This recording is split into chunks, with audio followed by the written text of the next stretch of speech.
Hey everybody, how's it going? How you doing? We all having a good time here today? Cause today we're getting back into Ace Attorney, and I'm very excited because we're starting a brand new trial. And oh, B-Tube Studio, come on. Why does it always have that bar like just open by default? Why doesn't it just go away? Why do I have to remember to put it away? All right, come on, capture. Come on. There we go. There we go. See? I knew you could do it. All right. So, we left off, yeah. Episode 4. Case 4. Trial Day 1. So, we left off, we just finished our investigation. A Japanese poet was, supposedly framed for murder. I guess we can't really be sure just yet, but you know, we did some investigation. We found that the poet was he was, you know, here studying English. He was the only person around supposedly when a woman was just stabbed in the back in the middle of the night. She survived the attack, but you know, he was arrested because he was the only one around, and supposedly there were 2 witnesses that saw him. So I guess maybe, you know, he wasn't the only one around. But yeah, that's about all we have to go on. We don't have a whole lot to go off of. Who'd have thought we'd be back again so soon? We are on a study tour of Great Britain with the intention of learning the country's legal practices. In order to research the latest court procedures here, we need as much court experience as possible. Give me a minute. I got something in my eye here. Couple eyelashes? Couple eyelashes. Hang on. As soon as I get these eyelashes out of my eye, we'll be good. Ah, there we go. Well, yes, I suppose that's true, but for the person in the dock, it may well be his or her one and only time in court, and it could be life-changing. In which case, treating it as research may seem a little crass. Oh, when you put it like that, you're quite right. Good morning! Oh, good lord, his eyes are bloodshot. Oh, the poor man. Ah, Mr. Natsume, good morning. Oh dear, are you alright? Your eyes are terribly bloodshot. The early bird catches the worm, as they say here in Britain. Yes, I've heard that expression. But I really don't want to catch a worm. So I tried desperately not to wake up early, but I was so worried I couldn't catch a wink. And now I'm absolutely exhausted as a result. Do all literary people take things so literally? Thank you for putting your faith in us today, Mr. Natsume. I wish I had 9 lives. My whole future hangs in the balance. I'm too terrified to tremble. Really? Because I can feel tremors in the floor. I can't do this. I can't take it. Although, locum student Mr. Naruhodo Esquire. Yes? I caught a glimpse of the public gallery as I walked by the courtroom. It looked like the opening night of the opera. There were so many people. I had no idea my case was such a notorious affair here in London. Oh, neither did I. Do you know why that might be, Mr. Sato? Well, I explained this earlier. It's because, you know, London and Japan are still just starting to form relations with one another, so a foreign, you know, a Japanese man in London being tried for a court case is kind of a big deal. It's kind of national news. I'm sorry, Mr. Naruhodo, but I have no idea. So that all-knowing look on your face is just coincidence then, is it? Don't hide the truth from me! It's because of the Reaper, isn't it? Lord Van Zykes? Is that right, Mr. Sato? I purchased as many different newspapers as I could find this morning, and yes, Lord Van Zykes is on the front page of every one. I knew it.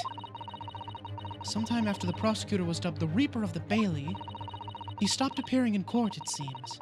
It's been several years now, in fact, until the day before yesterday. Yes. Inspector Gregson told us something similar, didn't he?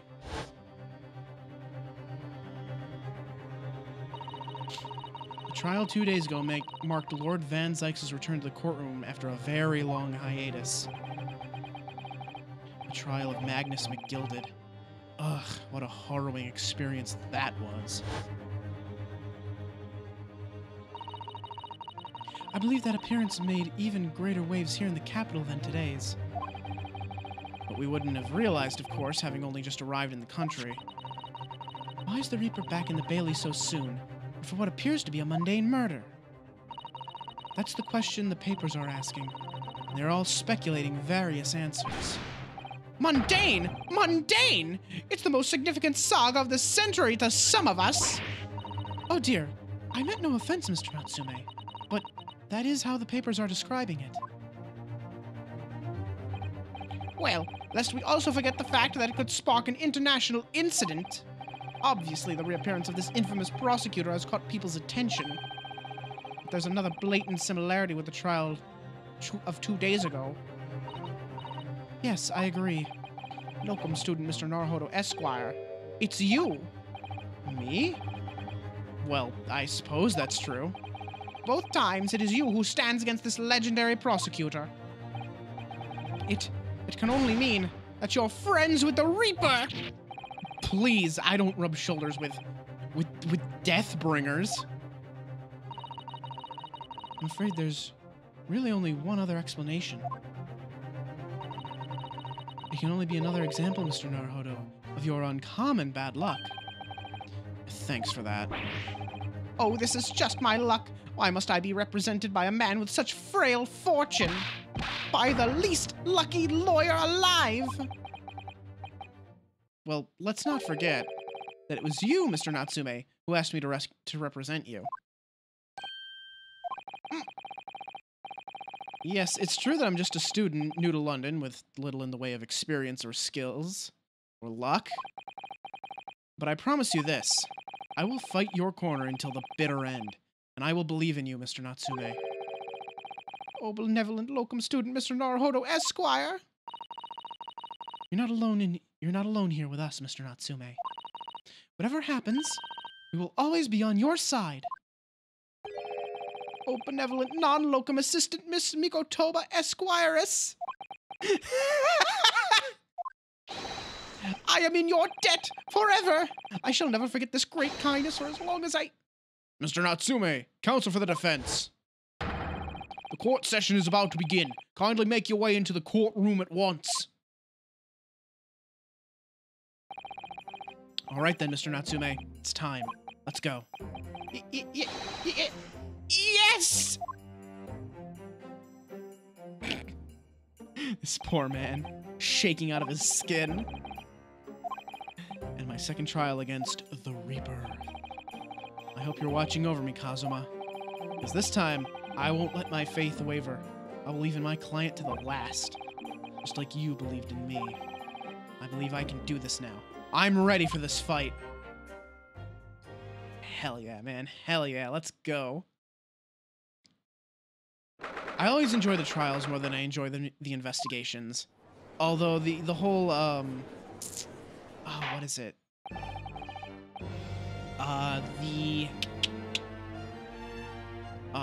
The deduction things with Sholmes, those are pretty fun. I like those a lot. They spice up the investigation a bit more.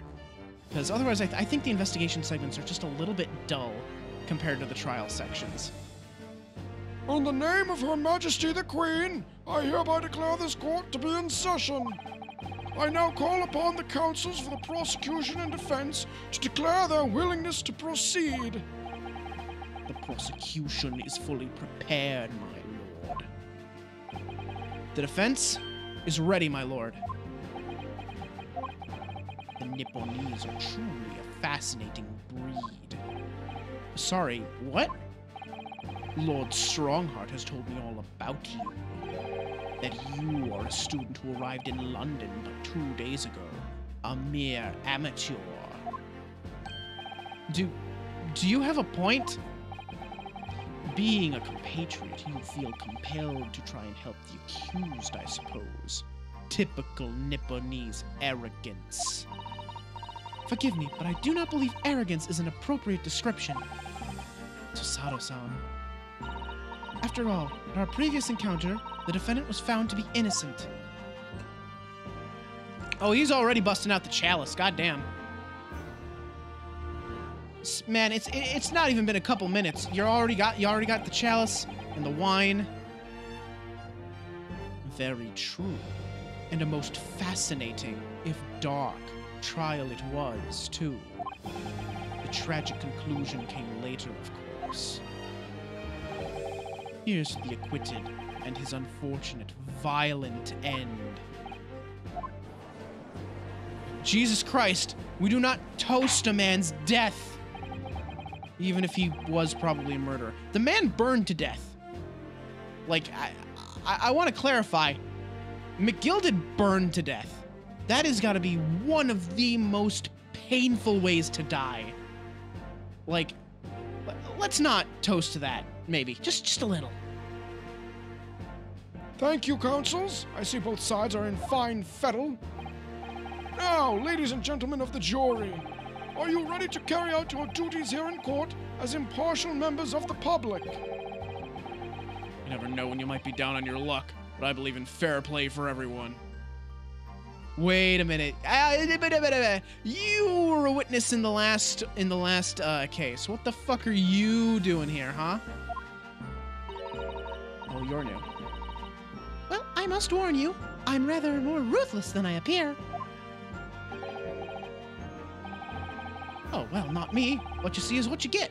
I'm a peace-loving fellow. I'm afraid to say I think it's quite possible that mustached foreigner did the deed. Come on, what are we waiting for? No doubt he did it anyway. Sorry. Didn't quite catch that. Oh, good lord. These jury trials are, a real exercise in my ability to do different voices. Your opening statement, if you please, Lord Van Zeeks. Zykes. I can never decide whether it's Zeeks or Zykes. I'm just gonna go with Zykes. Very recently, Great Britain signed an alliance with a rising power in the Far East. The accused in the dock today is a student from that same land, a certain Mr. Soseki Natsume. And while our country has extended this foreign student the warmest of welcomes, regrettably the kindness has not been returned. In fact, this student is accused of a most sinister act. Of plunging a knife into the back of an innocent woman who was doing nothing but walking down the street. A knife crime. I tell you from bitter experience, those bloody oath they are. Just look at that complexion and short stature. He's one of those full Japanese. What the fuck did you just say? God, the characterism in this game is something else. Get this over with. With me now, everyone. 1, 2, 3. Sorry, I didn't quite catch that. Pray the discourtesy of smashing my hallowed chalice great chamber.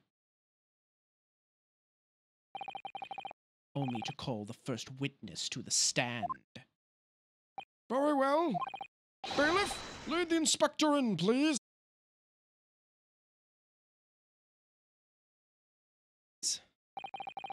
Your name and occupations. Yes, sir. Tobias Gregson, Inspector at Scotland Yard.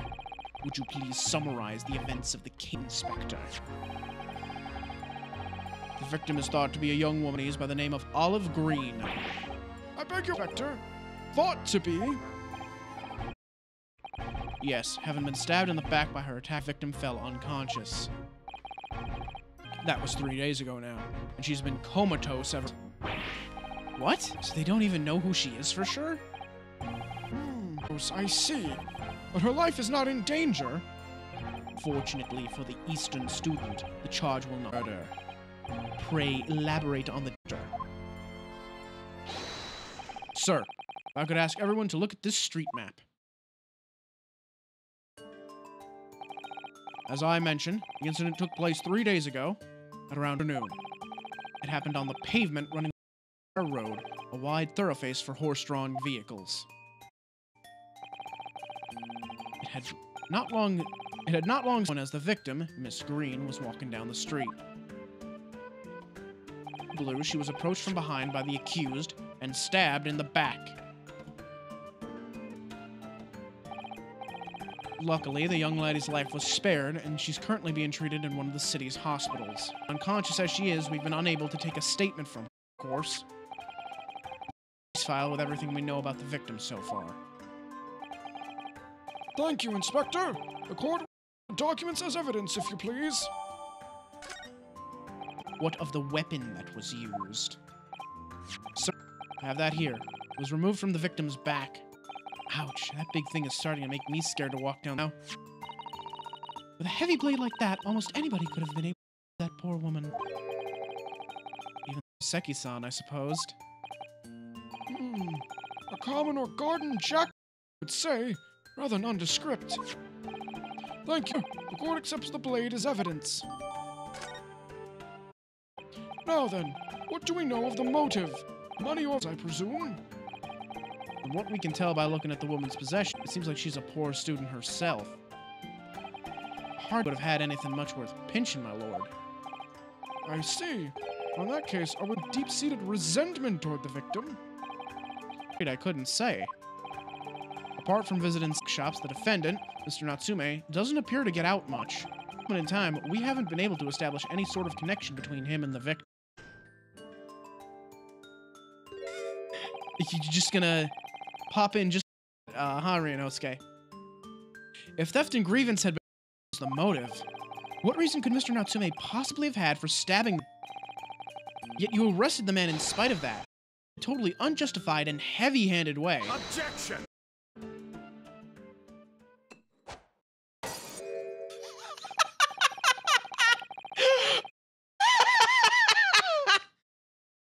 Just when I think this man can't get any more up, he chucks a wine bottle into the gallery. This is like that cold bull chucking a dumbbell into the crowd in Chaui. My man, you're going to hurt. You're gonna be up on trial next. Pray forgive the discourtesy of a freshly uncorked bottle into the public gallery, but your words have soured its hallowed bouquet. Which is you, my learned friend, who is being heavy-handed here. Scotland Yard does not arrest people without good cause. Question. Inspector Gregson, the prosecution calls for your formal testimony. Explain to the court precise constabulary came to arrest the Nipponese student. Yes, sir. It was because of, Jones, wasn't it? As I said, 5 o'clock in the afternoon when the incident occurred. Nearly light fog. Visibility was reasonably good, and there was no one else but the victim and the accused.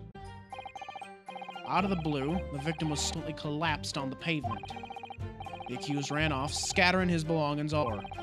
Those being a number of old books he'd just bought. A bookshop, it seems.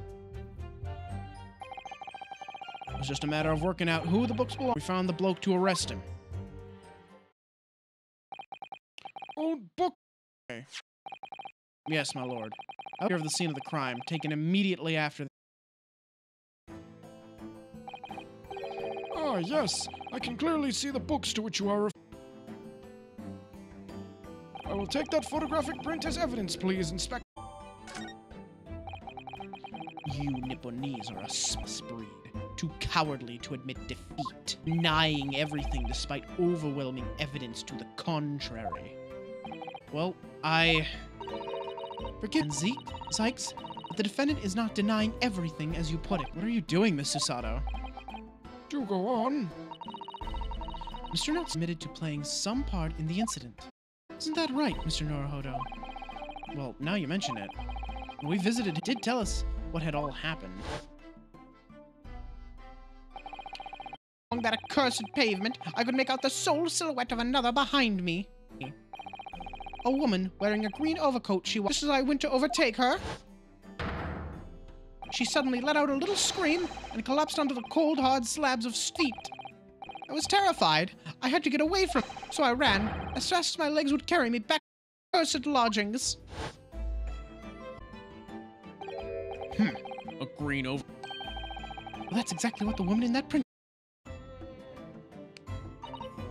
Oh my, big print in full color. What will the world come up with next?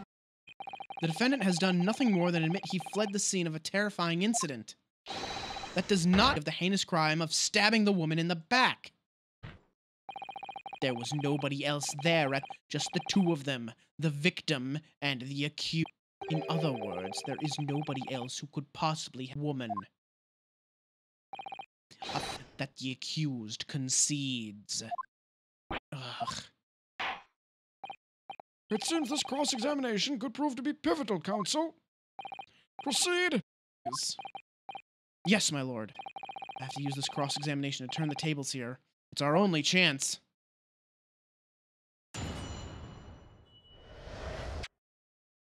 Alright, let me take a quick look at the,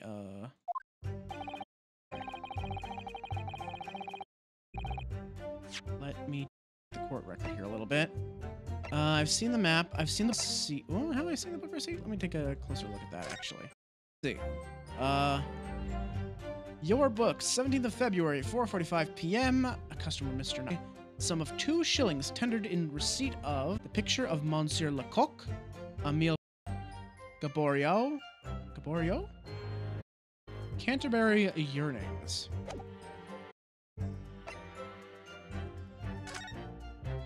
Let's see. Incident report. It details young woman rendered unconscious following a stab wound to the back. Victim olive green, female early 20s. Pigment of Briar Road, east side. Be important. Reporting officer, O'Roley Beat. The victim remains unconscious. Her name was gleaned from her personal effects. Other details known. Apart from the single stab wound from a large, no other signs of injury were observed. The assailant running away by the reporting officer and was arrested the following day. Alright, let's take a look at this baby here. Please? Oh, well now this is interesting. How the hell are you gonna stab someone in the back with such a flows? There's no point. There's no point on this knife. Look at that. Oh, look here, Mr. Naruhodo. Just at the tip. A small piece of the blade appears to be... Oh, it's broken. You're right. Well spotted, Mr. Sato. What happened to it? Yes. You don't think it could still be lodged in the victim, do you? Dear, I hope not. That sounds terrible. Let's see, any other distinguishing marks? It doesn't have...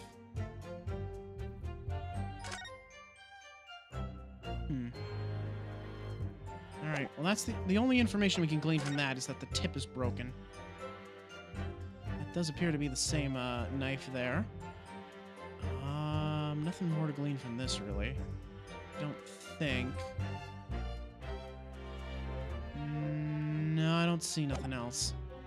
Alright, let's start pressing. Hold it! A light fog, you say?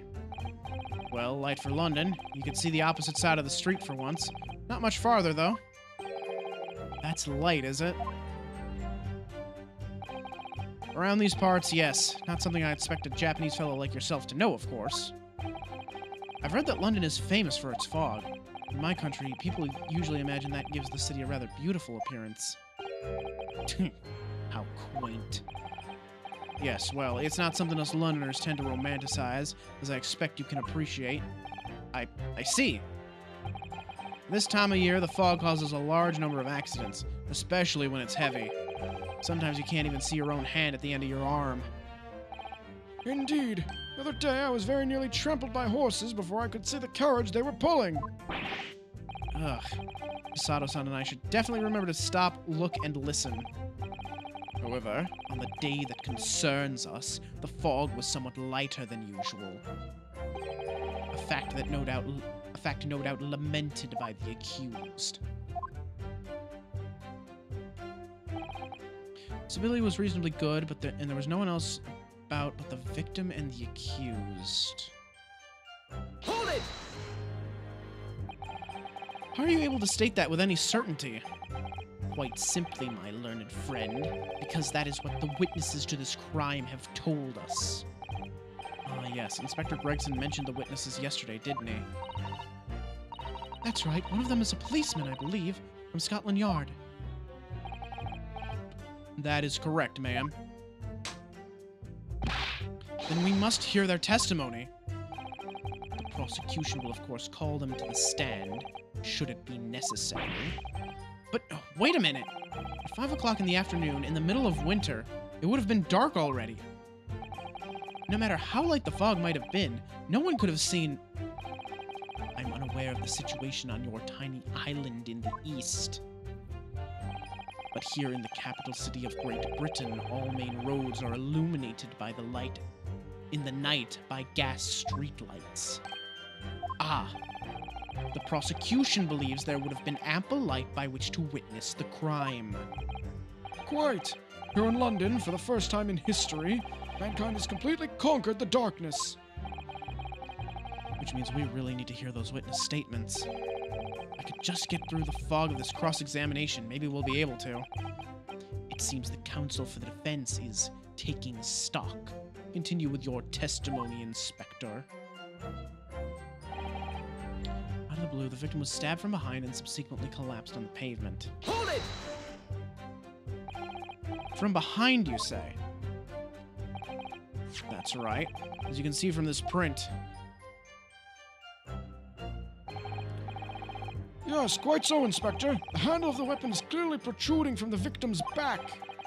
You say this poor woman, Miss Green, remains in a critical condition, comatose no less. I'm afraid so, my lord, yes. She's being treated at Bart's. I was hopeful that she'd come around before the trial started so I could take a statement, but it wasn't to be. Yes, that is indeed a pity. It would have been most illuminating to hear the victim's own account of events. Luck is on your client's side, it seems. On the contrary, my client has been exceedingly unlucky. Your force of tone is seriously undermined by those disturbingly wide eyes, I'm afraid. Ugh. Let's see. What books he just bought? Hold it! I guess we just keep pressing. I'm not sure where the contradiction is just yet. Mr. Natsume's belongings. I think you'll find us all there in the photographic print of the crime scene. Yes, the 3 books on the floor. That's right, my lord. Second-hand books they were. Irreparably damaged after falling in the snow, of course. The accused could easily have carried all 3 books in one hand, which means his other hand would have been free to wield a knife, for example. He's very clever, isn't he? What do you mean? He's made it extremely hard for you to assert that Mr. Natsume had his hands full with his books. He's managed to close one avenue of escape we might have had before we even knew it was there. You mean to say that the defendant was holding his belongings as he thrust the knife into the woman's back? That must be what happened, my lord, yes.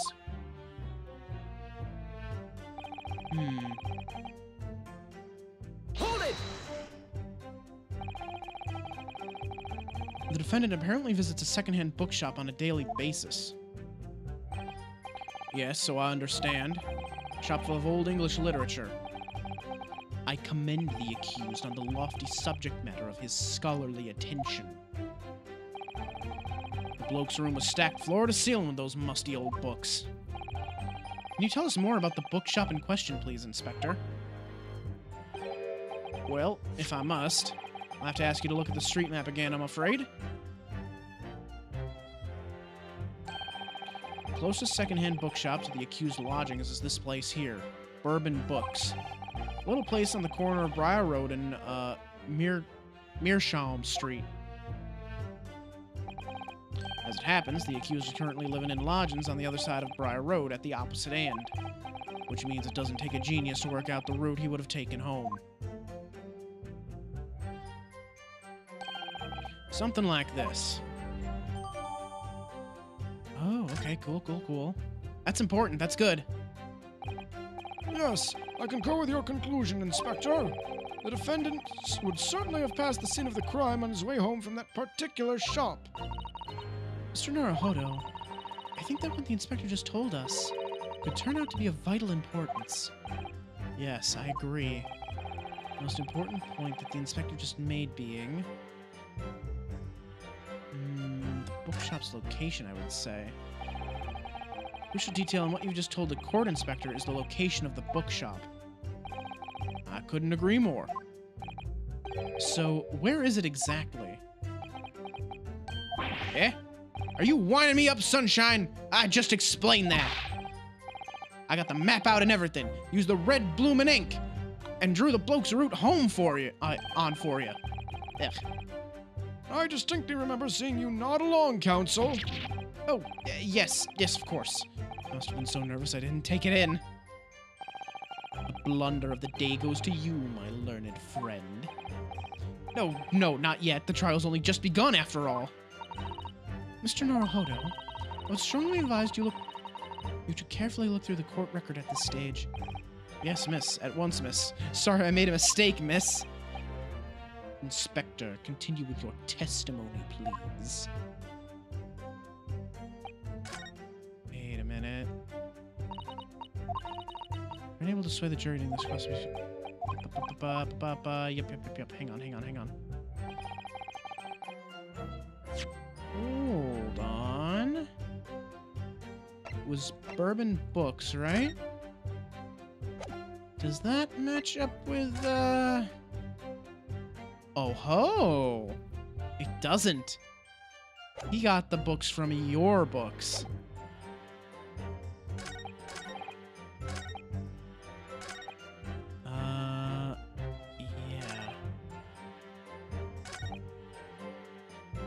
Yeah, hang on. Oh, okay. I gotta press this again, and I gotta say the name of the bookshop is important. Let me just skip through all this again real quick. Yeah, no. It's the name of the bookshop that's important, because that's not where he bought his books. Finally found our first little sticking point. Inspector Gregson, may I ask you a favor? What? Would you kindly add the name of the bookshop to your formal testimony, please? I believe it may be of vital importance. Maybe.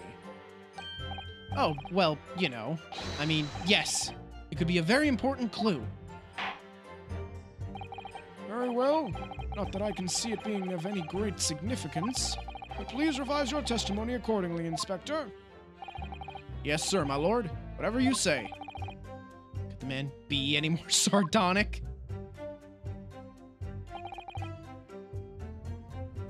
And that's where you fucked up.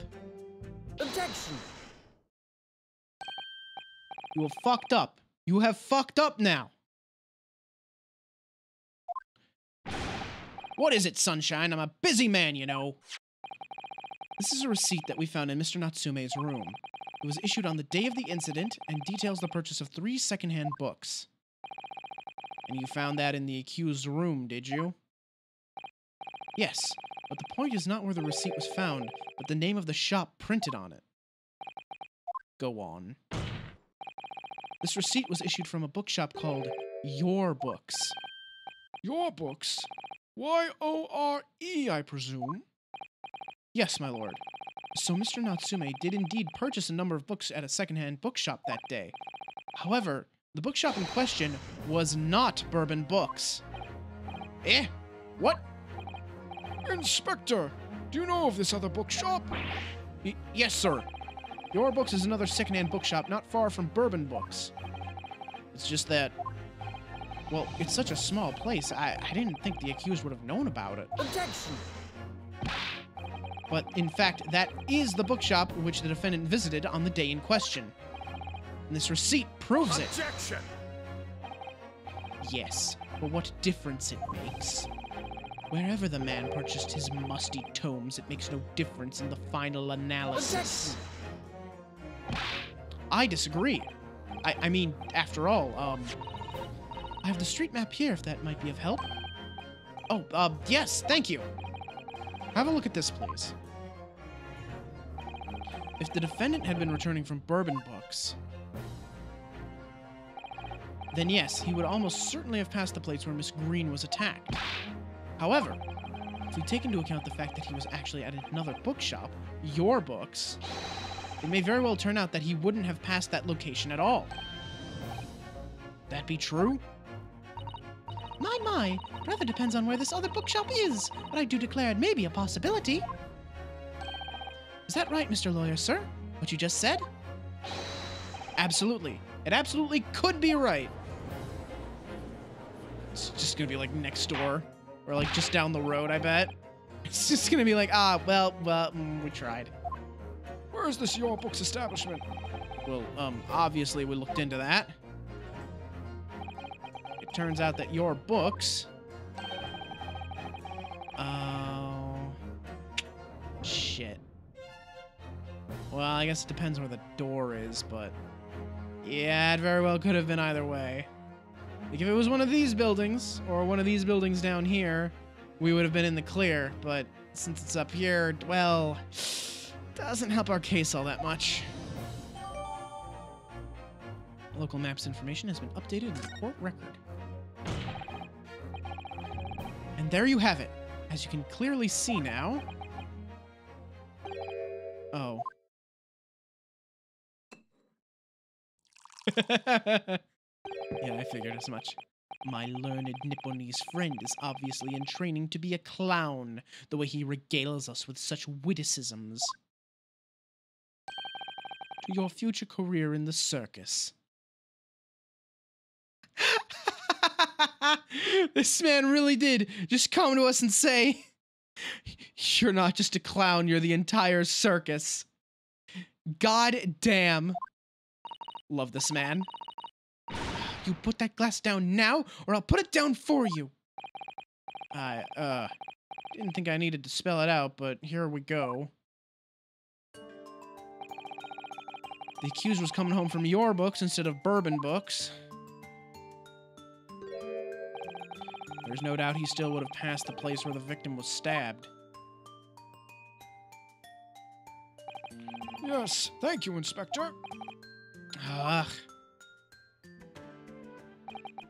Allow me to reiterate for my learned, if somewhat slow, Nipponese friend. God, he wastes so much wine. Like my God, dude. Zykes, come on, man. Drink it at least a little more often. Just a little bit. Like, you only ever take like a tiny sip.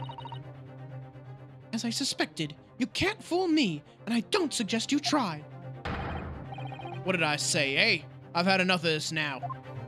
Beg your pardon. Terribly sorry. But would you mind repeating that? Mr. Naruhodo, we mustn't give up. What do you mean? The prosecution's assertion is correct. Members of the jury may very well decide that Mr. Natsume is guilty. Ah, she's absolutely right. We must think. We must consider the assertion just put forward by the prosecution very, very carefully. It claims Soseki-sen must have passed the location of the incident on his way home from Your Books, but... I mean, yeah, raise an objection, obviously. The assertion just made by the prosecution is fundamentally flawed. Explain yourself, counsel. Yes, my lord. You can see what I mean on this map. When returning from Your Books to his lodgings, Mr. Natsume could have followed the route suggested by the prosecution. However, that isn't the only conceivable route to take between the two places.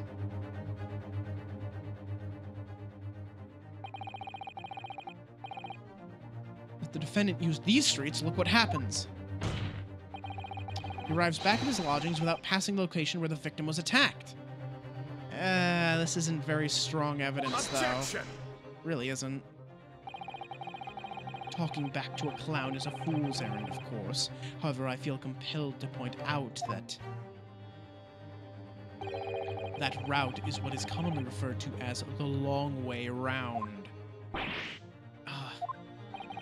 On a cold winter's night, why would any man choose to take a longer route home? Well, the answer is extremely simple. He wouldn't. In other words, the accused took the obvious route back to his lodgings and is the obvious perpetrator of this crime. But... yes, I've got it. Obviously, we must ask the man himself. Ask Mr. Natsume which route he took home. It's not necessary. We already know. I've already informed the court of the accused's response to such questioning. He claims that he has no recollection. That's right. As I said, the bloke seems to spend his time outside wandering aimlessly from A to B. That day was no exception. Says he doesn't remember where he was or which route he took home. I don't believe this!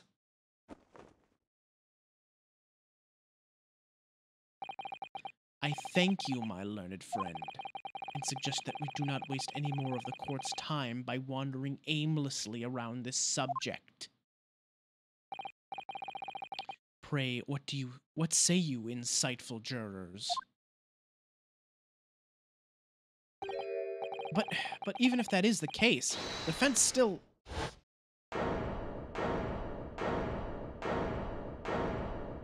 Oh, they're all mad. I agree with Lord Van Zykes. Wholeheartedly and in every way. What? I don't believe it. Does this mean... We members of the jury are completely convinced now. Very well. In that case, I hereby call upon all members of the jury to present your findings to the court. Guilty! Guilty. Guilty! Guilty! Guilty! Guilty. Jesus Christ, just immediately. Oh, fuck me. I'm gonna have to turn the jury around again. It would appear the jury's leaning is unanimous.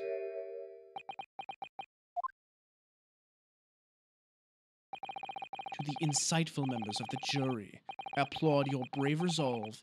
You serve Queen and country admirably. Mr. Naruhodo. No, not yet. This isn't over yet. I still have one last chance to sway the opinion of the jury. I have to tip the balance of those scales the other way. I have to turn this around. Somehow. Those are the eyes of Quarry, not yet willing to give up and die. So I presume you intend to wield your rights again in this trial. Rights of the defense written into antiquated British law that should have been buried long ago. Call it antiquated if you will, but it's the defense's prerogative to carry out a summation examination if it so chooses. Very well, counsel. In accordance with the letter of the law, we shall proceed with the summation examination. Are the members of the jury ready, Mr. Foreman? Of course we're ready. I'm all too familiar with that Nipponese whippersnapper and his uncle's refusal to throw in his alley. Very well, then. Ladies and gentlemen of the jury, you will each explain on what grounds you have determined the defendant to be guilty.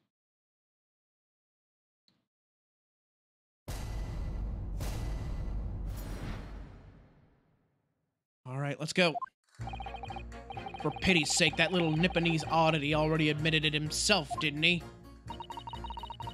He said that a woman in green collapsed before his eyes.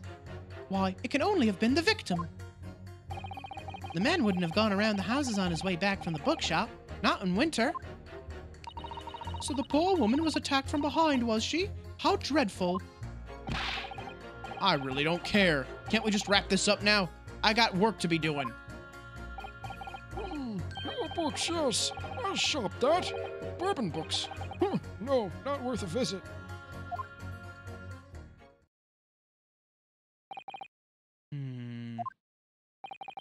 With only minor exceptions, the reasons for finding the defendant are all too clear. When the stabbing occurred, the only two people at the scene were the victim and the accused. And the accused himself has admitted to seeing the victim in her green overcoat sink to the ground before his eyes. Furthermore, we have heard from the inspector that the defendant then fled the scene. I must say, I would have ample grounds to convict this man already. Oh dear. Even the judge appears convinced of Mr. Natsume's guilt now. Why did he have to run away like that? How are we supposed to believe in some phantom attacker that nobody could see? This is impossible. How can I possibly make a case for the defense? Mr. Naruhodo, this is no time for grumbling. If we want to force the trial to continue... Yes, I know. I have to turn the tide. I must make the jurors change their minds. Well, 4 of them at least. Exactly. We have no choice but to forge forward. You have the floor, counsel. Begin your summation examination. I just need to keep this trial going somehow. Whatever it takes. Come on, Ryunosuke. You can do it.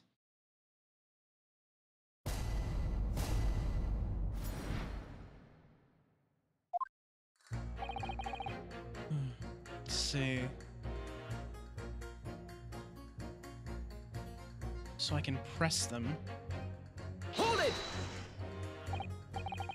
Excuse me, but aren't you... Yes, that's right. I was in the witness stand myself just 2 days ago. Yes, I had a feeling I knew your face. Or the side of it, anyway. If I remember correctly, you're a banker, aren't you? That's right. After the gold rush down under, I came back to London for work. And that was all going swimmingly until you started fossicking around. Bruce Fairplay was a man of repute. Sorry? Don't think I've forgotten how you treated me the other day. You had me and that young hatter pegged as criminals. Oh, well, you know, water under the bridge. Now there's all sorts of rumors buzzing around. The police have been badgering me non-stop. If I could turn back the clock. Well, anyway, I don't know about the hatter. At least I'm in the clear now. I'm free to make up my own mind about who's guilty and who isn't. Thank goodness. Alright, maybe I might struggle to change this man's mind given our awkward history. Oh dear, I wonder what's become of Mr. First now. Said that the woman in green collapsed before his eyes, while I can only have been the victim. Hold it! You're right that at the time of the incident, the defendant admits to having seen someone wearing a green overcoat walking in front of him. Well, quite. That's precisely my point. Clearly, that someone wearing green was the victim. And clearly, that funny little Nipponese man with the disturbing mustache is the culprit. But let us not forget, madam, the defendant vehemently denies attacking the woman. Why, of course he does. If he admits to stabbing her, his life is over. The man is obviously a liver-faced coward, honestly, claiming the woman simply collapsed before his eyes. But if that's a lie, as you're suggesting, do you not think he would have concocted something more credible? Oh, I really couldn't say. After all, you are foreign. Who's to say what goes through your funny little minds? I could tell you what's going through my funny little mind right now, but you wouldn't like it. God, the casual racism. Raccoon? Mabel. You know what? I don't have a Yeet Mabel thing yet, but you know what? She's not even here. I'm eating Shia in your stead. She's not even here, but I'm gonna do it anyway. Just because I can't eat you, I gotta eat someone for that. I do declare the man has already made the admission. He himself has stated that there was nobody else around. Surely the conclusion is obvious. No one else could have possibly committed this awful crime. If no one else could have done it, the accused must be the man. Really, it couldn't be more simple. Your argument is compelling in its simplicity, I must admit. Oh my, you're too kind, my lord. That went well, for her. Man wouldn't have gone around the houses on his way back from the bookshop, not in winter. Stabbed from behind, was she? How dreadful. Hold it! Well, hang on a minute. A man's life is on the line here, sir. This will take as long as it takes. Don't get clever with me now, son. My life's on the line too, and so is my family's. The likes of you wouldn't understand, but a laborer like me can't afford to take time off. If I don't work, I don't eat, and neither do the wife and kids. Oh, I see. That must be very hard. I go to the union every morning to find out what needs doing. If you're late and work's taken, it's tough. This time of year, there's water and gas supply pipes bursting left, right, and center. They're after cheap labor to get the roads dug up to fix it. It's a hard slog from dawn till dusk it is. So, you were out digging up the roads on the day of the incident as well, were you? That's right. In fact, if I remember rightly, it was just around the corner from where it all happened. By that old bookshop it was. What? Another coincidence? Yeah, he's got a really good design. I like him a lot. That's right. Meerschaum Street it was. Meerschaum Street. On the map, Mr. Naruhodo, there are only 3 named streets. Juror number 5, I need you to add that information to your formal statement, please. What's the point in that? Can't we just get this business over with now? Please, sir, it's important. Fine, I'll do it then. On the day it happened, I was digging up Meerschaum Street from dawn till dusk. Ooh, okay. This is good information. Hold it! This man's just concerned about the bookshops. Sorry. Fold it, you say? Fold what? No. What I said was, hold it. What I wanted to ask was, do you visit your books often? I like the old books they have in there, yes? I enjoy reading them over a nice cup of old tea. That's my daily routine, you see. Same thing every day, including the day you're all talking about. At what time did you visit your books on the day in question? Well, I was picking out books in there all afternoon. It would have been just before 5 that I left. That's my daily routine, you see. Same thing every day, including the day you're all talking about. Just before 5, you say? Exactly when the victim was attacked. Are you sure about the time? Oh, yes, no mistake there. I remember it well. I'm not about to forget that day in a hurry. After the dreadful time I had. What do you mean? Well, I was walking down Calabash Road when I slipped on the ice and donked my head. It was always worse after the snow stopped falling. That's when it's most slippery. Knocked myself clean out, I did. Really thought my number was up. Wait a minute. Let me get this straight. This happened on Calabash Road. That's right. I live in Cornpipe, you see. Heading down Calabash Road is the quickest way for me to get back from your books. Thank you, Mabel. I appreciate it. The thing I love about these games are like streaming them at least is how many different voices I get to do. Juror number 6, I must insist that you add that information to your formal statement. It may very well be extremely significant. Sorry. Extremely sick. No, I'm quite all right now. Oh, God. Yeah, I streamed Deltarune, like, way back when. Like, before I actually got serious about streaming. Back when it was, like, 2 streams a year whenever I felt like it. I streamed Deltarune, and, you know, I think there's probably an ancient clip of me just doing, Lancer's voice just because I really liked it, because I gave him a gamer voice. This was the voice that I gave Lancer. I was really proud of that voice. It sends a shiver down my spine to hear the members of the jury so convinced of Mr. Natsume's guilt.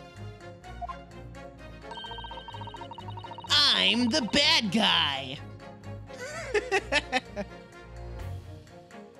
But I can't help feeling that some of their opinions are rather subjective. I agree. It's the irrelevance of what some of them are saying that sends a shiver down my spine. Still, at least some of their assertions don't actually incriminate Mr. Natsume of anything. That's something. We must use that to our advantage, Mr. Naruhodo. Cunningly. Yes, you're right. Let's listen to the jurors again, carefully. If any of their assertions are at all, I'll pit them mercilessly against each other. Alright, let's see. Admitted himself. We don't need to worry about that. When Green collapsed before his eyes, it can only have been the victim. Let me check this map real quick. Calabash. Aha. And the old man is wearing a green trench coat. And he collapsed in the middle of the street. It very well could have been... Let's see, the man wouldn't have gone around the houses on the way back from the bookshop. Not in winter. Oh, was attacked from behind me. How dreadful. It happened. I was digging up Mirchom Street from dawn till dusk. I think I can pit these two against each other. Objection! Yeah, there we go. Those two statements clearly show a flaw in the juror's reasoning. A flaw? What are you talking about, counsel? Well, juror number 2? Juror number 6? My, whatever do you mean, sir? I think perhaps the old man didn't hear you. Unbelievable. It's not like I was loud or anything. There's at least one fact of which we can be sure here. The bookshop receipt found in the defendant's room clearly indicates that on the day of the attack, he had been to your books and purchased a number of secondhand titles. He then returned home on foot. But the man says he has no recollection of his return journey. That's correct.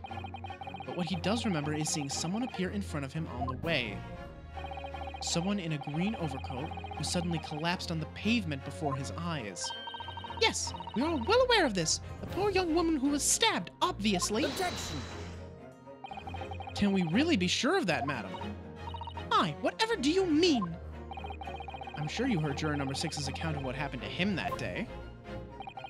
That same afternoon, there was somebody else apart from the victim, who was wearing a green overcoat and who fell over on the icy streets in the neighborhood. Oh my. My goodness, you mean... That's right. I'm referring, of course, to hard of hearing juror number 6. Are you really suggesting that the person in the green overcoat whom the defendant saw collapse in front of his eyes was the jolly old gentleman on the end of the bench here with me today? Yeah, the only thing I am not super into is how sort of like gentle Ryunosuke's like objection is compared to like every other objection we've heard.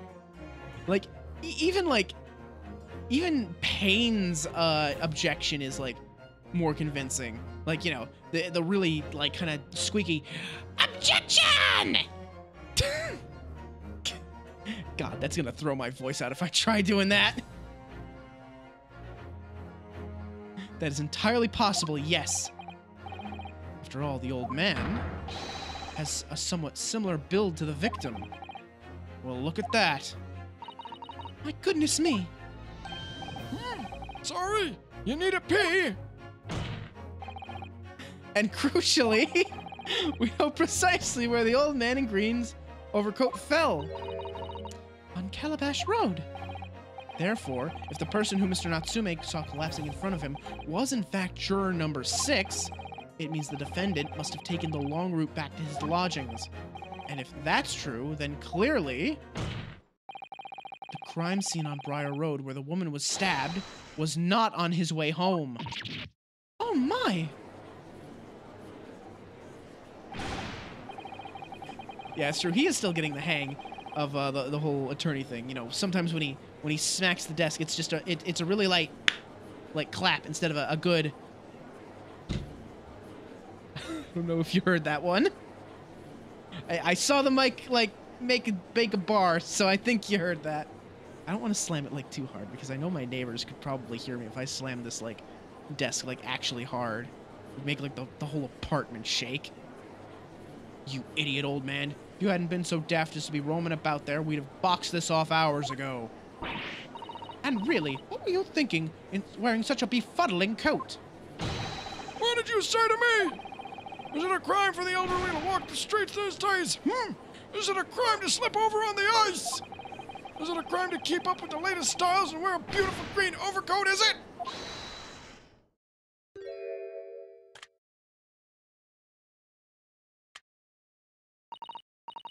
My lord, I do hope it won't cause you any convenience, but...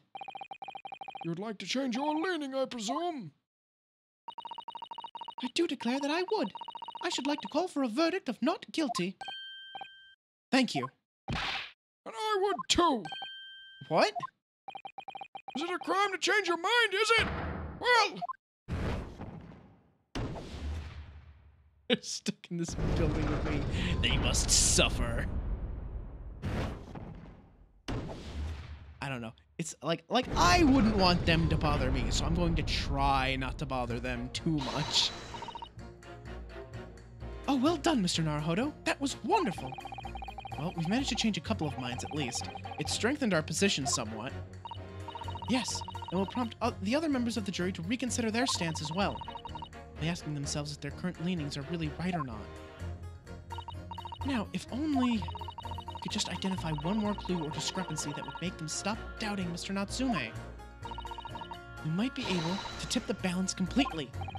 Yes, that's exactly what we've got to do. Van Sykes is looking to bring this trial to an early conclusion. That's why we have to prevent by whatever... That's what we have to prevent by any means we have at our disposal. The dungeon is... There's no... I'm...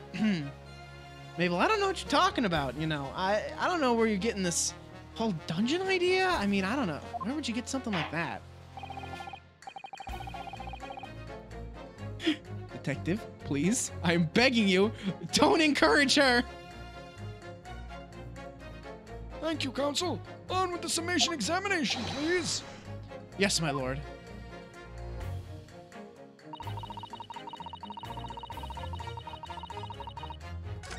Okay, let's see. Alright, let me press this guy a little bit. I feel like we can get more out of him. But you can't deny that there are other routes Mr. Natsume could have taken back from your books. Oh, yes, like you drew on the map, you mean? What was it? Calabash Road or something? Precisely. But it seems to me that what counts is whether the little Japanese fellow actually went that way or not. Well, yes, that's true. And at the moment, there's no proof that shows he did, is there? Well, yes, that's true as well. And as I understand it, the accused himself doesn't remember which way he went, does he? Well, yes, that's annoyingly true. Winter nights are dark and cold, so the way I see it, you want to get home as quickly as possible. Well, yes. Why is all this true? So really, the only thing that makes sense is he went home along Briar Road. Ugh, I'm supposed to be convincing you here. I have given a lot of thought, you know. Didn't just make up my mind on a whim like that he did it. I mean, there was some logical reason why he might have gone Calabash Road way. It'd be different. I'd happily reconsider my position in that case. Honest, I would. The reason why Soseki-san might have taken a longer way home. Yes, a good reason. I imagine you'll be able to sway this young man's opinion without one. Funlands. Where the good friends go. Ah, yes, the fun lands. I don't know. I don't know. The funnest room in the guild is the treasure vault, and that's strictly off limits. That's from me. That's where I go. The treasure room, the vault. Yeah, that's mine. We don't just let anyone in there. Oh wait, go back. Press. Nope, stop, please. Fuck. Why am I so bad at controlling this? Yeah, the cheek slap animation is really cute.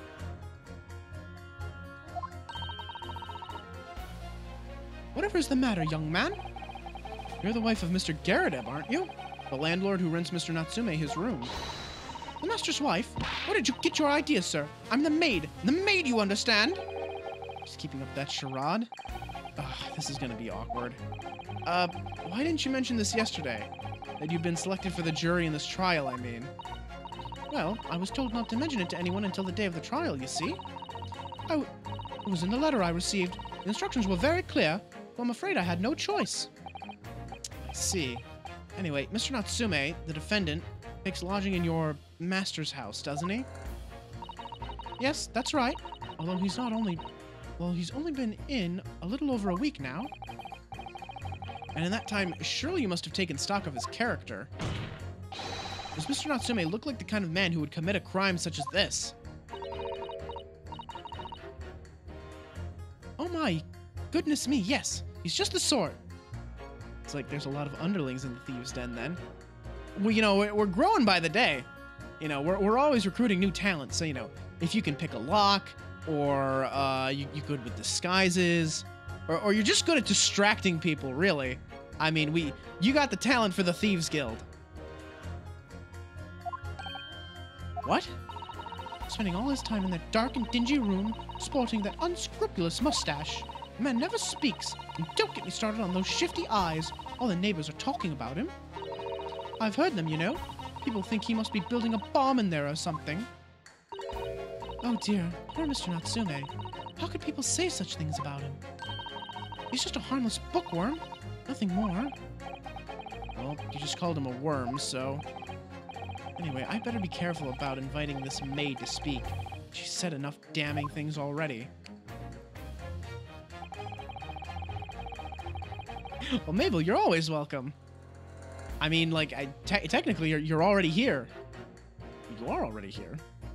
I just gotta actually open up the safe house to actually be a proper Discord server. I've started on that, by the way. I have started on that. I did a little work with the bot, so we got that, you know, running a little bit. So that's something at least. It'll open up soon, I hope. All right, so he was digging up Meerschaum Street from dawn till dusk. Studying a cat among the kitchen, needing to not guilty and make up for it. Can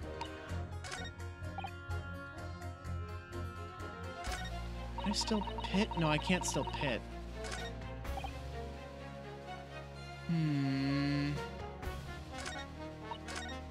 This is all the information we're gonna get. Unless I can press this harder. So if I understand correctly, you're a day laborer and you were doing road maintenance that day.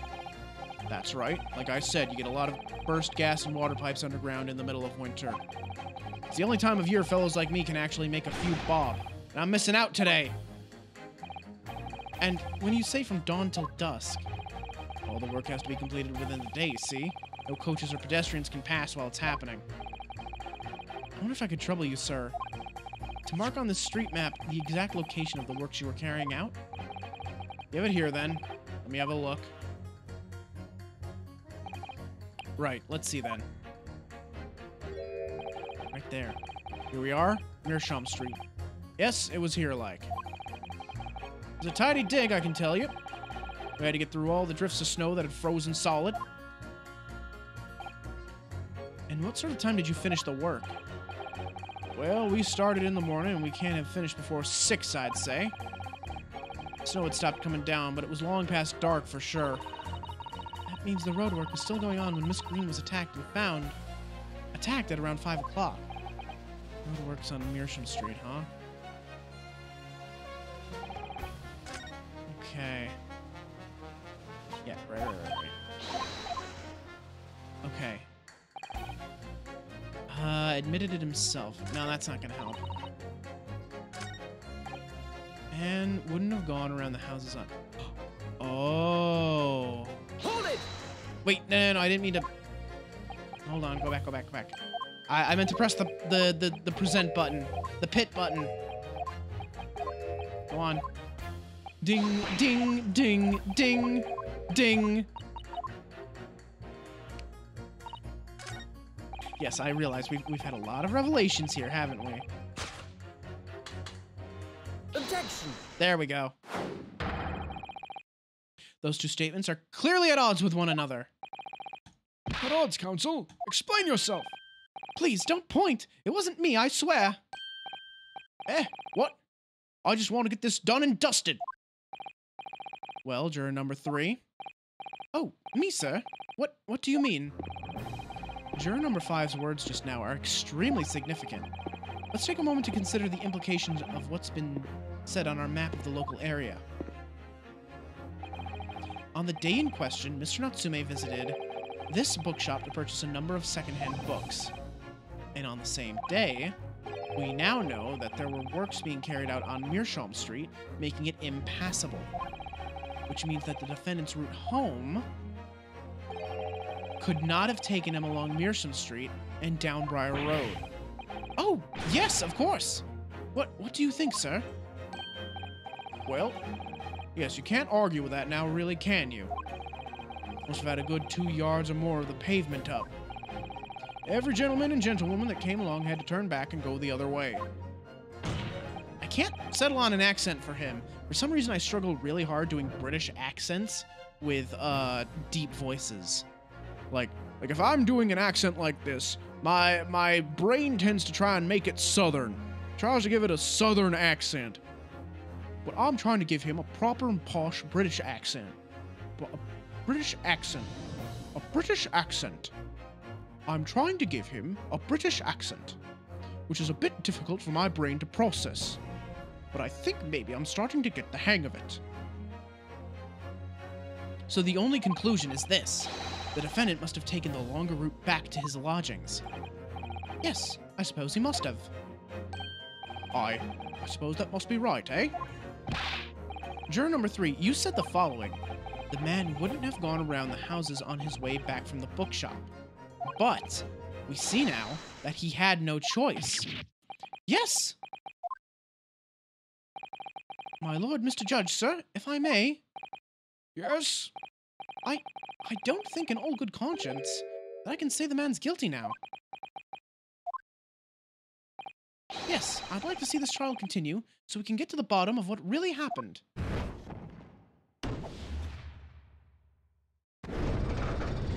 There we go. Come on. And now, yeah, he's gonna do it too. Who, me? Well, all right then. If there's a hole in the prosecution's argument, it should be filled in, that's what I say.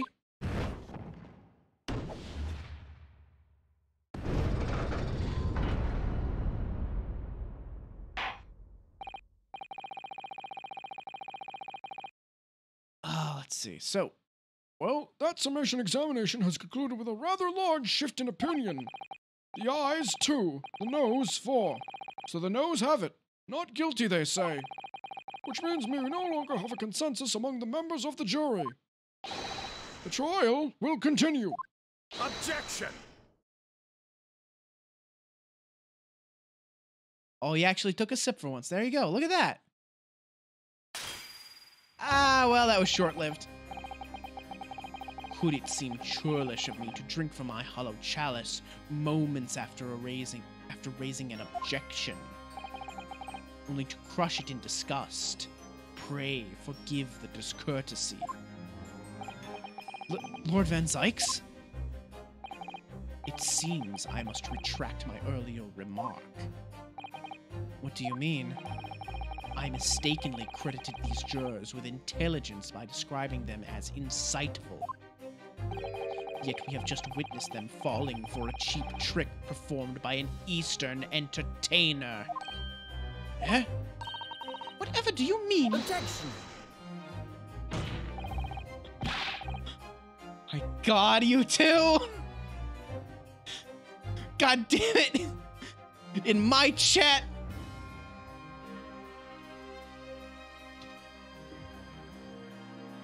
I'm bonking you both.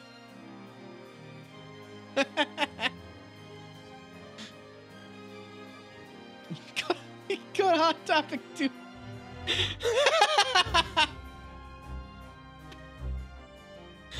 You know, I haven't been to Hot Topic in ages. Last time I went was like in college. What did I even buy at Hot Topic? I think I only ever like bought like band t-shirts. I think the last thing I bought at Hot Topic was probably like God, it had to have been like a Panic at the Disco t-shirt. We can change that. There is one, like, not too far from me. There's one at the mall. Shopping trip. My God.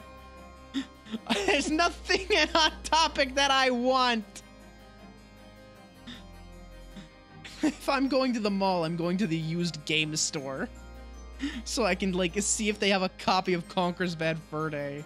Or, like, man, one of the old, like, Trauma Center games. God, no one, like, whenever I go to a used game store, they never have any of the Trauma Center games. That's always, like, the first thing I look for. God, I miss Trauma Center so much. We haven't had a game since, Trauma Team. That was a good game, too. That was a really good game. I would love to like, play that again at some point. Yeah, Atlas is sitting on that property. I got one of 2 people I know who knows about Trauma Center. Yeah, I am. God, I was getting, like, really upset about it during my Persona 5 Strikers playthrough. Because, like, they bring it up. Like, they almost bring it up in that game. Because, you know, Persona is also an Atlas title. And it's like, oh, we're gonna call these, like, chambers where not the palace owner, what were they? The jailer, the warden. I don't even really remember what they called anymore. No, they were the monarchs. That's right, they were monarchs. Where the monarchs, like, trauma was, and they called them trauma rooms. They're like, oh, that sounds like a cheesy hospital drama. And I'm just sitting here like, oh, you did not just give Trauma Center the side eye, Atlas. You fucking bastards. God, yeah. I was even saying then, they should, like, make a Trauma game for the Switch. Because, like, you've got, like, the gyro, like, pointer. We've already seen that with The World Ends With You. And, like, a couple other games, I think. Or you can use the touchscreen in, like, handheld mode. You can use the touchscreen. The technology is there, Atlas. Make the game. Or PC. We could have it on PC, too. We could just, a mouse click, a mouse pointer. I don't know why they don't just do it. I don't know why. I haven't tricked anyone. Everything I've said is the truth. Indeed. Stalwart juror number 5 was undoubtedly repairing the road as he claims. I believe you said it was a good 2 yards of the pavement which you had excavated, sir. That's right. Took me the whole day and they paid me a measly 2pence for it. Now, my learned Nipponese friend, tell me...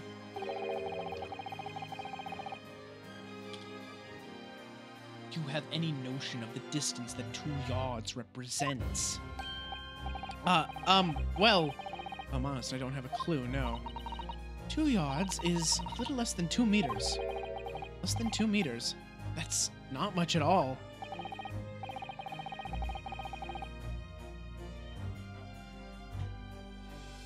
Wait.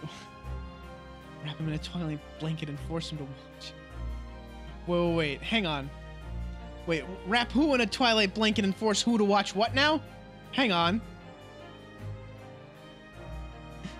In other words, a distance readily vaulted by anyone of moderate vigor. Would you not agree, my stalwart friend? Me? Well, I can't say you're wrong, no. What? And did you perchance erect a sign to prevent pedestrians from passing the site of your works? Van. Wait, what's Van?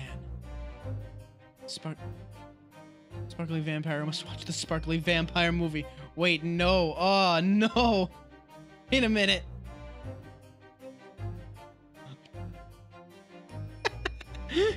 I do not agree with the union between Lady Bella and Lord Edward. I must say, Jacob seems like the far superior option. She would be a fool not to choose him.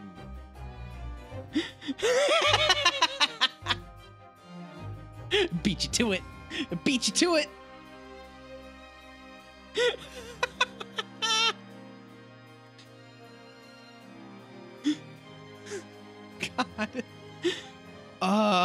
Lord Van Zykes in a Team Jacob t-shirt. Oh God, no. Oh, what a terrible thing to happen. I wouldn't dream of it. What a waste of time.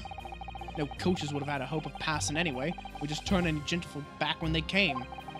Kids just jump right over us all the time. The accused is no gentleman as far as I can see. I have little doubt, however, that he could spring over a 2-yard trench in his meanderings around town. Ah, is that true? Is it? The incontrovertible truth is that the books just purchased by the accused were found at the scene. There can be no doubt that on his way back to his lodgings, Mr. Natsume walked down Briar Road. Crushed in a single sentence. And, old man... Cold man, you can talk! You say that at around 5 o'clock on the day in question, you slipped and fell on Calabash Road. Pray, was there a suspicious-looking Nipponese behind you at the time? Oh, I can't say as I remember. You don't remember? How about a wager, my learned friend? You say it was this old man that the accused saw. But I would lay 1,000 to 1 against you being able to prove it. Ugh.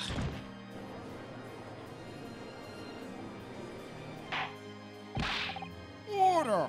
Order! Lord Van Zykes, explain yourself! My lord? If you had such a trenchant argument up your sleeve, why in the world did you not proffer it during the summation examination? I wanted to give this young foreign student the sightseeing experience he no doubt came for. I wanted him to see for himself how the opinion of the jury is so readily swayed. But my hospitality has its limits, and they have been reached, I feel. Here it comes! There it goes! So, my learned friend, today's sightseeing tour of London is now over. What are you talking about? My lord. The prosecution requests permission to call its next witnesses to the stand. Granted. Bailiff, bring forth the witnesses. Its next witnesses? Mr. Naruhodo, do you not remember? We've been told on several occasions that there were eyewitnesses to the incident. Yes, I remember. One of them being a Scotland Yard policeman, no less. I'm afraid to say that's likely to be the prosecution's next witness. Alright, no matter who Van Zykes brings to the stand as his witnesses, and no matter what they say, I believe in Soseki-san. I know he's innocent. And I'll keep believing to the very end, until this battle is over.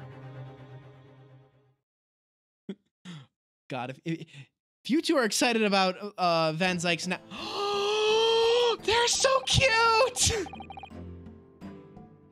Look at them! Witnesses, please state your names and occupations for the court.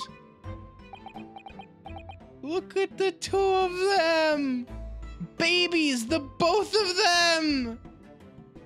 They have matching scarves!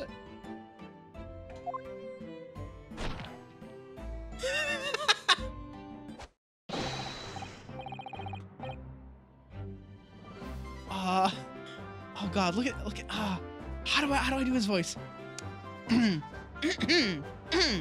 Constable Royley Bates, sir! Nothing to report on the street, sir! And I'm Mrs. Beat. Patricia's my name. I'm proud to say I'm this young town hero's wife. I fucking love them. What's the story here? Well, in truth, we've not been married long. In fact, we celebrated our first anniversary only the other day. Pat and Rolly. No, it was your husband I was asking about. He seems tired. hardly surprising. Whilst being an honorable occupation, patrolling the beat is the most demanding work in the world. Oh, really? I'm sure I've heard that before, actually. Indeed. Apart from rare days off, our gallant officers trudge some 20 miles a day, you know. They patrol boarding houses and pubs, collect taxes, survey the streets, check that meters are reading true, and they're responsible for keeping the streets clean and lighting and extinguishing our street lights. There are a number of items on that list that don't sound much like policing duties at all. I wouldn't just be falling asleep on my feet. I'd have collapsed long ago. But it goes without saying that a policeman's primary duty is the apprehension of criminals. Even when he's off duty, a constable is expected to investigate and resolve any crimes on his beat. For the London Bobby is a man of honor. This poor man, and a man of slumber. On the day in question, this man and his wife were walking down Briar Road in the opposite direction, and they witnessed the incident as it occurred. Is that not correct, Mr. and Mrs. Beat? That's right, sir. Isn't it, Rolly? Constable Royally Beat, sir. Nothing to report on the streets, sir. I love his theme song. What a great witness he's going to be.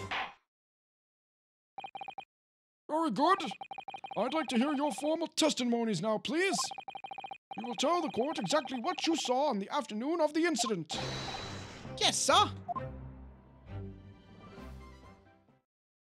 Off he goes.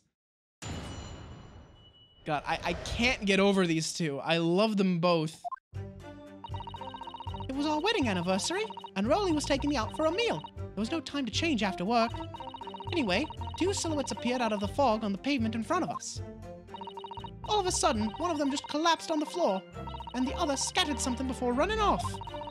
We ran straight over, of course, and went for help at a nearby police box. It was definitely that Japanese man in the dock. Rolly and I both saw him clear as day. Can we hear something from Rolly, maybe?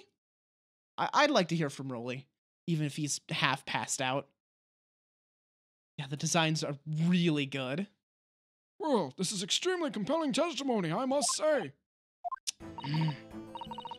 Oh dear, this policeman and his wife are claiming to have positively identified Mr. Natsume to the scene.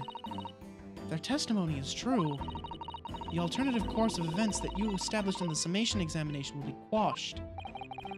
It's death knell, in fact, because that alternative was never viable in the first place. What an unfortunate bechancing. On your wedding anniversary, too. Oh, I know, but I still managed to go out for the evening with my man. I thank the Lord for that. Oh, my heart! My God, dude! Gosh, the life of a London Bobby sounds very hard indeed. Indeed.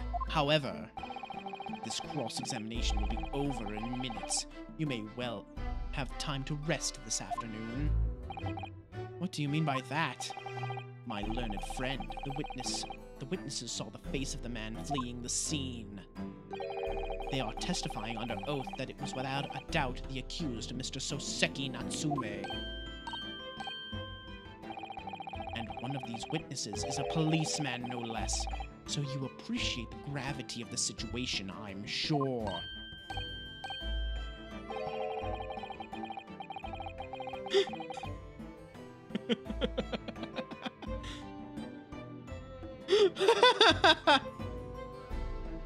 Wait a minute. Mabel? Okay, fine.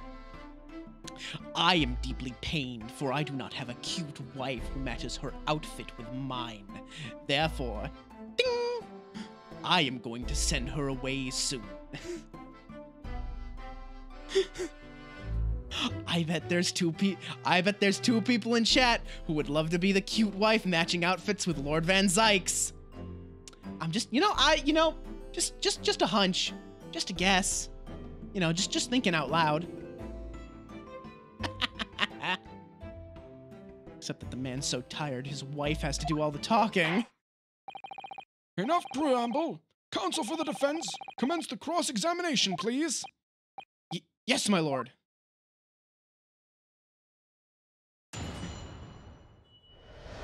Yeah, I got the think.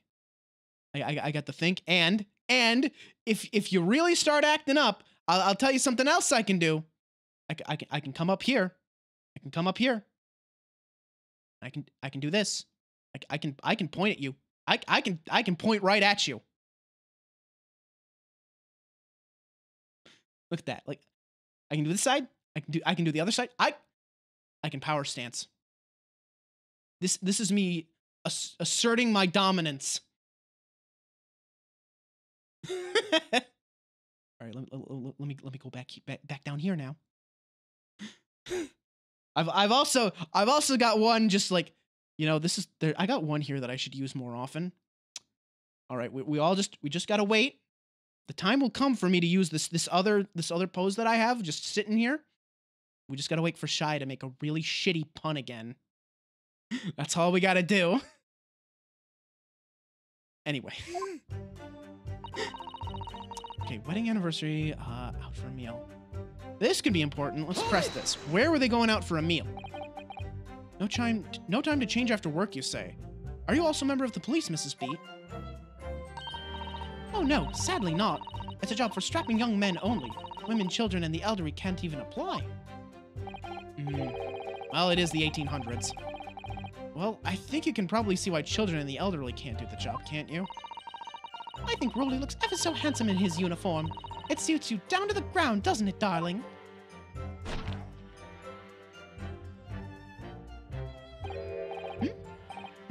What? Oh, I just finished my beat. Pat and I were heading back to the station. I was actually planning on getting changed there. Is he talking in his sleep? This is creepy. Oh, no, Rolly, I much prefer you in uniform. Sometimes I don't recognize you when I see you in plain clothes. Oh dear, that doesn't seem healthy. Kindly adhere to the point. You were going for a meal after you had finished your beat for the day, correct? That's right, sir, yes. Although I was fit to drop, to be honest, after spending the whole day on my feet. But policing is my life, sir. As long as I'm the proud owner of this, I'll serve my city and my queen to the end. What's that now? Showing us his badge. You know what? Hang on. Here, I got my own. I'll just present this. It's the precursor to the defense lawyer badge. You know, the Ace Attorney staple. Just present your badge everywhere to everyone. My warrant card, sir. Proof that I'm a London copper. It has the noble founding principles of the force written on it as a reminder to all of us policemen of our sworn duty. To patrol the streets of London town and uphold the peace of the common man. Sir, and for such a noble cause, I cover 20 miles every single day without fail and without a grumble. As I know that the plodding of my boots is all the Londoners need to hear to feel safe and secure. So, fighting crime doesn't appear to come into it then. But sir, just on that one particular day, I was looking forward to celebrating my wedding anniversary. And Mrs. B put up with a lot of being married to a Bobby like me. I wanted to...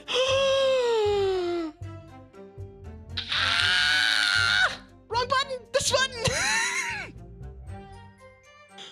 Oh! Oh, my heart! Oh! Got me right in the chest, that one did! All right.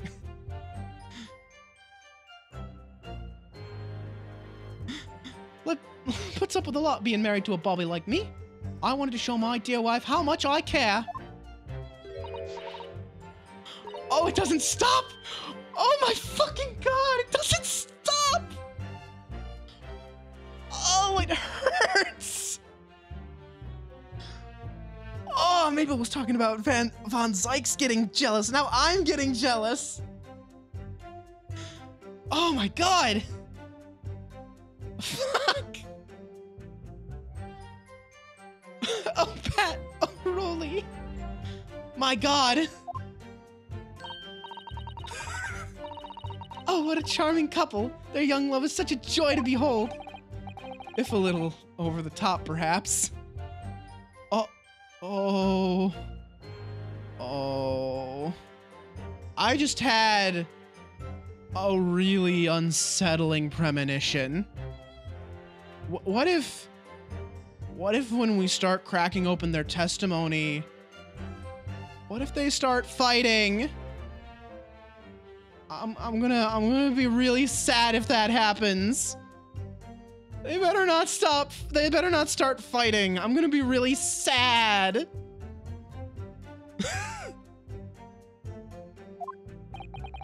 And then, kindly describe what happened next.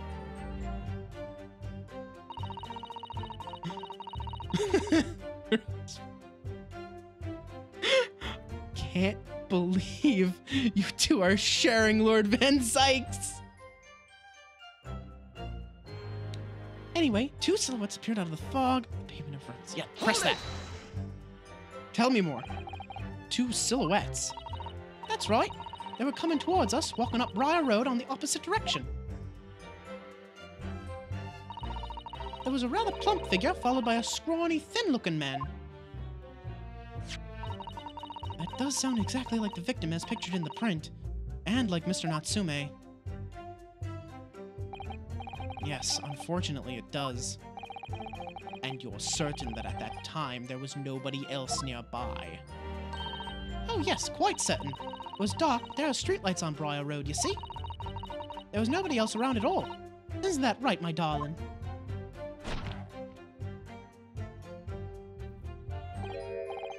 What? Ah, yes, that's right. Of course, there was a light fog on the ground, but Briar Road is dead straight, and you could see a fairly long way down the pavement. And then there's the street lighting as well. I didn't see any other pedestrians.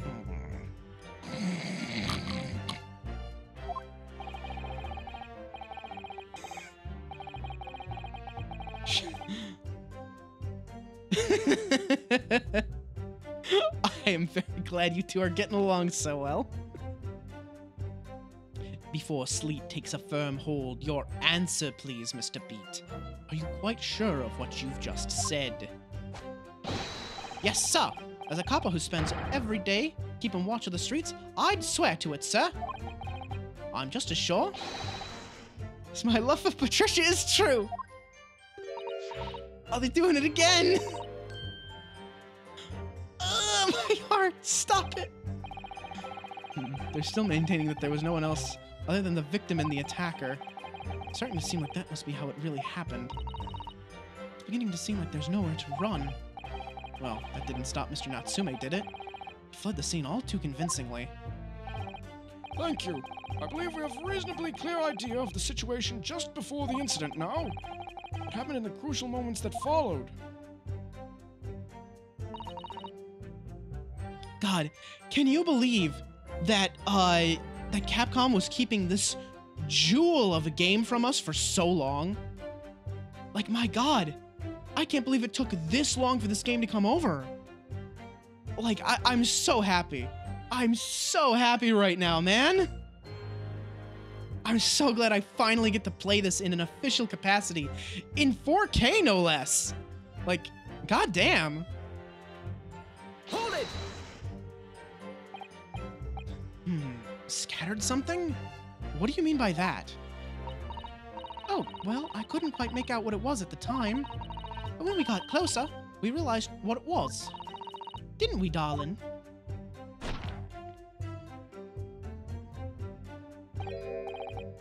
What? Oh, yes, that's right. It was some old books. I see. Old books. Yes, sir. The culprit had dropped a number of them, all around where the victim lay on the pavement. Indeed, as clearly pictured in this photographic print. That rotten Japanese man did that when he did the deed. Hold it! Let's not forget that it remains to be established that the defendant was indeed the attacker. But we saw him. It was the man in the dock without question, sir. Oh, excuse me. The mustache, the hunched back, the cat-like eyes, the taut mouth, the snub nose, everything. Any more insults you want to throw in? That's right. He looked down at the poor defenseless woman with those terrifying, intense eyes, and suddenly threw his books onto the pavement and ran away. I see. This is tough. It seems as though they're telling the truth here. May I remind the court that this unambiguous testimony comes from a policeman and his wife. Now please continue. Yes, sir!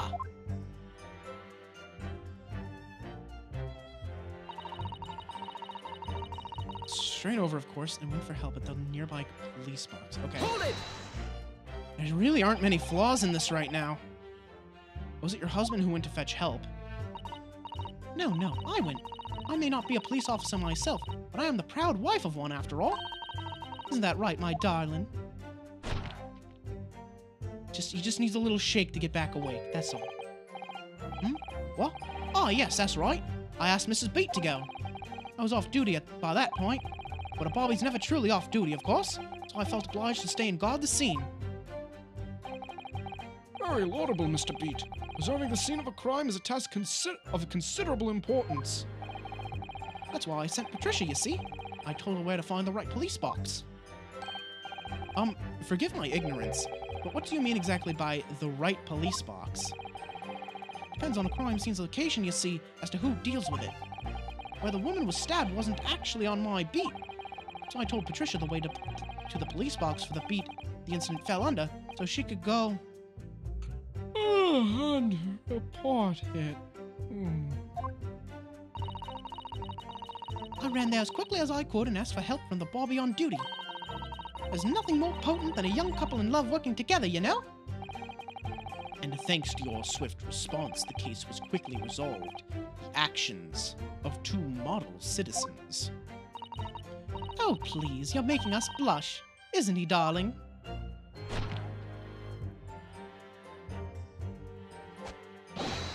Yes, sir. What Patricia said, sir. Yeah, off it goes again. Let's move on, shall we?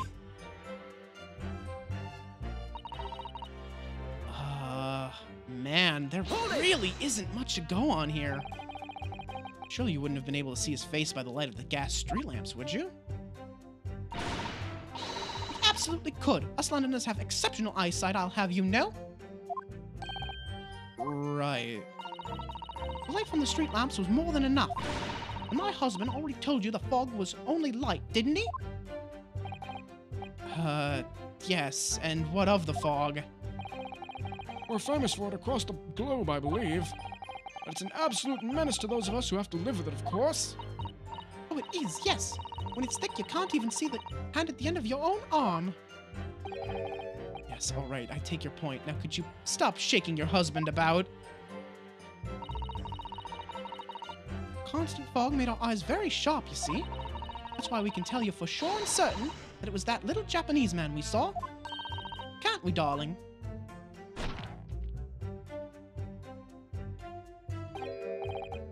What?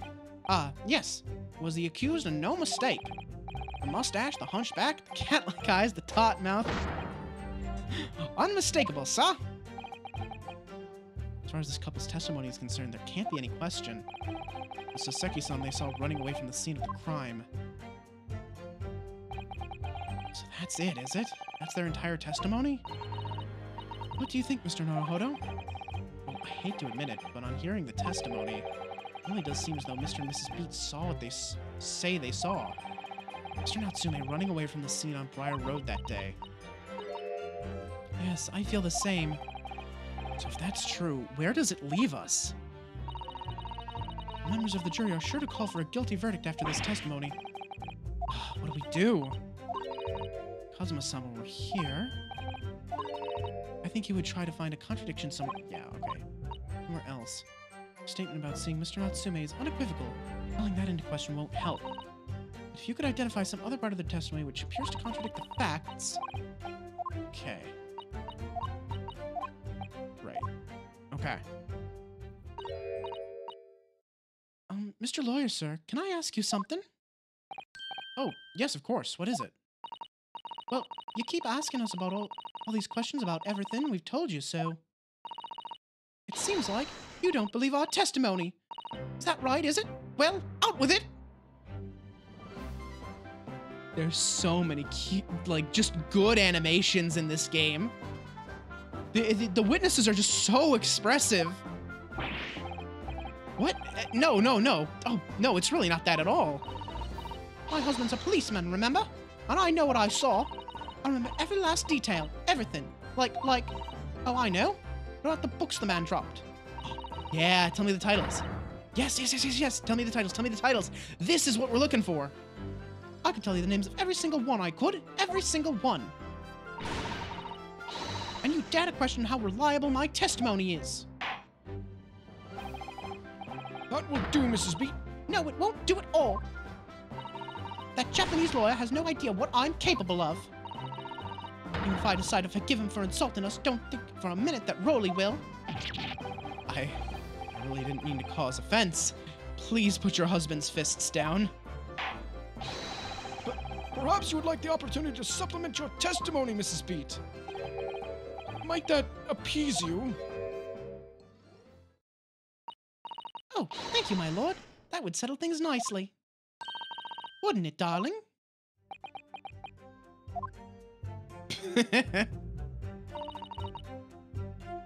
Yes, please do tell me.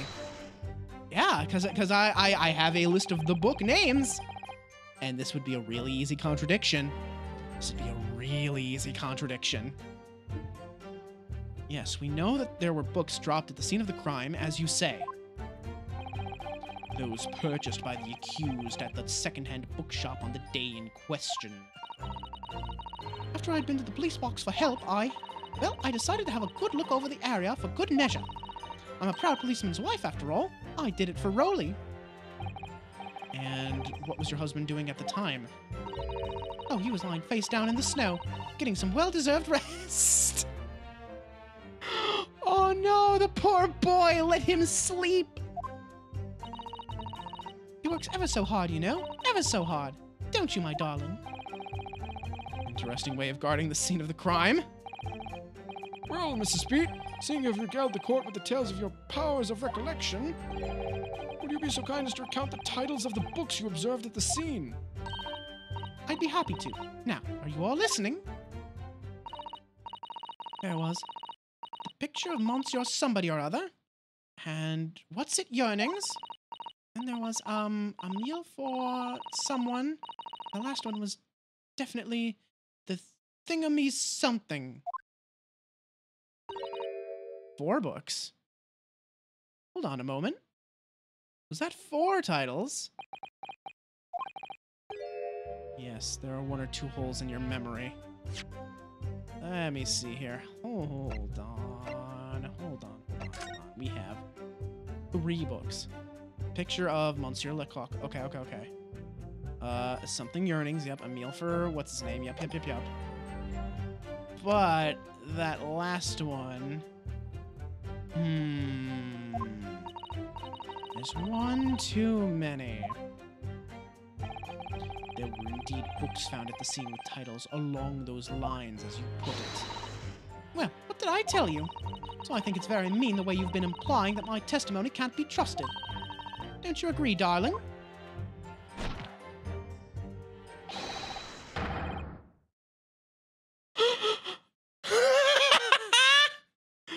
Chad. A Chad! My God! Anyone who upsets my Patricia will have me to answer to. Man pulled a gun for his wife. True role model. Absolute Chad. And off he goes. Terrifying. Yes, she really is.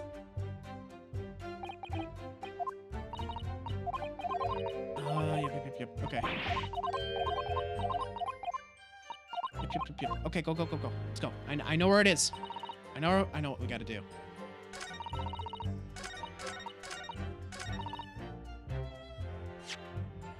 The 4 books? My dear, I do believe he only purchased Objection! A 3. So, you're saying that there were 4 books. That's right. I remember all of them. I'm on the picture of... Yep. I'm sorry, Mrs. Beat. But there is a fundamental flaw in that statement of yours. Oh no, what? What flaw? Simply that, at the scene of the crime, there were only 3 books, not 4. What? This is the receipt from the bookshop where the defendant bought his books. Your books?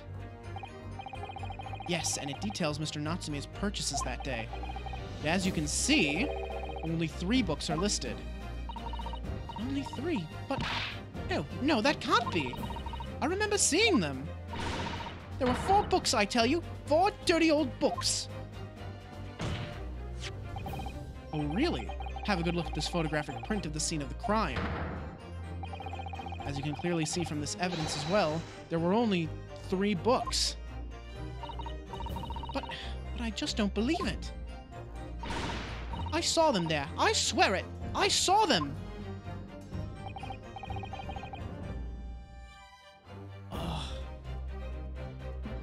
Take your time, Mabel. No worries. No, madam. I'm afraid your powers of observation cannot be relied upon. So it cannot be denied that though you say it was the defendant you saw, you could very well be mistaken. Oh, no. Oh, no. No! Objection! Is he gonna do the thing? Oh, he didn't do the thing. He'll do it. I promise you two, he's going to do it. It's plainly evident that it is your powers of deduction that cannot be relied upon, my learned Nipponese friend. What? Cannot be denied is that these 2 witnesses saw the accused running from the scene, a fact that you know very well you have no hope of disproving. So you've striven to avert attention from that by dint of some inconsequential discrepancies. Would that be fair? Yeah, I know you know. I hope Mabel's here for it. I hope Mabel gets back in time for him to do it.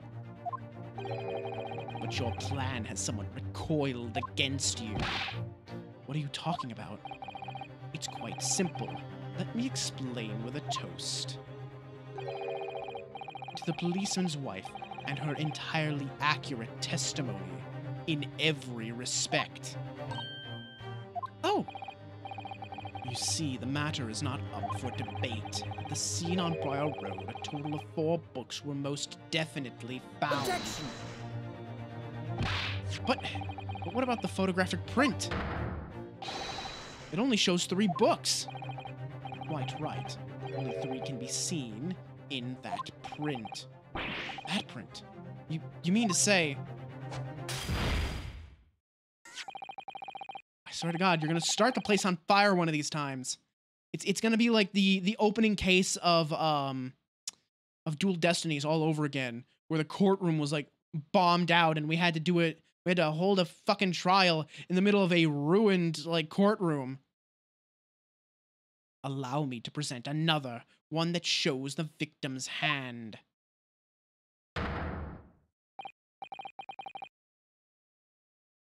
Well, hold on a minute.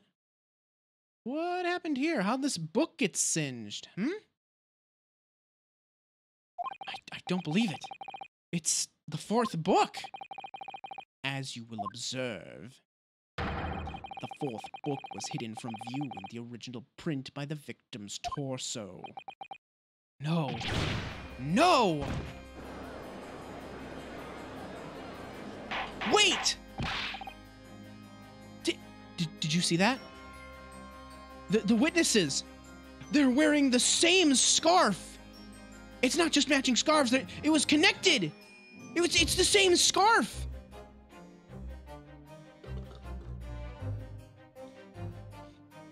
Oh, my God. There, you see? Look at that. Look. Yes. Just like I said, isn't it, my darling? Yes, sir. Patricia's always right, sir. Let us study the receipt for the books purchased by the accused on the day in question. Mrs. Beat, the titles once again, if you please. Oh, yes, of course. Picture of Monsieur somebody or other. The picture of Monsieur Lecoq. What's it, yearnings? Canterbury yearnings. A meal for someone? A meal for Gonborio, in fact. As the court has just heard, the witness remembers the book titles flawlessly, save for a few minor details. Mrs. Beat's powers of recollection can only be described as exceptional. Did you hear that, Rolly? The gentleman paid me a compliment. Yes, sir. Flawless, sir. Patricia is flawless. But there are only 3 books on the receipt. Mrs. Beat mentioned 4. There's nothing surprising about that. Clearly the 4th book is that which is shown in this photographic print. I'm sorry, Counsel, but does that not seem odd? Why should the 4th book be omitted from the receipt? It's not odd at all, my lord. As the photograph clearly shows, the 4th book was found in the victim's clutches. In other words, it belongs to the victim. The victim was holding her own book. Oh, what a revelation! A person holding their own book? My God!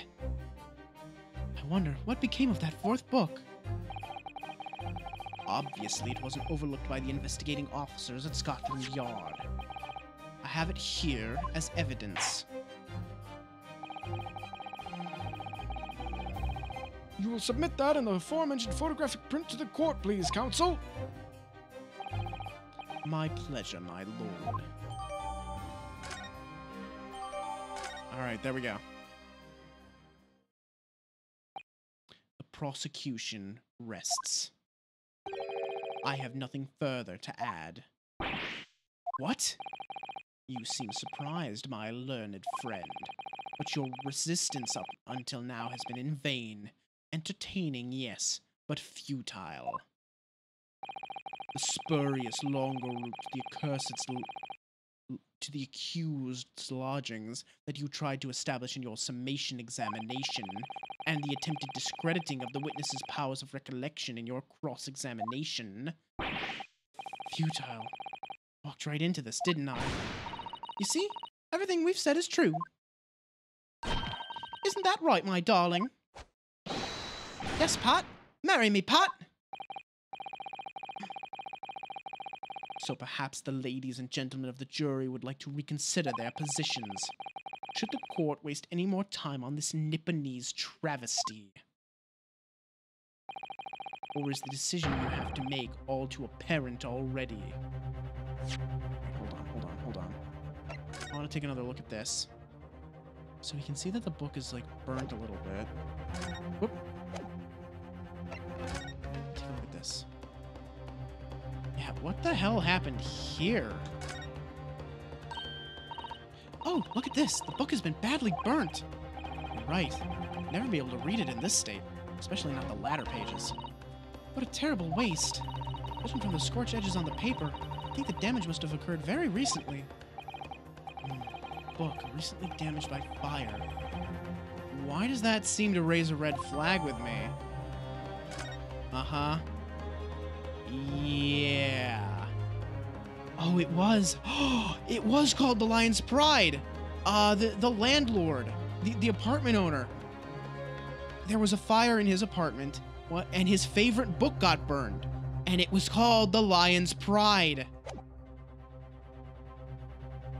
Why did she have this?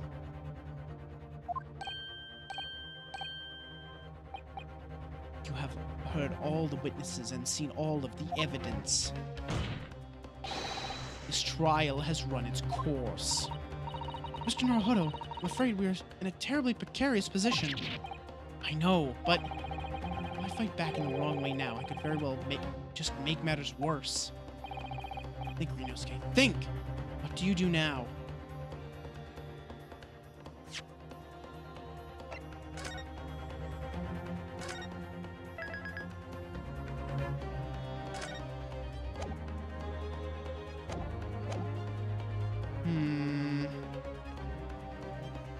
And usually when you get this option, it's, you know, to raise an objection, but I can't think of an objection to raise right now, so maybe I'll just wait and see.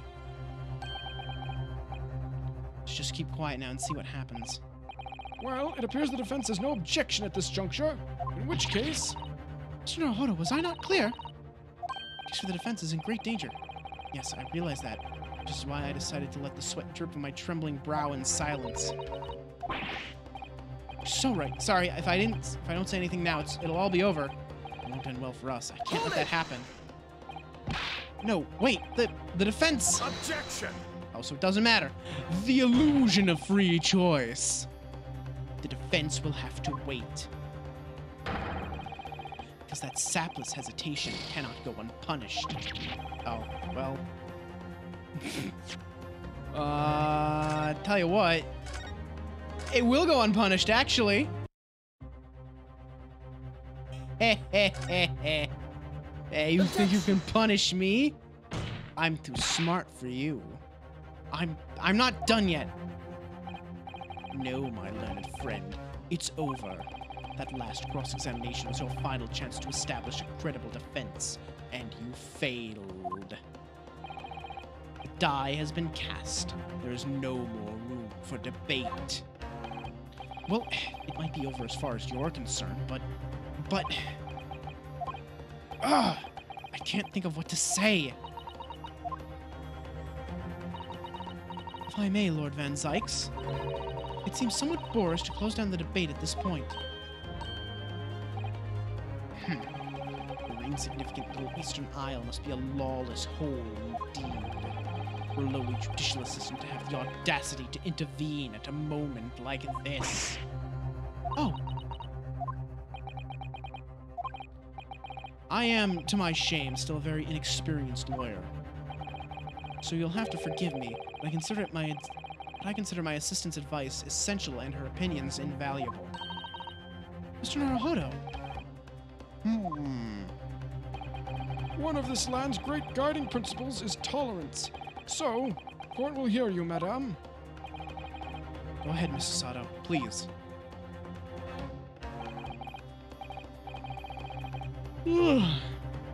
Very well. Pray, what insight can you give us? What have we all overlooked in this matter that you see fit to pursue further? Well, court has been presented with new evidence, but only after the last cross-examination finished. I see. And you believe that this new evidence warrants further examination, do you? Mr. Naruhodo, what do you think? It's just possible that this new evidence might be the decisive proof we've been waiting for. The judge is sure to ask the members of the jury to announce their leanings in a moment. And of course, he's sure to ask you to explain what the crucial piece of evidence is and why. So we must take this opportunity to examine the newly presented evidence as thoroughly as possible. Yes, I understand. And thank you, Mr. Sato. That's it. Sato-san has managed to win us one last chance here. Can't let it go to waste. Man, why am I so sleepy? Very well. The defense may present one further piece of evidence.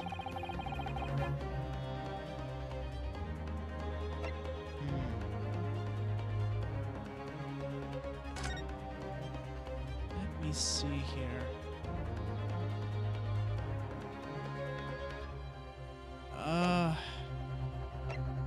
Part of me thinks it has to be like the burnt book, right? Take that!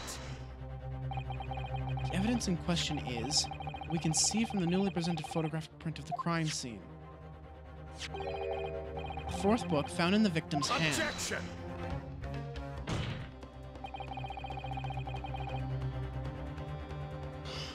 We have already discussed the fourth book at length. Other than it being in the victim's grasp at the time of the incident, no significance has been attached to it. Pursuing the matter further would be a flagrant waste of the court's time, as you well know. Ugh. Yes, I'm afraid, counsel, I must concur with the prosecution on this matter. When I afforded you this opportunity, you led the court to believe that the evidence in question contained a hitherto undiscovered clue. must insist that you elaborate, Counsel. You will identify this clue at once. Do I make myself clear? Oh, yes, my lord. It's, Mr. Naruhodo. I believe the prosecution is trying to avoid a thorough examination of the evidence, which means it may very well be on the right track. Yes, I think you might be right. So, Counsel?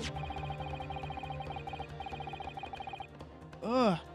God, I suddenly got hit with this, like, huge wave of sleepiness. God damn. Let me stretch out a little bit.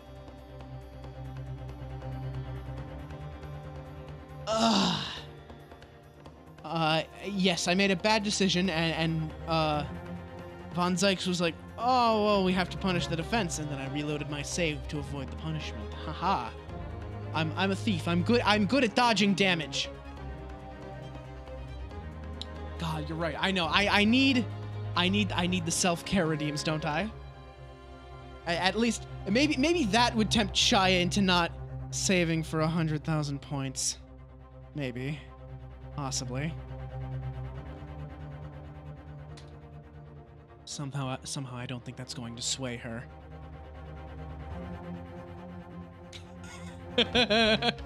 Oh no, Mabel, no! No, we don't need two people saving for 100K. We don't need that, please. Just fourth book and seals. It's right here. It's this big burn. Need to sign that damage occurred relatively recently. Got it!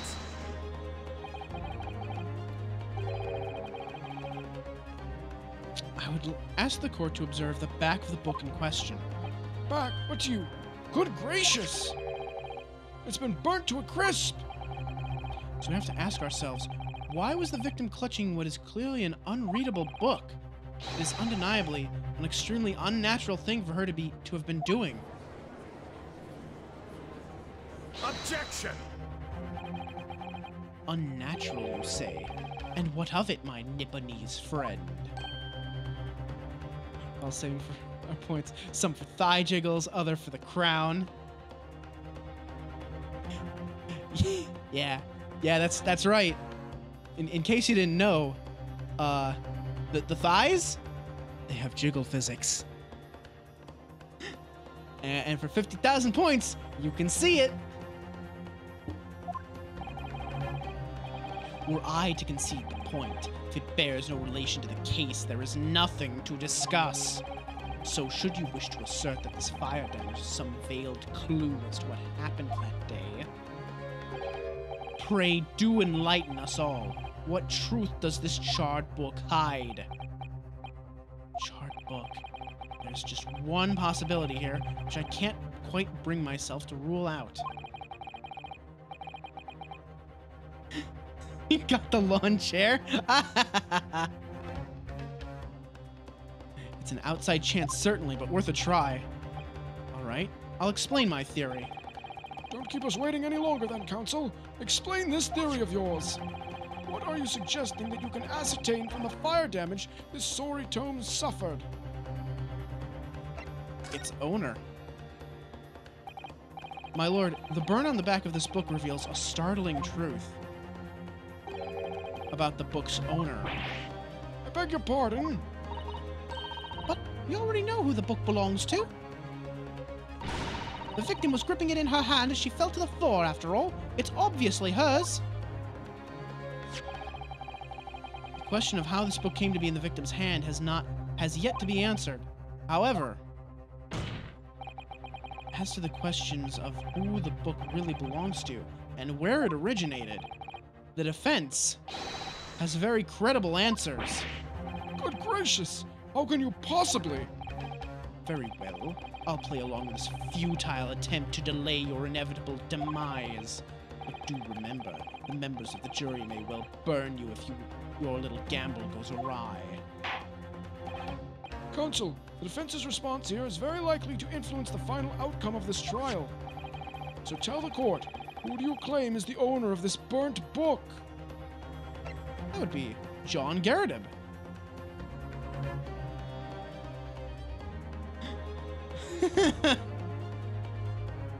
My God, Mabel! I mean, I guess I really can't blame you. He's got some powerful energy. He's not my type, but believe me, I understand it. The way people look at Lord Van Zykes is how I look at Merlwyb in Final Fantasy XIV.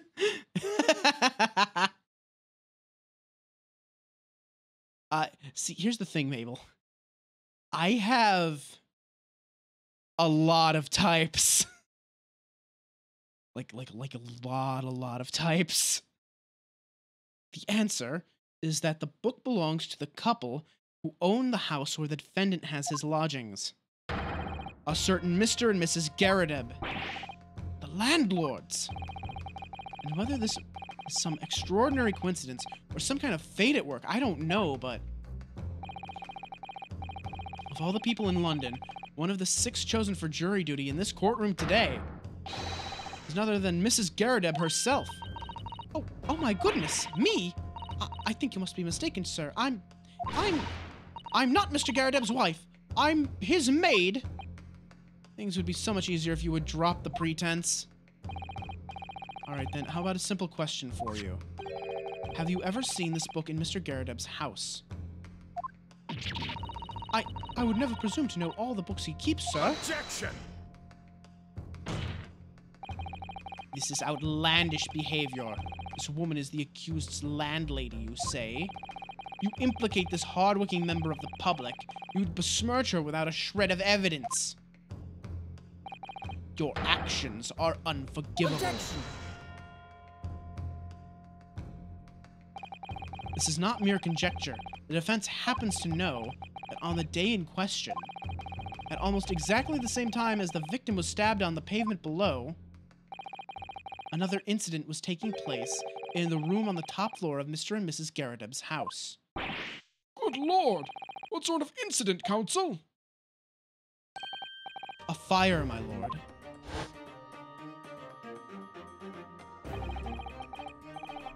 Afraid to say it was. Happened in the blink of an eye, you know. The old place filled with smoke. Couldn't see a bolly thing. Didn't take long for the fire to spread, of course. Bolly furniture started going up as well. Worst of it is, I lost my favorite. A book called The Lion's Pride. The Lion's Pride. By Jove! The very same title that's the subject of this debate! Oh, dear me! Objection! This is risible. All you've told the court is that a book by the same name was involved in a fire, in which case it would be reasonable to assume that it was burnt to ashes. And entirely unreasonable to infer that it magically removed itself to the scene of the crime. Perhaps it would make more sense if I told you that the cause of the fire was marital discord. Without going into details, it appears that Mrs. Garrideb was considerably enraged. Apparently, she continued to attack Mr. Garrideb even amid the flames. Oh, how awful! I can't even imagine being so horrid to the one you love. Can you, Rolly? Absolutely not, sir. My Patricia would never raise a finger against me, sir. Precious. I love them. Please tell me they never actually fight in the witness stand. That would make me so sad. All my favorite old novels in that case. But as soon as the fire got hold of them, that was it. Whoosh, up in smoke. And the wife started hurling things at me. It was I, back up against the window, on a heavy enemy fire. Incendiary books coming 10 to the dozen. The man had his back up against the window, and he had burning books thrown at him.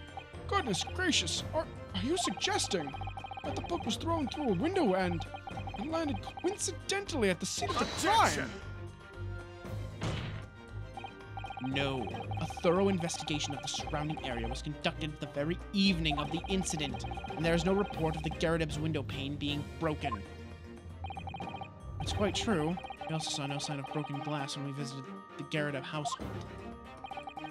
But is it not conceivable that the window was open at the time and not even remotely? Let us not forget the season and the chilling weather that accompanies it. No Londoner would ever leave a window open in the middle of winter. God, Maple. God, we really do need that hydrate redeem, don't we? For you.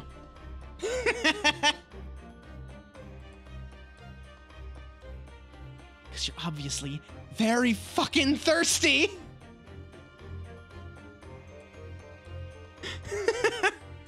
See, here's the thing. Now I know your name, so now I can call you out directly.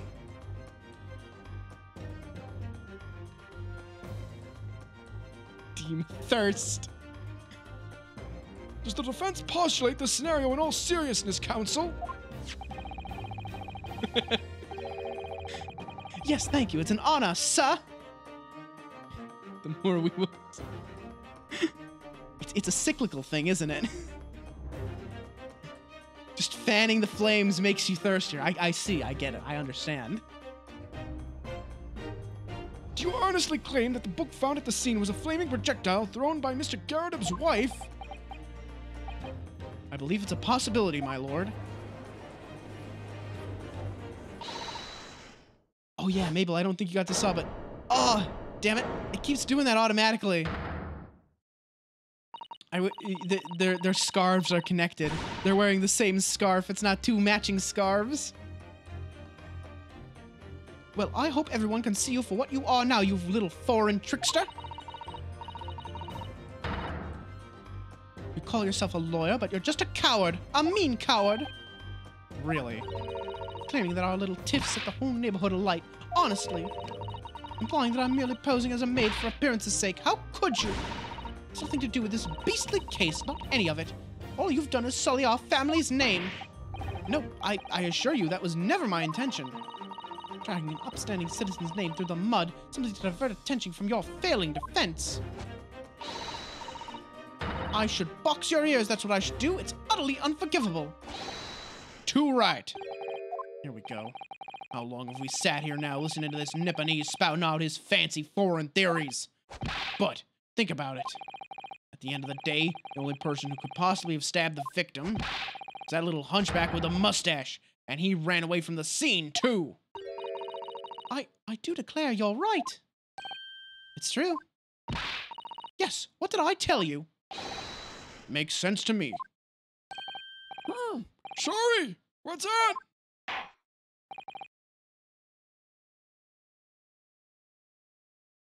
Uh-oh. Yeah, uh-oh indeed. That would be a good couples cosplay, wouldn't it?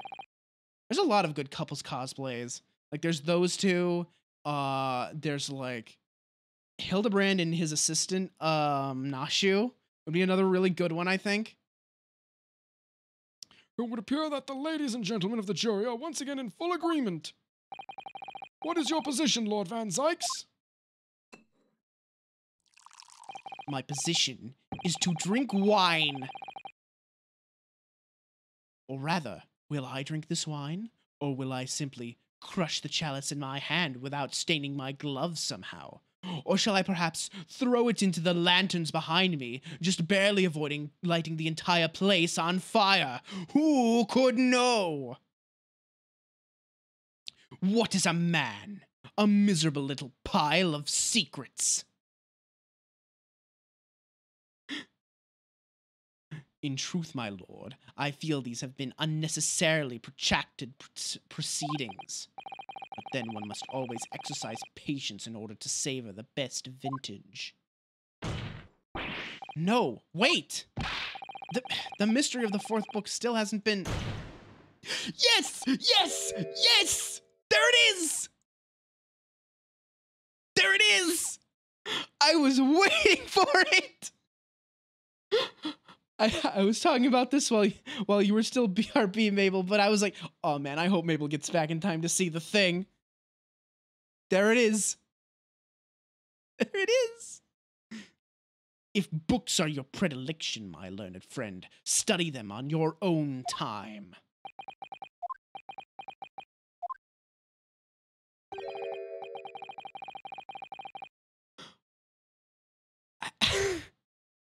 My God, Alex, please!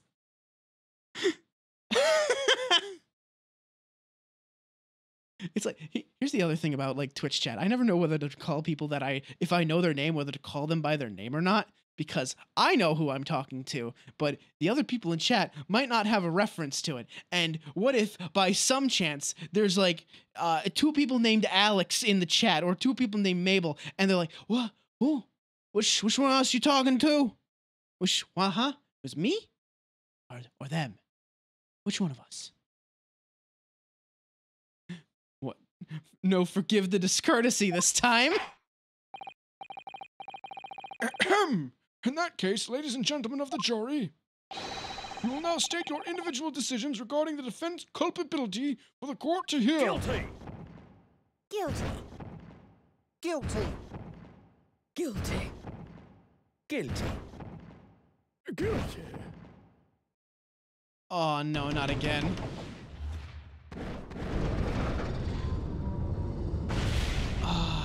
Do we at least get to do another summation examination? Maybe? Thank you for that unambiguous response. It's twice now. It's over.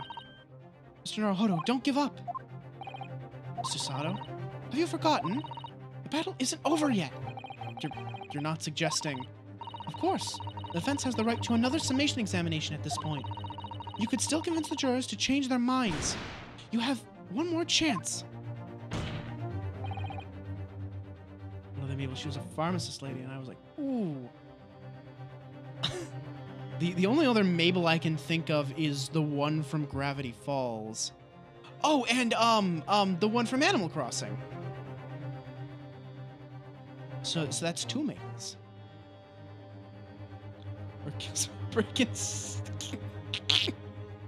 I think there's other options, but yeah, I guess that would do it, wouldn't it? My lord, the defense asks to exercise its right to a summation examination. You believe you still have tricks up your sleeve. I don't intend to trick anybody. I intend to uncover the truth. This is no time to be downcast. As long as there's a chance, I have to stay strong and determined. Look at that face. That's the face of a good boy. He continued immediately. Oh, was it actually? Oh, that's really cool, Mabel.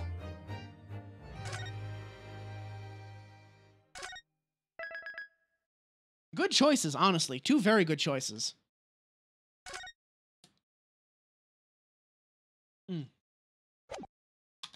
Taking another sippy, don't mind me.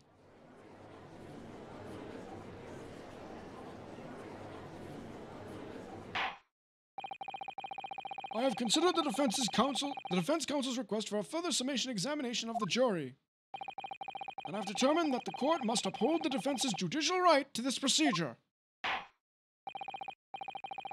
So, counsel, you will now proceed with your second summation examination. I presume the jury is ready, Mr. Foreman? We are, my lord.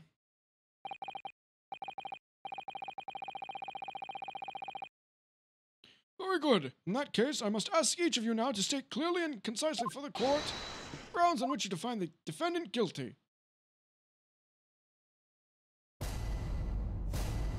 All right. The accused left behind evidence at the scene, didn't he? Those 3 books of his.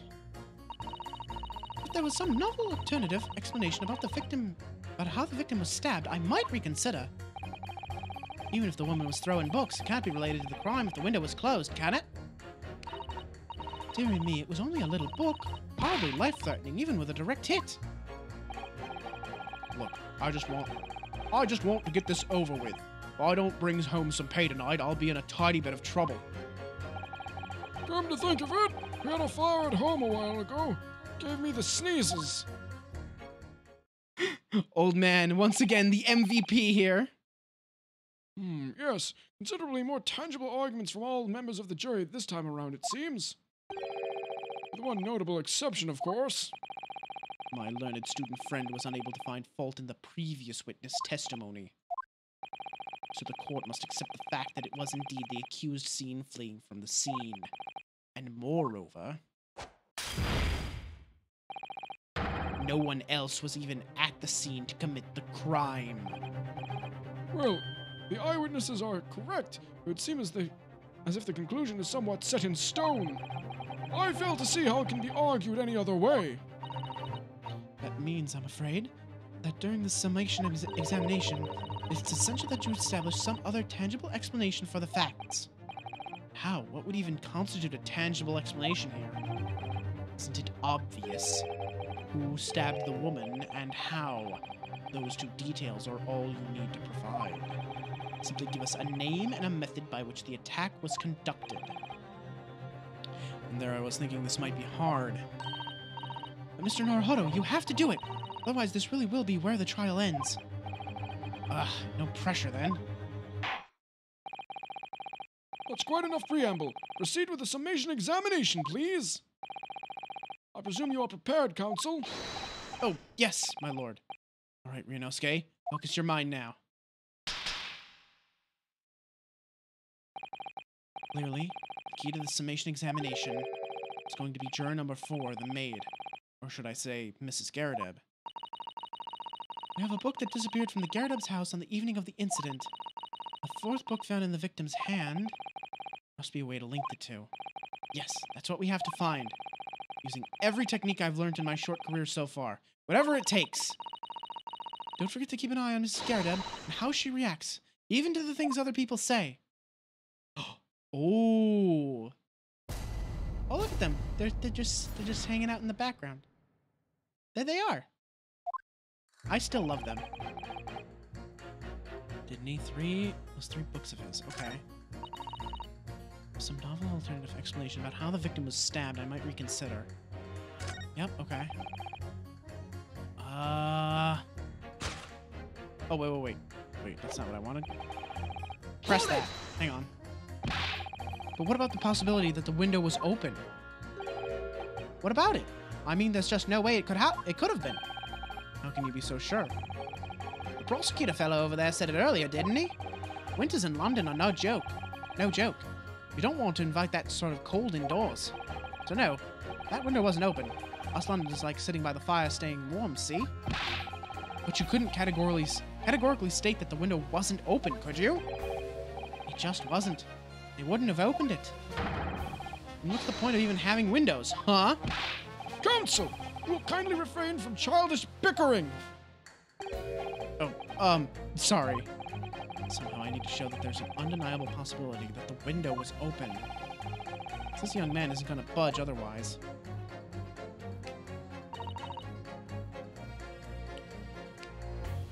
Let's see.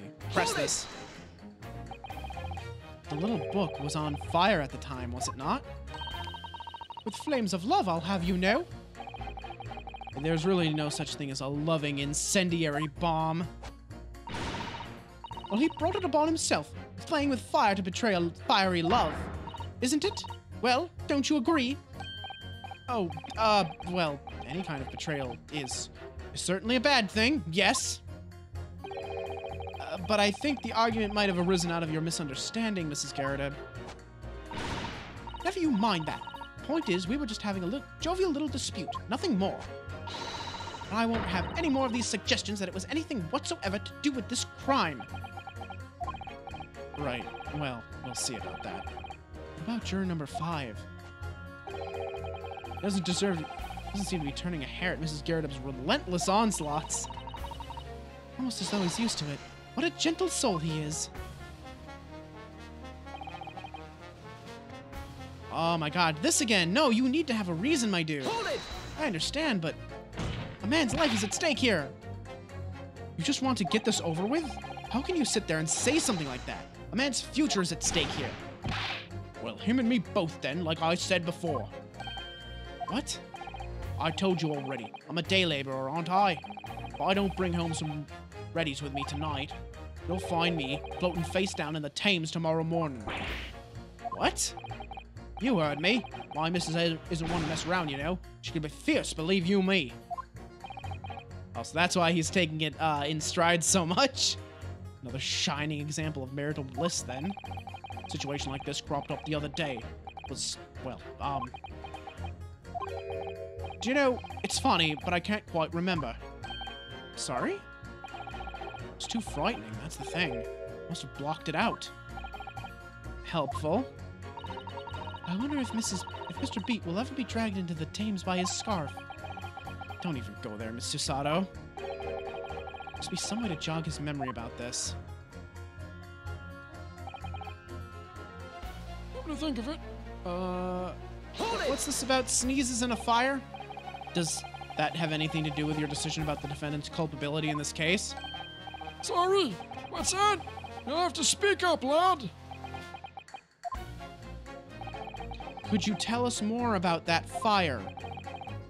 It was last winter. My grandchildren baked me a lovely cake on my birthday.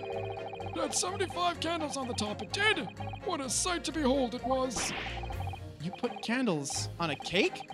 Was it some kind of devil worship? Of course not. It was an angel cake. To celebrate my birthday, obviously. It seems that's a common custom here in Great Britain, Mr. Naruhodo. Anyway, I mustered all my puff to blow them out. Only I must have blown them wrong somehow. The flames didn't go out, but the candles went flying all over the room. Furniture caught and everything went up. The whole place filled with smoke. Definitely sounds like devil worship to me.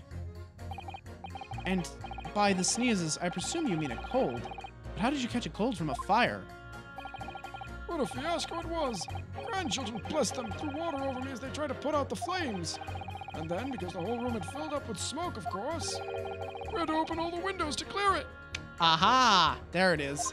The windows. Biting winter air rushed over me like the devil dancing on my grave, it did. I got a terrible cold from it. Put me in the hospital for a while. I won't forget that birthday in a hurry. I knew it was devil worship all along. Something about the old man's story is playing on my mind for some reason. Aha, we have something.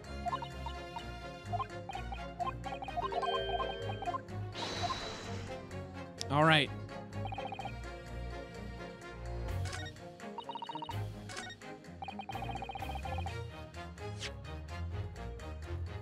All right, let's go.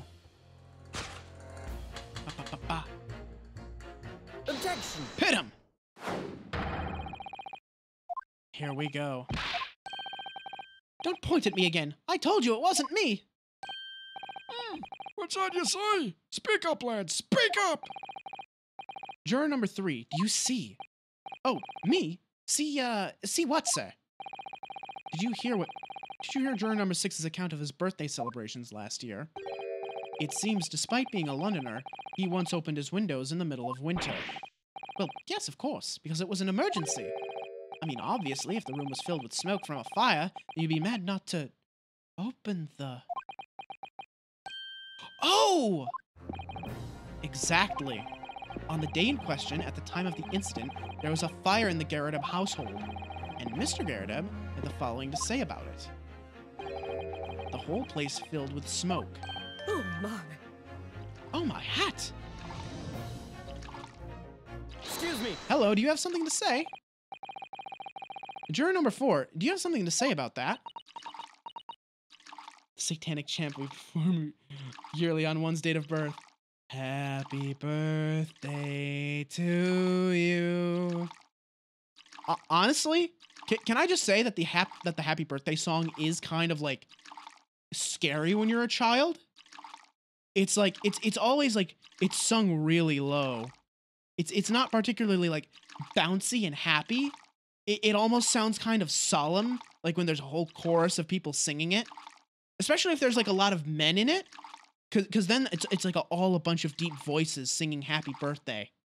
And it sounds really solemn. And as a kid, I was never one of those kids that cried when people sang happy birthday to me. But I know there's a lot of kids, like little kids, that cry when you sing happy birthday to them like that. Like I would take the the restaurant DMCA free birthday song any day. You know, happy birthday from all of us to you. We wish it was our birthday so we could party too. Like that's a much better birthday song. Oh no, Mabel. Anyway, let's move on before this woman like explodes from drinking so much tea. I do appreciate that bottomless teapot, though. Bottomless teapot. That sounds valuable. He thinks I want it. Thief senses. Shia, hey, how's it going? Of course you show up just in time to, like, DMCA me. You know, I've heard, like, the term DMCA so much that whenever I try to talk about Devil May Cry, I keep calling it DMCA instead of DMC. Oh, dearie me. What is the meaning of this? How dare you imply that I'm hiding who I really am? It's imperative that you confirm something for the court. So please, it's time to drop the pretense now. What is it? When the fire started in your house that day, did you or your husband open the window? What? I beg your pardon? What are you insinuating? The room would have been thick with smoke after the carpet and bookcase caught fire as they did. In a situation like that, it's inconceivable that you wouldn't have opened the window. And what if we did? Oh, all right then. Yes, you're right. My husband was frantically trying to open the window, which can't have been easy since I continued to give him a justly deserved book battering, even though your house was on fire.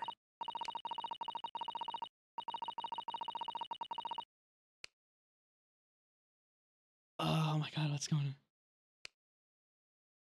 Oh god, yeah, the internet has been unkind. Wait, let me see. Oh, no. Okay, it's not on my end, at least.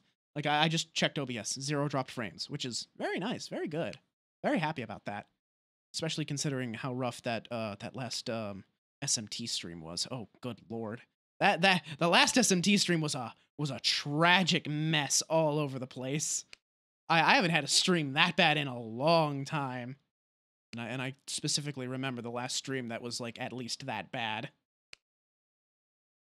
You just never stop throwing until... Oh, you never stop throwing until the anger subsides. It would be terribly bad for the nerves to do otherwise. Of course. I should have realized. That's a significant step forward, Mr. Naruhodo. You've managed to establish that the window was open. We simply must have that added to Mrs. Garrideb's formal statement. Alright. Now we just pit her against you. No, not that.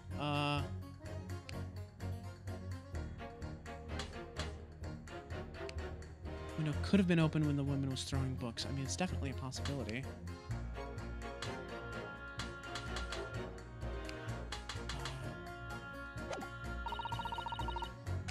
Wait. So he changed his as well. Hold it! Let me press that a little bit. At the point when the victim was attacked on Briar Road, we know there was a small house fire in the Garrideb household on the opposite side of the street. Well, yes, it certainly seems that way. And on account of the smoke, I imagine they would have had the windows wide open in spite of the cold. We also know that Mrs. Garrideb was throwing flaming books at her husband. Her husband, who was backed into a corner by the window due to his wife's frenzied attack. Yes, that's right. There's definitely a chance that one of the books could have flown past the man and out the window. Only what? Yeah, I can't really see how I could have gone all the way over to the other side of the road. That's all. So I don't really see how I can change my decision, really. Oh, I see. Wasn't enough? What's it going to take to persuade these people? Alright. Let's press you a little bit. The fourth book found at the scene of the crime shows very obvious signs of fire damage. The title of the book is The Lion's Pride. Same title, in fact, as the book that Mr. Garrideb told us he had been reading. Well, I really couldn't say. On the day in question, did you or did you not throw at your husband a copy of The Lion's Pride that he had been reading? I did. It was the first thing I could lay my hands on, so I hurled it straight at him. And now that you come to mention it, yes. I was rather enjoying reading it, you're right. Why did you not reveal this information to the court from the outset? Because I couldn't, you insolent little man. I didn't remember. At times like that, you pick up and throw whatever you can lay your hands on, as well you know. Really don't. Barely noticed I was throwing a book, much less the title of it. Oh, did this man remember the abuse he took from his wife before? Excuse me. What a face, though. My word. What is it, juror number 5? You know something. I've remembered what it was. That memory I'd blocked out. Ah. It was listening to what this granny was saying. Brought it all flooding back. Who are you calling a granny, you cheeky devil? I'm Mrs. Garrideb or the maid, I'll have you know. Man doesn't even flinch. Please tell me that that's not because he's so used to being hit all the time. It was about 2 weeks ago now. I just got back home from work, like. I put my hand in my pocket for the wages I just earned that day, and I nearly died. It was a hole. Every last penny had dropped out. Oh dear, what a disaster. You haven't heard the half of it, boy. Oh? Wife was cutting up some chicken at the time. I hardly get the words out, but I told her straight. I've lost the day's wages, love. Next thing I knew, blade was whistling past my ear. Stuck into the wall next to me, it did. About an inch deep. No words. Just terror. I could smell it then, you know. God awful stench of the Thames. I'm sure I was going to end up face down in the muddy banks that night, I can tell you. Now, that's a real disaster, isn't it? I'll never use the word lightly again. Anyway, the point I'm trying to make is this. When women lose their rag, they'll throw anything at you. Knives, hatchets, hammers, you name it. Mr. Naruhodo, you mustn't think that all women are so short-tempered and unrefined. No, I wasn't thinking that. Throwing household objects at people is what's so uncivilized. At least attack with honor, using a bow or the like. What? Attack? Who are you going to attack? Oh god, here comes another Susato takedown. Never mind. Anyway, this man's words could be rather significant, I think. Alright. Come back to the bow and arrow thing later, if I dare.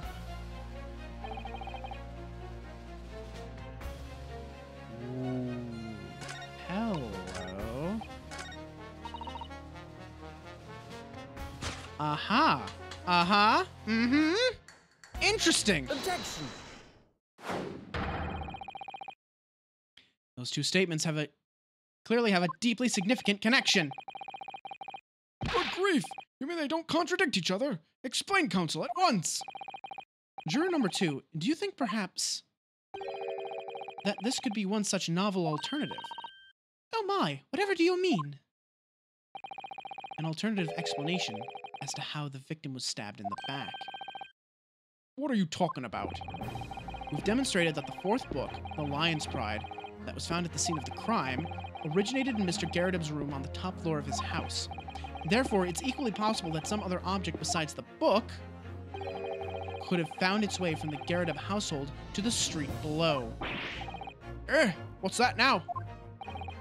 After all, Mrs. Garrideb could have thrown any number of different objects at her husband. Is that right, juror number 4? What are you insinuating now, you little beanpole? I'm beginning to think that ever since the true origins of this book came to light, perhaps she's had a feeling that this might be what happened. Now you listen here, you Eastern Gala. As the foreman of this jury, I demand a straight answer. You give us this yarn about some other object making its way out of the house, but what? What was it? I'm really taking a big gamble here. That was a bold accusation to make, but I haven't any real evidence to back it up. I'm certain, at the very least, this warrants further investigation. Alright, Mr. Foreman, I'll try to explain the defense's theory. The other object that found its way from the Garrideb household to the scene of the crime was this knife. This game's... Oh, thank you. I appreciate that. I'm glad you're enjoying it. I do my best to do, like, distinct voices. Take that! Or wait, you meant Ryunosuke, didn't you? Whoops. Sorry, I'm a little bit vain if you couldn't tell. Juror number 4, Mrs. Garadeb. What now? Your only watcher. Thank you for the follow. Welcome to the hideout. Enjoy your time. Kick back, relax. We got some mince in the bowl over there. You keep on me. Well, I mean, you are a watcher, so I guess that's to be expected, isn't it? Must apologize in advance for this. Something else for the court. This knife. Have you ever seen this knife before? Good Lord, Counsel! What on earth are you doing? That's the weapon that was lodged into the victim's back, man!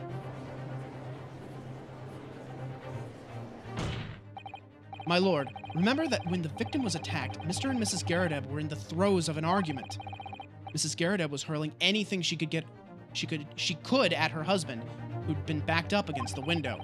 A window that had been opened to clear the smoke, and through which a book sailed to land at the crime scene. You can't seriously believe that. The book was found in the victim's grasp. Are you saying that it flew out the window and across the street to land neatly in her hand? Huh. Even my missus hasn't got aim like that. Yes, I admit there are many details we don't yet understand. But that's the point. That's precisely why we must not allow this trial to end. Not right now. Oh my. Mrs. Garadeb, your answer, please. Have you seen this knife before or not?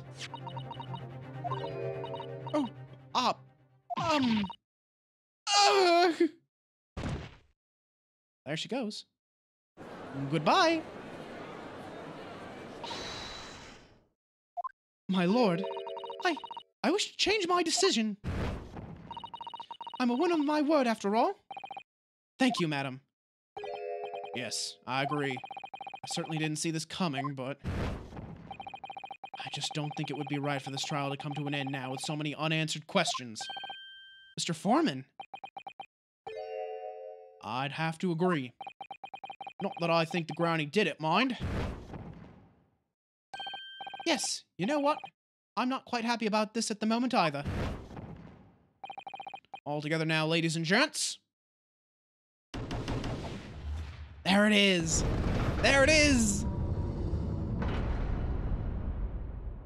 I must tip back the balance. We did it. Oh, congratulations, Mr. Naruhodo. So, as a result of the defense's summation examination, a number of jurors' leanings have changed. 2 jurors called guilty against 4 now calling innocent. Accordingly, the opinion of this court is divided. And this trial will continue.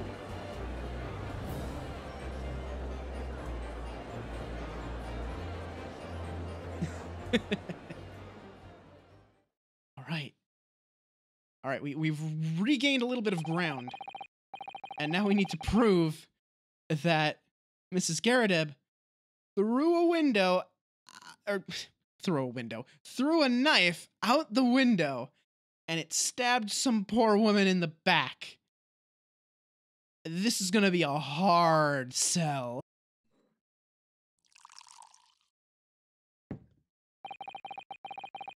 All right, place your bets. Place your bets. Does he take a sip? Or does he crush it or throw it into the fire first? Does he drink the wine? Or does he just waste it again?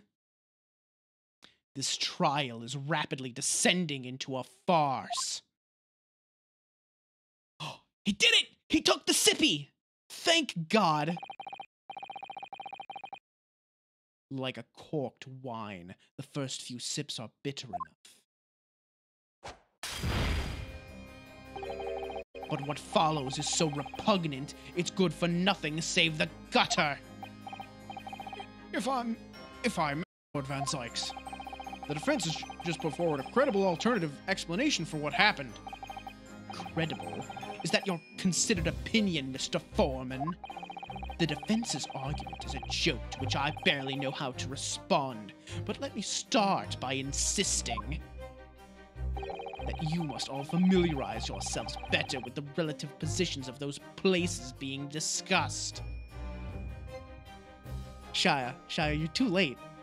You're too late. Mabel already made that joke. You're too late. Oh wait, was it Mabel or was it Alex?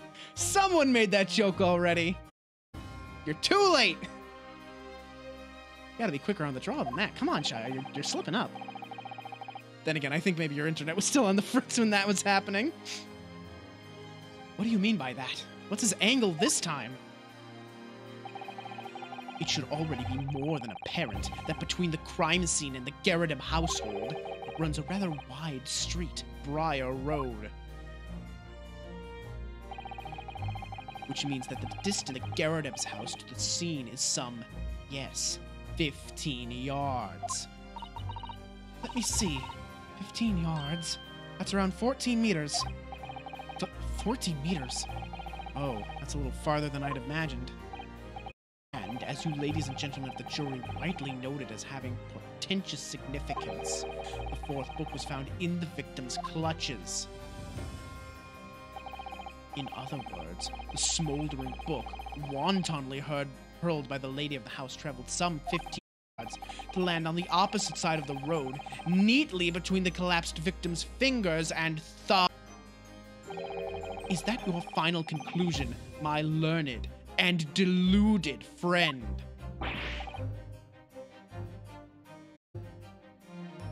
And it's back on the Fritzkins every 30 seconds. Oh, God. Oh, that sucks, Shia. It's all right. Don't worry about it.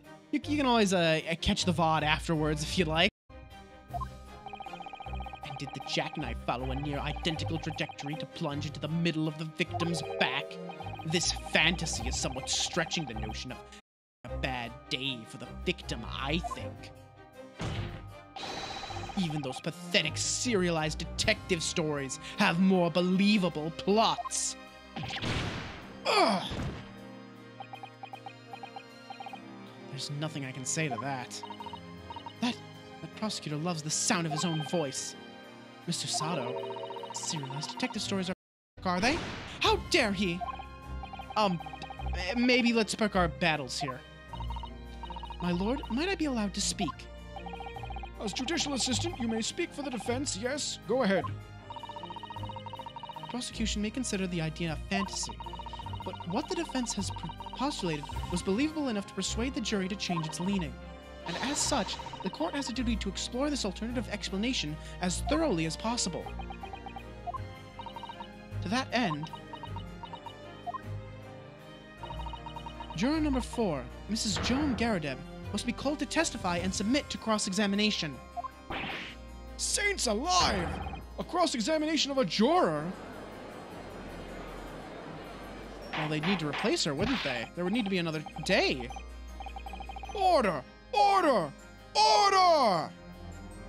Well, this is highly irregular. It is unprecedented for a member of the jury to be summoned to the witness stand. Objection! He did it again!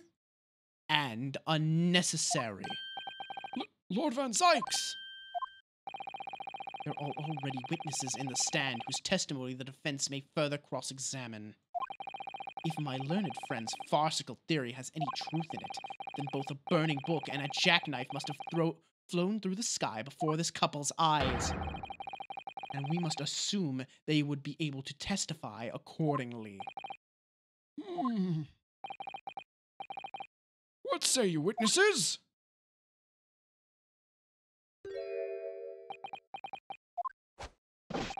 Yes, sir. Constable Royley Beat reporting for duty, sir. Well.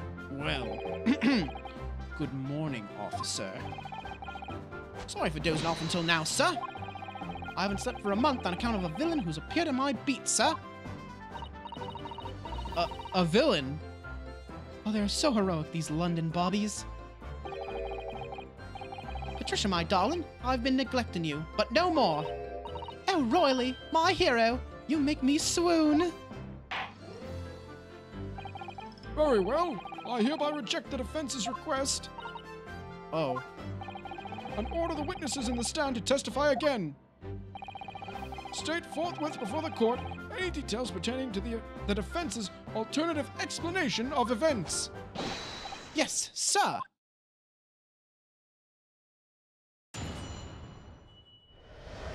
He's still just a little bit sleepy. Still just a little bit sleepy. Honestly, this man reminds me a lot of me. You know, my mastery of falling asleep anywhere and everywhere. Like, I think I mentioned this in Ryusei's Discord, but I can fall asleep just about anywhere. I can fall asleep at a desk, in a chair, on the floor. One time, I almost fell asleep standing up, like just leaning against a wall. I was just dozing. What? Huh? Yeah. What? I'm fine. I am a master napper. What can I say? I remember one time, the one time I went to Katsukan, it was my turn to sleep on the floor, and that was the one time I couldn't sleep. I could not sleep on the floor of the hotel room. It was too hard. Like my legs kept falling asleep. So I found, like, I grabbed the chair from the desk that was in our room, and so I wheeled it into a corner by the door, and I just propped my head up against the wall and fell asleep in the chair. I kind of fell asleep in the chair. A little bit. Not very well, and not for very long. The next day at the convention, I really didn't do much convention. I kind of just found a nice, comfy chair and fell asleep there. Isn't that a bad skill for a thief? What, napping anywhere? No, come on. I mean, like, you gotta have stakeouts, right? Like, when you're, like, you know, casing a joint, you gotta have stakeouts. You gotta, like, you know, stay in one spot for a very long time. And sometimes you just gotta take a little nap to pass the time. It's perfectly reasonable, as long as you don't snore. Otherwise, because then you give away, you know, your position, and people find you, and the guards ask, what are you doing in the bushes? And you gotta explain to them, well, I just thought the bushes looked like a real comfy place for a nap. I don't know what you're judging me for. Next time we're making sure you're in a bed. Oh, God. I think, you know what, actually, let me check something real quick. Let me check something for you, just real fast here. Let me take a look over here. Is there a... No, wait, those are backgrounds. Hang on. Do we have a bed? Oh, we do. Here we go. We'll put this behind me. There we go. There we go. There we go. I got a nice, comfy bed right here. You happy now? Hang on. I saw blankets too. There, look. Look, I'm all nicely tucked into bed now. Are you happy? There you go. Is this good enough for you? All right. Get rid of these. Wait, I gotta remember which window I was tabbed into. Pink blanket. I should have gotten the pink blanket, you're right. And also, yes, the tail is very floofy. It makes a very good pillow. Mabel, no, wait. I gotta finish this case first. This case has nothing to do with Mr. and Mrs. Garrett. Believe me, a London Bobby is good for his word.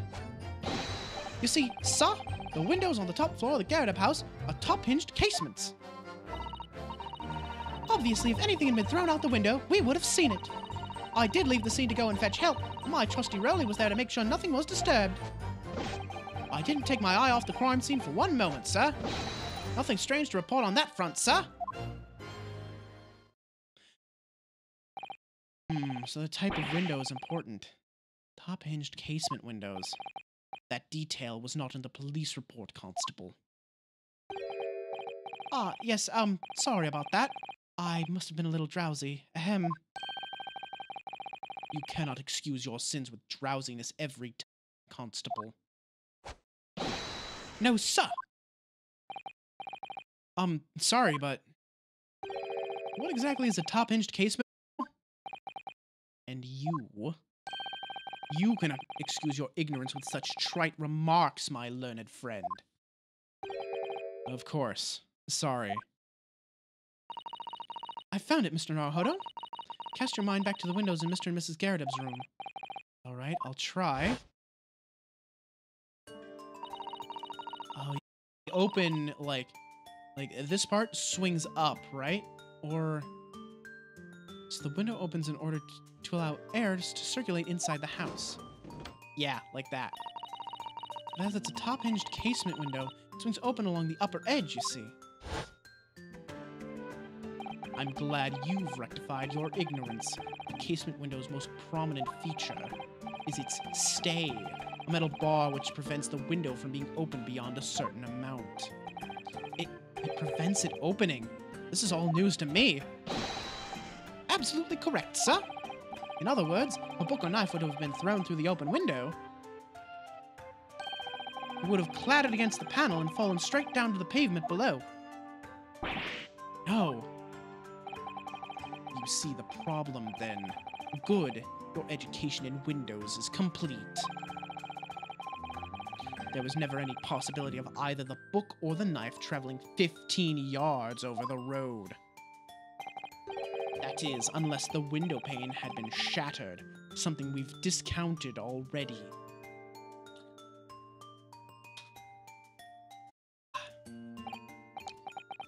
That can't be! Did you see that, Rolly? That young Japanese man just collapsed in agony. Oh, yes, my darling, I saw it. I saw how he crumbled before me. Oh, Rolly, you're so strong. How is this happening? I haven't even started the cross-examination yet, and already my argument's been destroyed. Counsel, if you could drag yourself upright again, the court awaits your cross-examination. My lord. Oh, good. Another desperate situation.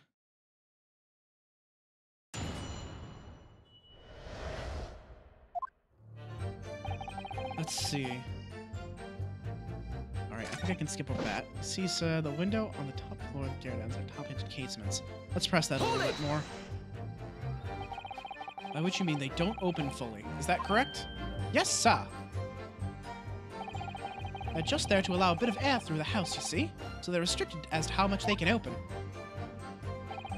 And therefore, anything thrown out of the window from inside the room would simply strike the pane and fall to the street directly below.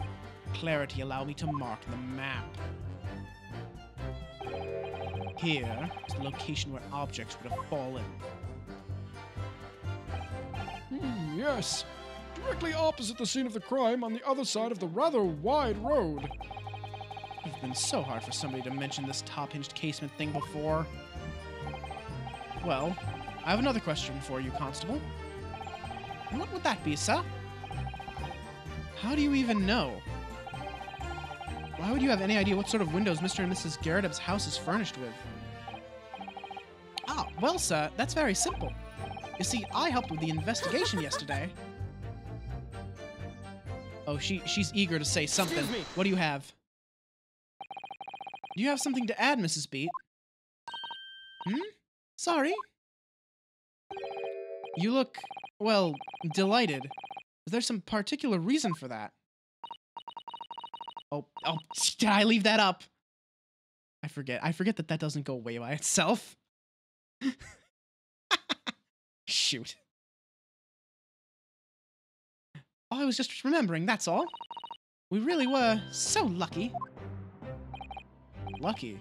What do you mean? Well, of course I feel terrible for the poor woman who was attacked. Don't misunderstand me, please. We were just so lucky it didn't happen on Rolly's beat. It was so close, you see? Oh, I hadn't realized. Oh, yes, that street, Briar Road. That's the boundary between Rolly's beat and the next one. Isn't that right, my love? Oh, he's nodding off again. Constable Beat. Oh, yes, that's right. That's the reason I was helping out with interviewing the occupants of the Garredub household yesterday. The house is on my beat, you see, sir. It really was cutting it close then. Constable, I wonder if you could clarify something. If the Garrett household is on your beat, does that mean that the pavement next to it is as well? Outside Mr. Garrett's house? Yes, man.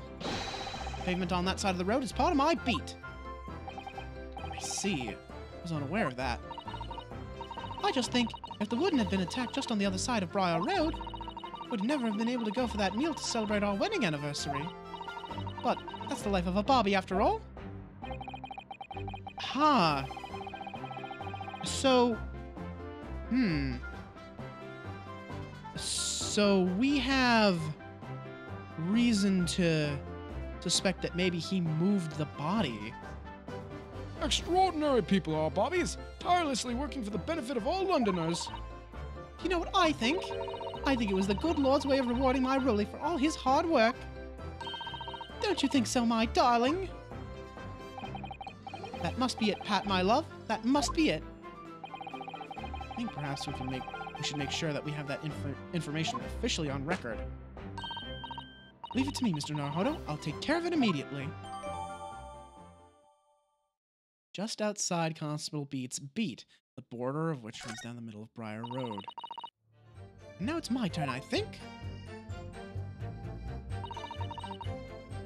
If we were at the window, we would have seen it. Hold it! But according to my notes here, the sun had gone down already and it was dark.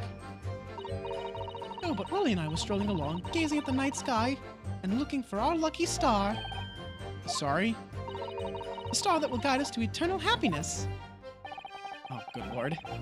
Can it guide you to answer the question? A flaming book had cut across the sky in front of us. It would have lit up like a shooting star. If I had seen a shooting star, I would have made a wish upon it. Let Rolly be an inspector, I would have said. 3 times at least. Of course, what with the smog and everything, we couldn't actually see any stars. In short, are you trying to say that neither a book nor a knife crossed the sky before you? Yes, sir, that's correct, sir. As sure as the night sky in London's... As sure as the night sky in London is starless, sir. It certainly seems like they're telling the truth. And we saw the poor woman fall to the ground, so we ran straight over to help her. I did leave the scene to go and fetch help, and my trusty Rolly was there to make sure nothing was disturbed. Hold it! Press that, please. I'm starting to see where the carpet is fraying here. Where the sweater is unraveling. Or, rather, the scarf.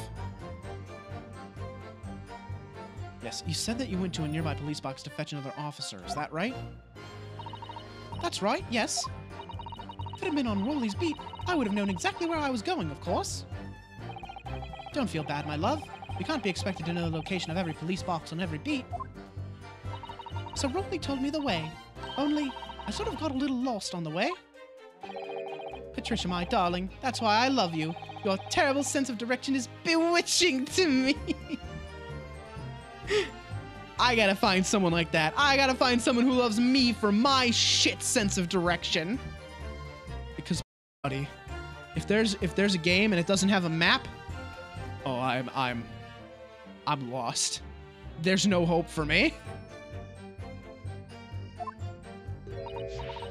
Oh, Pat. Oh, Rolly. Oh, please. So I suppose I was gone for about 15 minutes. But like I said, my Rolly was at the scene the whole time, making sure nothing was disturbed. I was off duty at the time, of course, but a true Bobby is really never off duty, sir.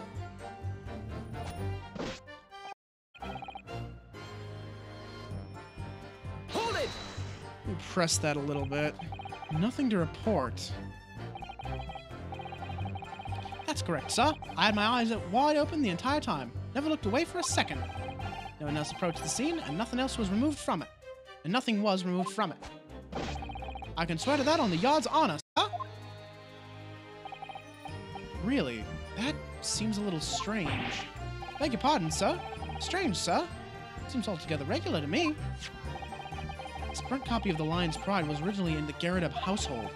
So the question remains, how did it find its way to the hand of the victim? Can you shed any light on that, seeing as you were at the scene of the crime the entire time? Aha! Could it be a different copy, sir? One that just happened to be burned as well? Even if that were possible, why would the victim have been gripping a book like that in her hand? As we can see from this photographic print, she has a bag over her shoulder. Well, sir, that book was in the lady's hand from the moment we arrived at the scene. Is that so? There's something about this statement that's not sitting right with me. I think I know exactly what happened now. So, you know, Mrs. Garrideb threw the flaming book out first, which caught the victim's eye, right? She was like, oh my god, there's a burning book, like it just dropped out of the window. So she bent over to pick it up, and then the knife fell out. And it landed blade side down in her back. The Bobby saw this, and quite possibly, Mr. What's his name? Natsume. Mr. Natsume was standing behind her, saw this, and was like, oh, good lord, dropped his books, ran back home. You know, frightened out of his skull. Meanwhile, you know, the Bobby and his wife showed up, saw the body there. Maybe the missus wasn't really paying attention, so, you know, he sent her off to go find a phone box, and he dragged that body off his beat so that, you know, they wouldn't see it. Or so that it wouldn't be his problem and they could still go out to eat. Two mysteries of how the knife ended up in her back and how that book ended up in her hand. Must be some common thread between them. Oh, absolutely.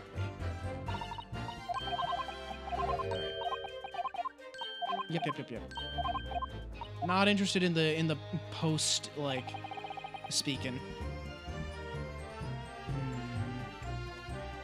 So we haven't had anything. Let's see.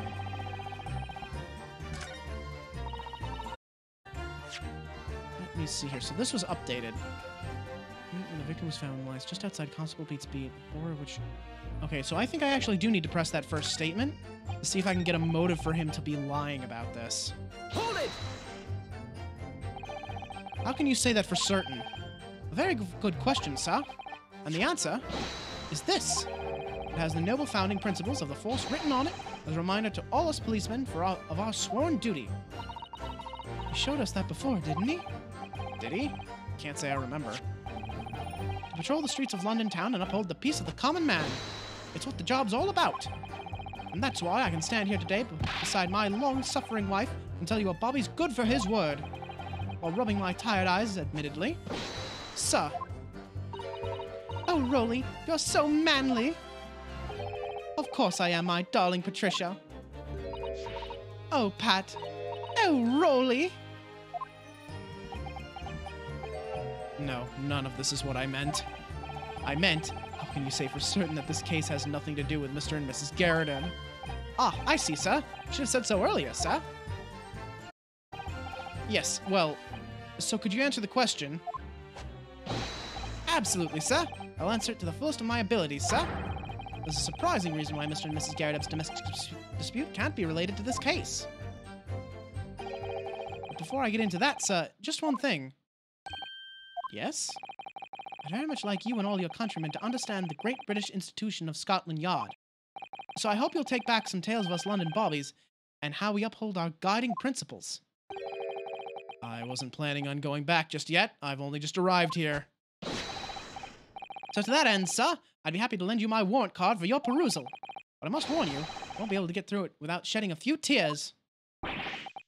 Thank you. I'll try.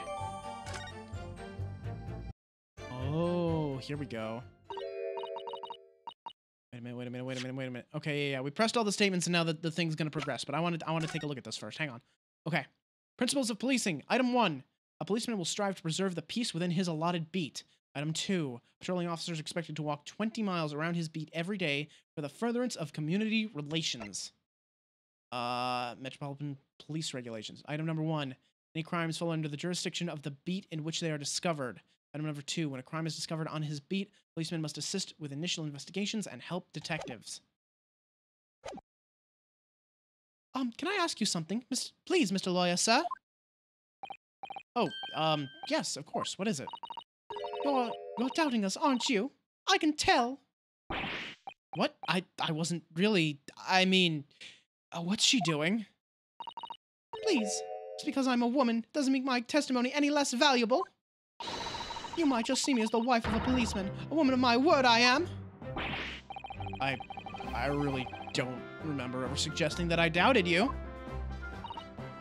No excuses. I don't want to hear it. My voice will be heard. My lord, you'll let me speak, won't you? Yes, Miss Beat, I will allow you to supplement your testimony if you so desire. Sometimes the path of least resistance is the sage one. That was a very loud mutter. I heard that. A Japanese man thinks a policeman's wife's word counts for nothing, does he? But watch out, sir. I might let you get away with something like that, but my Roly won't. Duly noted, Mrs. Beat. Please, I humbly ask you to continue. What could she possibly be about to say, I wonder? I know what I saw. My eyes never let me down. My sense of direction is a little off sometimes, though. Is it now? Hold it! Tell me more. Mrs. Beat, nobody is questioning what you've told us. I saw it, I did. That evening I saw it clearly. That little Eastern man with the whiskers and the funny curved back slinking away from the scene. I know what I didn't see as well. I didn't see any flaming books or knives flying through the sky. All very clear. You also mentioned something about having a poor sense of direction. Oh, yes, well, that's a little embarrassing, really. I'm always ending up at the wrong place when I've made arrangement to meet Roly. He gets ever so cross. Oh? Excuse me! Tell me more, Mr. Roly. Constable Beat, is there a problem? Oop.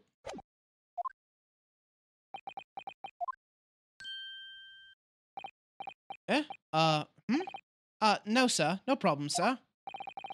Did your wife's remark just now bring something to mind, perhaps? Oh, well, in a way, sir. Yes, sir. I was just remembering the same thing happened that evening is all. You mean Mrs. Beat lost her way on the night of the incident? Well, you see, I sent her off to find a police box in the next beat over for mine. She was gone a fair bit longer than what I was expecting. Thought she'd be back inside 10 minutes, but my darling was gone a good 15. Oh, Roly, you're such a tease. The reason I was so long was because of the bouquet, silly. The bouquet? Sorry, what bouquet are you talking about? Oh, it was a present for our wedding anniversary. Roly's so romantic. Saved up for it with farthings and halfpennies until he found in the gutter while doing his rounds. Yes, how romantic. I'd forgotten all about it until just now. How do you, my darling? Oh, yes. But that was just between us. No talking about it to anyone else, darling. You have to promise. Really? Oh. What was that all about? Constable Beat looked very obviously troubled during that exchange. I'm afraid I can't offer any useful insight, Mr. Naruhodo. I'm quite sure of one thing. You have to ask Mrs. Beat about the bouquet. Mrs. Beat, this bouquet you just mentioned. I'd like you to add details about it to your testimony, please. Oh god, we just keep layering on the testimony here, don't we? Ben's like slowly losing his temper, like, what is this? What is my learned friend going on about now? Bouquets? What could a bunch of flowers possibly have to do with this case? Nothing, I tell you. So I will smash yet another chalice in anger. Do forgive my discourtesy. Happened was, I dropped my bouquet and end up losing my way for a while. Hold it! Tell me more. You mean you dropped the bouquet at the scene of the crime? Yes, that's right. Oh, I was so upset. When we ran over and saw it was a woman with a knife in her back. I was so shocked I dropped the bouquet Rolly gave me. It's in a dark spot where the streetlights weren't casting any light, so I didn't notice at first. And then you went to the police box to report it to the policeman whose beat it was on. Yes, I came back to the scene together with the other constable, you see? That's when I spotted my bouquet again. The funny thing was, when I went to pick it up, it was nowhere near the victim's body at all. In case you need reminding, Mrs. Beat, the victim is not deceased.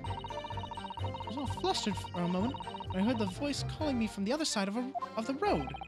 My husband, presumably. That's right. Silly me, I'd gone over to the wrong side of the street.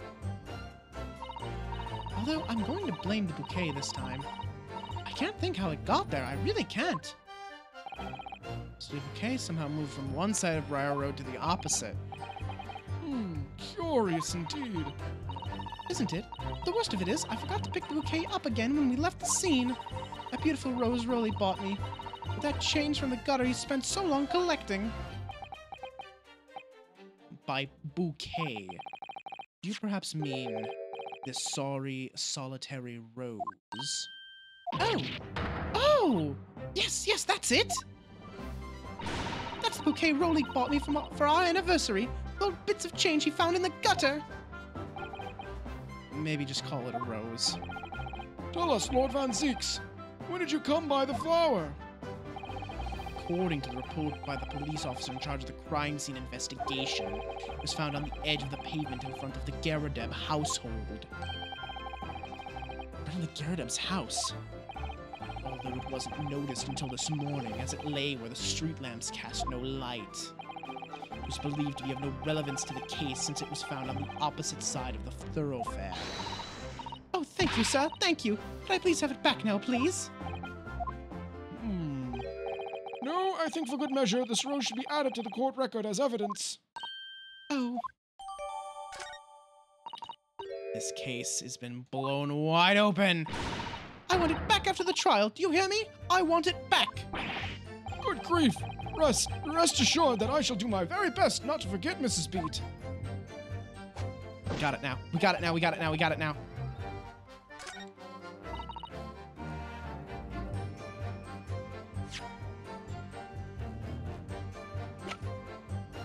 We know what it is now. I'm just not sure how to present the evidence. I take my off the crime scene moments.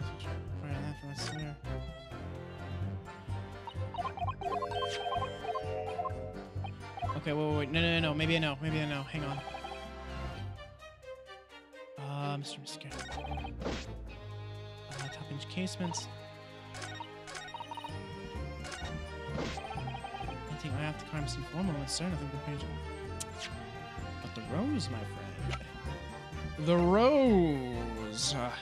Objection! The rose moved. How do you call that nothing?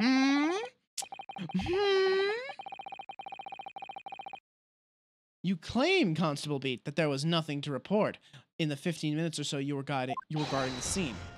But that cannot be. What do you mean to say? In your testimony just now, Mrs. Beat, you explained to the court that when you arrived back at the scene of the crime with the policeman assigned to that beat, the bouquet you had dropped at the victim's side was no longer anywhere nearby. Objection! Yes, on the opposite side of Briar Road to where the victim was attacked. But considering the size of that meager bouquet, a single sorry bloom can be so described. No doubt it was blown in the wind across the street, back to the gutter where it belongs. Meager? But if that were the case, why did Constable Beetle not testify to the fact? No one else appeared at the scene, and nothing was removed from it. Constable Beat swore to that on Scotland Yard's honor. But the bouquet belonged to me, had nothing to do with the case. That's why Rolly didn't mention it, I'm sure. No, because sadly it's not only your bouquet we're talking about here. More than one thing in this case is mysteriously the wrong way around. What are you talking about? Think about it. Besides Mrs. Beat's bouquet, there's Mr. Garrideb's book.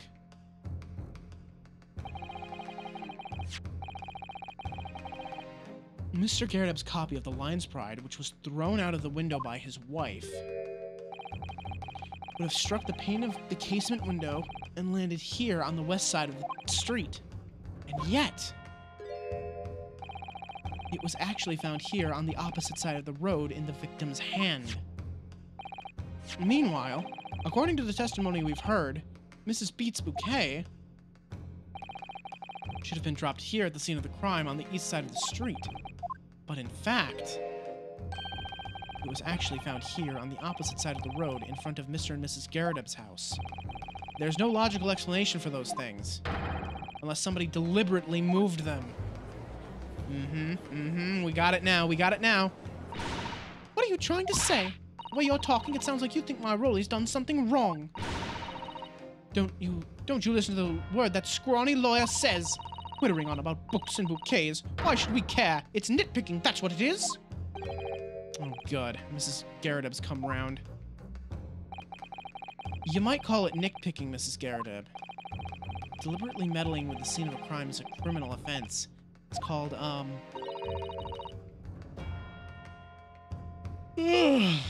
tampering, Mr. Naruhodo. But the person responsible for this tampering cannot admit to it. For a very subtle but compelling reason. Objection! Tampering. You've barely heard the term before. Tell us, my learned friend, who would possibly have cause to carry out such an elaborate deception? Yes, there is someone who tampered with the scene of the crime that evening. All the evidence and all the testimony points to that one particular person. Counsel, I must demand that you substantiate this conjecture. Who are you saying is responsible for tampering with the scene of the crime? Why, my friend, it was Rolly Beats. Take that! Obviously, there's only one person it could have been. Constable Royley Beat, it was you. What? A policeman? A member of Scotland Yard? What nonsense! Why would my Rolly do something like that? There's no one straighter than my husband. No Bobby works more tirelessly for the people of London. Interesting choice of words. Mrs. Beat, you said in your testimony that your husband asked you to go to a nearby police box to fetch the officer on duty. The 15 minutes that you were absent from the scene is the only opportunity anyone had to tamper with it. You're making it up. It's all nonsense. It's all lies.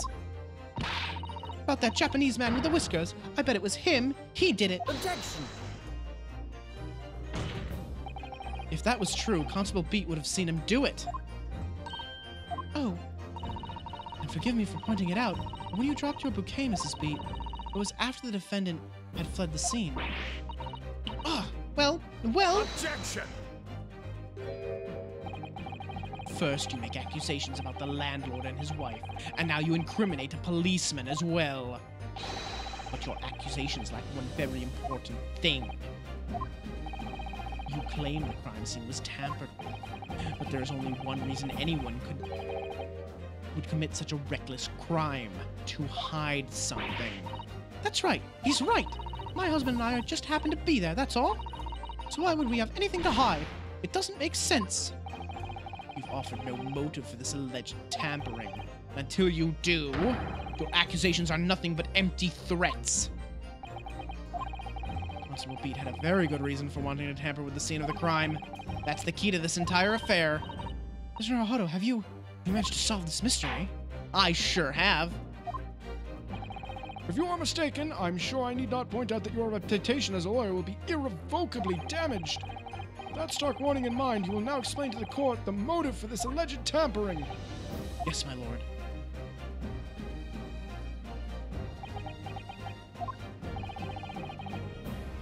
His motive was where the victim fell. Where the victim fell to the ground. That is what the Bobby had to cover up at all costs. What? Where the victim fell? You mean where she was attacked? What are you talking about? We told you at the very start, didn't we? on the pavement of Briar Road. We saw it happen, remember? It's right here, as if anyone didn't already know. That's certainly what everybody has been led to believe. But in fact, that isn't where the victim was stabbed at all. What? What? I'm beginning to wonder. I'm beginning to wonder where this tumultuous trial will end, Counsel. If that's your assertion, then the court is dying to know, my Nipponese friend. Where are you proposing the crime actually took place that evening? Why, that'd be like... right about there! But that's... On the opposite side of the road? I don't understand. On the evening in question, Mr. Garrideb's book fell directly down from the open window above, and your bouquet, Mrs. Beat, never moved at all. What did move was the scene of the crime itself. Good gracious! Objection! Perhaps you haven't been listening to the ample testimony the court has heard. But these witnesses saw both the moment the attack took place. That's right. I saw it with my own eyes. It was 5 o'clock in the evening and already dark. There was the typical London fog on the ground. When you saw the incident unfold and ran to the victim's aid, that was actually on the west side of Briar Road. No, that's not true. It can't have been. Constable Beat then arranged for you to be absent for a while by sending you for help. And during the 15 minutes you were away, he transplanted the crime scene. He moved all the things shown in this print, the victim herself, the 4 books. He moved everything, in fact, to the pavement on the east side of Briar Road. Extraordinary! But the constable overlooked one thing. What? What did he overlook? The bouquet, I presume. Exactly. Prosecution told the court just a few minutes ago about the discovery of the rose bouquet. Lord Van Zyke said it wasn't noticed until the morning, as it lay where the street lamps cast no light. Yes, it couldn't have been seen in the dark, obviously. Which is why it was only the bouquet that was found in its original position on the pavement on the west side of Briar Road. And that is the defense's theory about what really happened that evening. How do you respond, Constable Rolly Beat?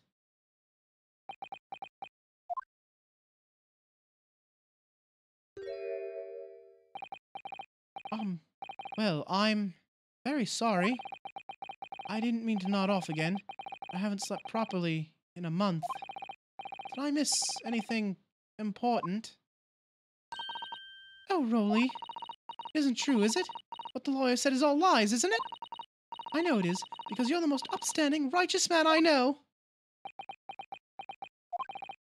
I had a dream. A terrible dream. All the things I did that night. Everything come out. Everything exposed. Only it seems it wasn't a dream at all. Good golly! We got him now. We got him! We got him by the throat! Order! Order! Order! What on earth is the meaning of all this? Oh, Rolly, why? Why would you do something like this? Moving a corpse is a criminal offense, isn't it? Wishing the victim dead should be one, too. Constable, explain yourself! Why would you do this? As a respected member of Scotland Yard, your duty is to protect the good people of London town. I can't say, sir. What? I really am ever so sorry about all this. For damaging the Yard's reputation. For everything. I have a possible explanation for why, on that particular evening, Constable Beat felt compelled to move the scene of the crime. I can think of one reason. What? How could you possibly know? You, a foreigner, presuming to understand the mind of a Scotland Yard policeman. And yet, Lord Van Zykes, it is this foreigner who has uncovered the startling truth of the matter thus far. I believe it would be beneficial to the court to hear this extraordinary young lawyer's theory. Counsel for the defense, if you please. Yes, my lord. Now then, I think you had better show us some evidence. Easy one. Yeah, human emotions are the same. I think I have a fairly good idea of the feelings behind this man's actions. Yep, it would be this. I realize that I'm a foreigner in this land, and I've only just arrived from Japan, which is why all this information about London's so-called bobbies is completely new to me. I've learnt that, though honorable, patrolling the beat is the most demanding work in the world, for example. Keeping the peace, looking after the citizens on his beat in all kinds of ways. There's no doubt that the young Bobby is charged with a great deal to do each day, certainly. For Constable Beat, the day in question was special. Special? How? On account of this bouquet, my lord. Oh yes, it was our very first wedding anniversary. To me, warriors of light! Oh, Detective Void, hey, thanks so much for the raid, I appreciate it. Welcome on in, everybody, how's it going? How you doing? How was your stream? What were you playing? Tell me all about it. Because we're doing a little bit of detective work ourselves right now. And we've almost cracked this case wide open. In fact, I have a pretty good idea. I know where it's headed. But yeah, welcome in, everybody. How's it going? Oh, defective. Defective Void. That's my mistake. I thought it was detective. Sorry. My eyes ain't as good as they used to be. That's an F, not a T. Ori said to check me out. Oh, how nice of him. Mass Effect. Oh, nice. I've actually never played Mass Effect. That's like one of the games that's like one of those big games I never got around to doing. Ori, hey, how's it going? Welcome on in as well. Yeah, Alex is the detective around here. Constable Beat had worked so hard to be able to afford this simple gift for his wife, and was so looking forward to taking her out for a celebratory meal, when he and Mrs. Beat stumbled upon a crime along Briar Road.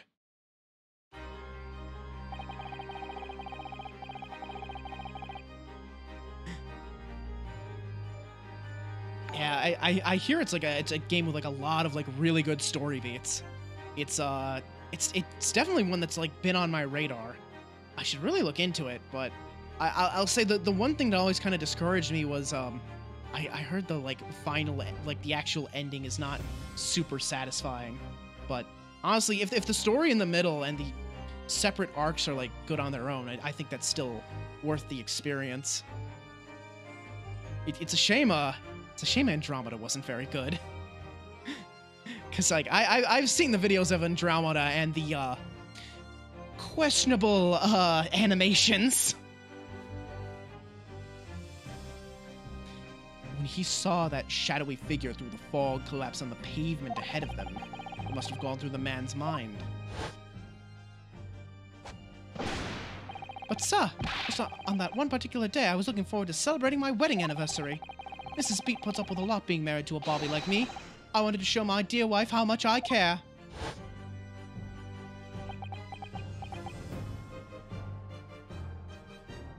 Yeah. Oh, because of the hype. Yeah, that makes sense. A lot of things get hyped up and then they're not as incredible as you hope they're going to be. This is the warrant card that Constable Beat offered to lend me earlier. Inside, among the rules for patrolling policemen, it says, when a crime is discovered on his beat, a policeman must assist with initial investigations and help detectives. Aha! Constable Beat. Is that, or is that not, the reason why you moved the whole scene of the crime that day? Yes. Everything you said, it's all right. So that's it. It was all to do with the boundary of your beat. Oh. Exactly. To summarize, the incident actually occurred on Constable Beat's beat. Good gracious! Constable, do you realize the gravity of what you have done? It was the first time since I became a copper that I'd ever cursed God. Stay close to me, Pat. The criminal could still be lurking somewhere. As we ran over to the scene, I had every intention of doing my duty as a police officer.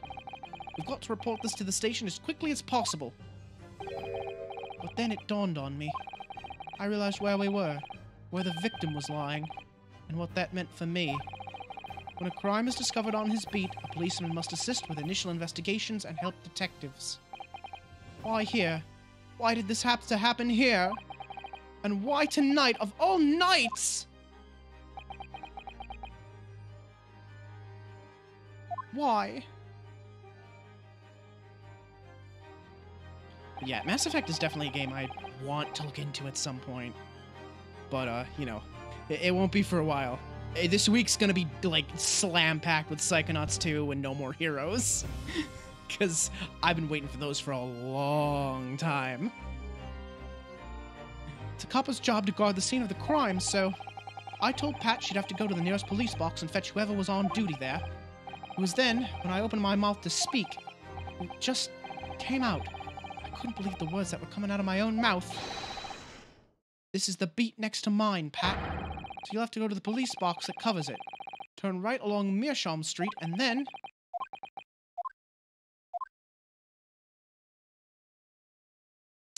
Oh, dear.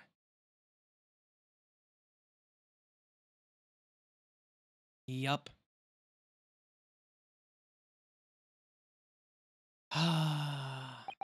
Poor man. He just wanted, like, some time with his wife. It sucks, man. He's such an upstanding officer, and he just wanted to spend his anniversary with his wife. Oh, it's painful. Oh! Why they gotta make the boy cry? I'm sorry. I'm so sorry. Oh, Constable.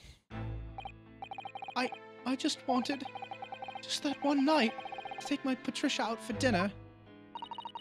Oh, Rolly. Just that one night. You knew that the incident was on your beat. Your evening of celebration... That if the incident was on your beat, your evening of celebration would be ruined. And so you decided to move the entire crime scene outside your jurisdiction. Just across the street, to the east pavement of Briar Road, which falls under the neighboring beat's care. You see, I thought... Well, I was sure the victim was dead, you see. I beg your pardon. Oh, of course he did. Otherwise, my Rolly would never have left the poor woman on the freezing cold pavement. Ah, I see your meaning now. But God got me back for my sins, didn't he? That's why I missed the rose I bought for Pat. Oh no, Rolly, that was all my fault. I should never have dropped it in such a dark place. I'm so sorry, Rolly. And can you tell us, Constable, how many books did you move from one side of the road to the other in total? Oh, 4 it was. Yes, sir. Definitely. 4. 3 of them dropped by Mr. Natsumi, and the 4th being the one that fell from the window upstairs in the Garrideb household, of course. But what made you place that book in the victim's hand? When all the others were scattered haphazardly around, I mean. Oh, well, sir, that's because that's how I found it. How you found it? What do you mean? When we first ran over to the scene, the victim was already holding the book. So, when I moved everything, I made sure it was still in her hand. You're sure it was this book, The Lion's Pride, that the victim was holding? Oh, yes, sir. No doubt about it, sir. Interesting. Yeah. Like I said, I know exactly what happened at this point. It was just an accident. I thought it was an open and shut case at the time, you see. There were only 2 people at the scene. Pat and me both saw it happen. However, which way you looked at it, it had to be the fellow who ran off who done it. I thought. I couldn't see the harm, really. I didn't think moving it all over the road would make a jot of difference. I suppose this is it for me now. I've had it. My lord. Yes, Lord Van Zykes. I believe that concludes the cross-examination of the witnesses. Constable, you may withdraw. Yes, sir! Mr. Prosecutor, sir? What will become of my Rolly? What will happen to him? For now, you are free to go home. The police will contact you in due course. Please, don't punish my husband. This was all my fault. It's because I'm always moaning at him for coming home late. Leave it now, Pat. Let's go home. I'm tired. All right then, my love. Oh, they're so cute. I can't take it. One last thing, Constable. Sir? Let this be a lesson to you. In a criminal investigation, every detail matters, however insignificant it may seem to you. Yes, sir. Carve that lesson in your mind. And never again make the mistake of tampering with the scene of a crime. Never again, sir? You mean to say? Leave, now. This trial is not yet over. Sir! Yep, there we go. We're in the home stretch now. All we need to do now is prove that the knife dropped from the window and that's what stabbed her in the back. And I'm going to guess that has something to do with the sort of broken, like tip of the knife, right? Because, like, with a... Here, let me show you, actually. For all the people that joined, like, in the middle here. So if I show you this knife, you'll see that the tip has broken off. Real hard to stab somebody with a knife tip like that, wouldn't you say?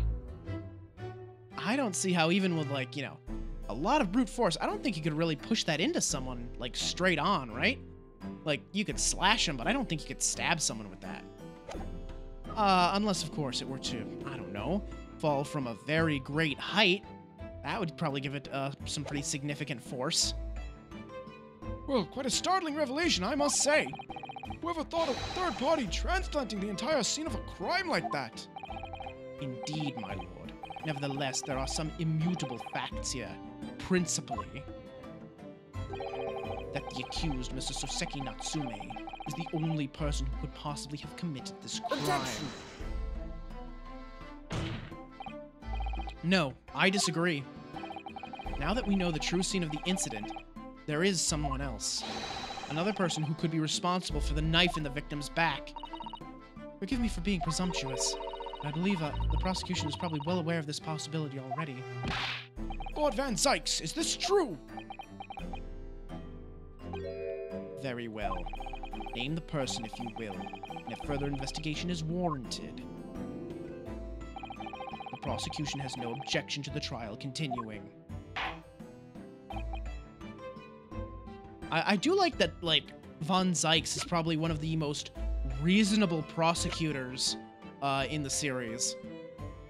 Like late game Edgeworth was pretty reasonable too, but like Von Zykes has been pretty like, well, not affable, but he's been fair this entire time. Take that! The defense would once again like to request the cross-examination of a new witness, my lord. Once again? My assistant made the same request earlier. In order to finally reveal the truth about this case, it's imperative that we cross-examine juror number 4, Mrs. Joan Garadeb. Me? Oh, dearie me. Objection!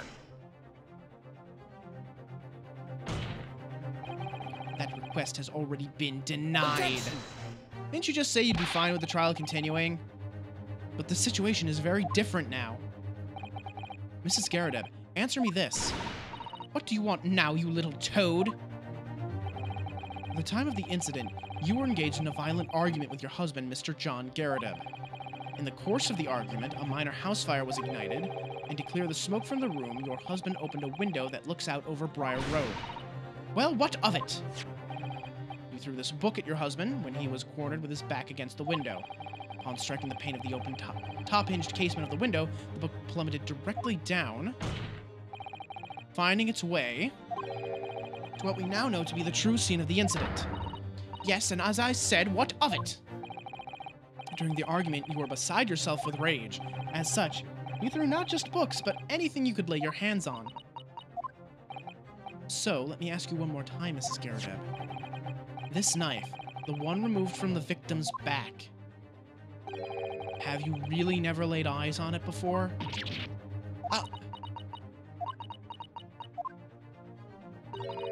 I don't recall it. Seriously? Am I supposed to remember everything I picked up and threw at my husband? And anyway, the man over there in all that regalia said members of the jury needn't testify, didn't he? Conveniently, yes. Objection! No, I have no recollection of saying that at all, juror number 4. Oh! Make no mistake, you jurors are not special in any way. You are not immune to the judicial process. If you know something about this knife, madame, let the truth come out. But that's not just a common or garden knife. It could have come from anywhere. I have several like that at home. If one went missing, how would you expect me to know? What's that? Are you joking? What are you saying, please, Mrs. Garrideb? Oh, so you just admitted to having knives like that. Now you listen to me. I refuse to believe all this nonsense. I couldn't bear the thought of that I'd injured someone. Do you hear? I couldn't bear it. Oh, the poor woman. So, yes, I want evidence. I want to see hard evidence if you're going to insist on this being my fault. You're going to have to prove to me that I threw that knife if that's what you think. Come along now. Chop chop. Do your worst. Well, Mr. Naruhodo? If I had evidence like that, believe me, I would have thrown it at her already. Then take the stand, juror. Oh! The prosecution does not object to the defense's request to cross-examine this woman. Thank you, Lord Van Zykes. I'm going to have to testify. Juror number 4, as I'm sure you will appreciate, having observed it with your own eyes today, witness testimony can lead to the most extraordinary truths being unearthed, truths of which the witnesses themselves may not even have been aware. Oh, dearie me. So I demand your full and unadulterated testimony, Mrs. Garrideb. And mark my words, in this court of law today, we shall extract the truth. Do you concur, counsels? Certainly, my lord. Oh, that's what I'm hoping for, my lord. Yeah, let's go. Let's finish this up. Let's bring it home. This is such a strange feeling. For the first time since arriving in this country, it actually feels real.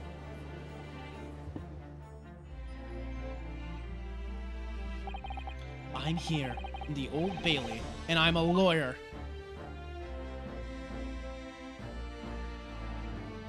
Let's go.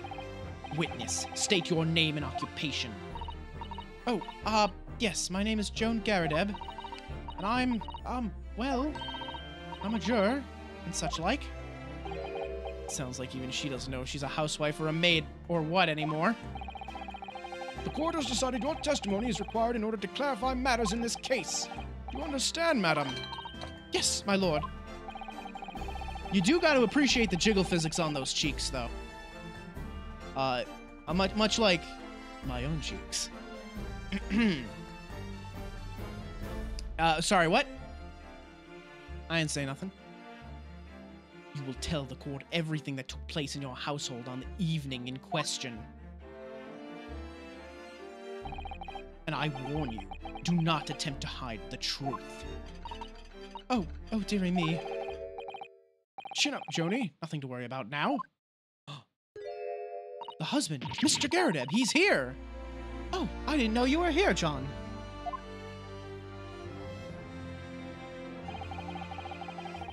Wasn't only you in the room that day, old thing, was it?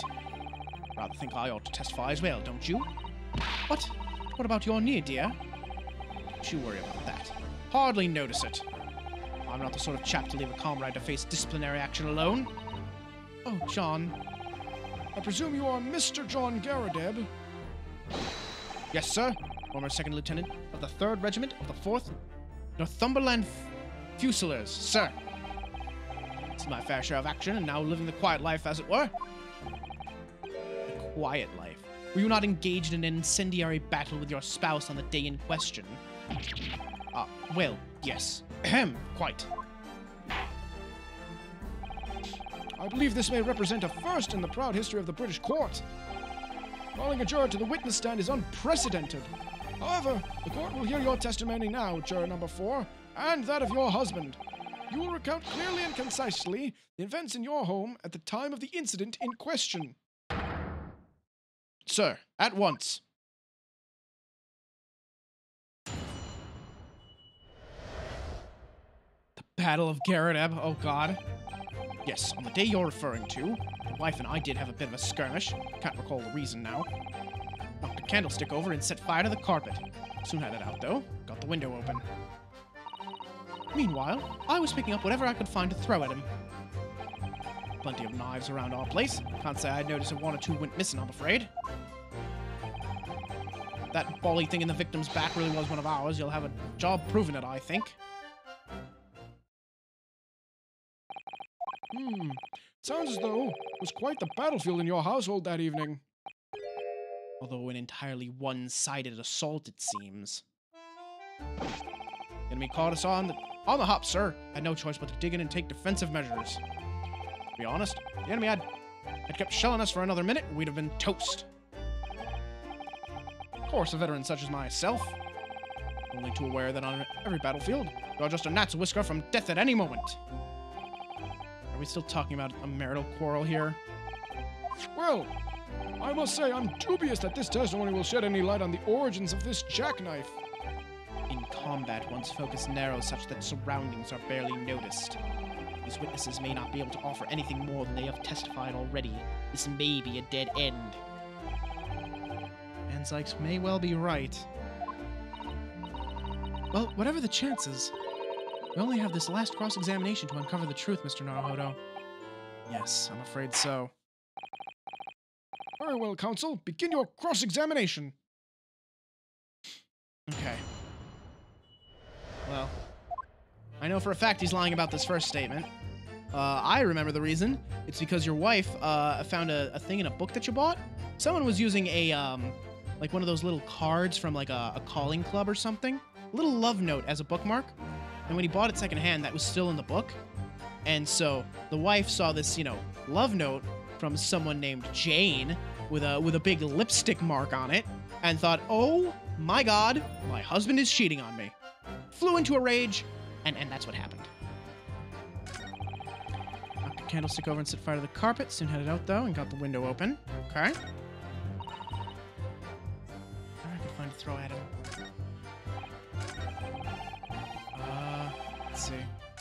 Go back here. Press this one. Hold it! Sorry. Would you care to elaborate? Nothing to say, really. Rather partial to a spot of carving, you see? Pipes and whatnot. Finishing tackle, you know the sort of thing. It's a passion we both share. I like to carve little wooden trinkets, too. And there's my leather work. Really? Sorry to say we're always losing knives about the place. We have dozens of the things. I sell them at the market sometimes. 20 for the price of 19. Needless to say, I snap them up. John prefers to use 2 knives at mealtimes, too, instead of a knife and fork.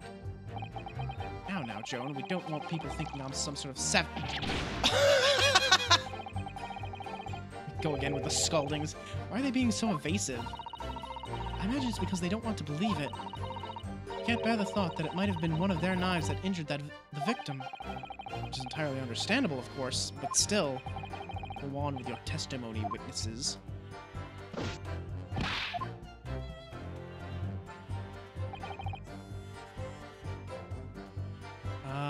Let me press this a little bit more. Hang on. So you have no intention of admitting it was your knife unless we can produce proof. Even though there is no other credible possibility of Mr. Natsume is innocent. Objection! You forget, my Nipponese friend, that it has yet to be established that the accused is not responsible for the attack. As if I could forget. Only there was some way to know who had handled the knife. I suppose wizardry like that is just a dream. Perhaps you're thinking of fingerprinting, Mr. Naruhodo? What? You mean it's not a dream? That sort of wizardry really exists? Whenever people touch anything, they leave behind a unique pattern from their skin, or so they say. I can't see anything. There are already countries in the world where these so-called fingerprints can be used as evidence. Lord Strongheart is currently discussing the matter at the Ministry of Justice. Yes, I believe we are rapidly approaching an era of scientific methods of investigation. But for now, we shall have to find an alternative method of proving our assertion. That this knife found in the victim's back was originally in Mr. and Mrs. Garrideb's house. I could transplant this whole incident to several years in the future. Okay, so we just need to prove that it's their knife because the tip is broken. It's blunted.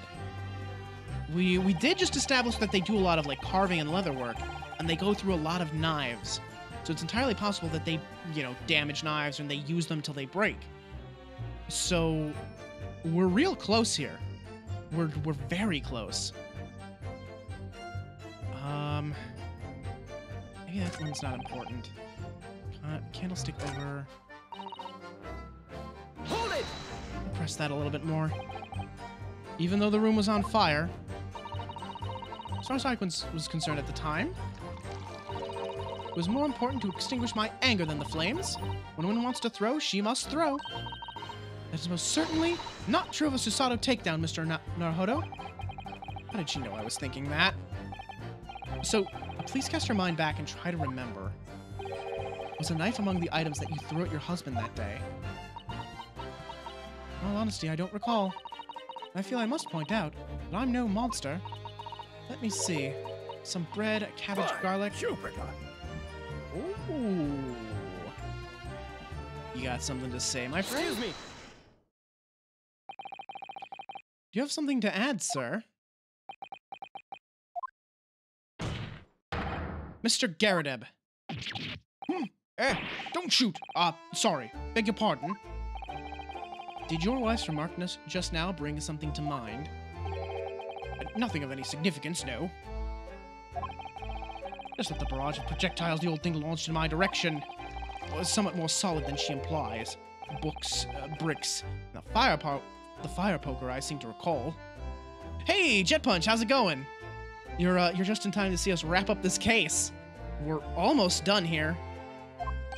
We just need to prove that these two threw a knife out a window. And it's done, and we got it. Ouch. The woman's aim is uncanny. She landed a direct hit with every bullet. Ay! Good grief, woman, we're not at home now. This is a court of law. Oh, dearie me. I'm so sorry, dear. What's she even doing with a teapot in here? Honestly, John, I never would have thrown such things at you, obviously.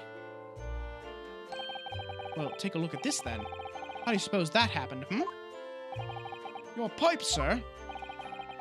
I had this thing in my hand as usual at the time of the onslaught. Knocked it clean out with one of her soft projectiles, she did, yes. And when I went to pick the thing up, it was broken in two. I'd like to see a sponge do that sort of damage. I see. Your pipe was broken. It'd never have been sent flying unless it was hit by something pretty solid. Anyway, I've managed to bandage the thing up for now.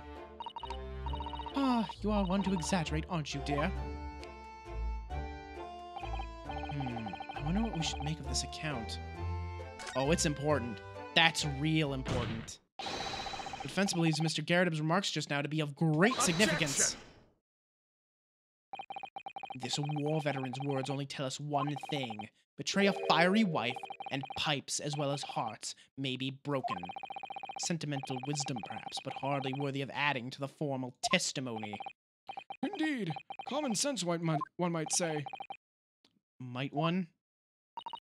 In that case, would you at least permit us to examine the pipe, sir? Well, I don't see why not. Oh, dearie me, there you go again, trying to ingratiate yourself with a young lady. Very well. The court will accept the gentleman's pipe as evidence. Oh, we're right here. We're right here, we're right here, we're right here. Come on. Let's go, let's bring this home. It's like, it's almost midnight. What can you tell me? About the knife. Hey, okay. Alright. Let me examine the pipe. Let's take a good look at this sucker. Alright, we got a few cracks here and there. Let's see. There's a big crack here.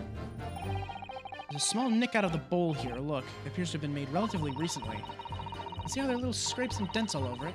Clearly a well-loved pipe.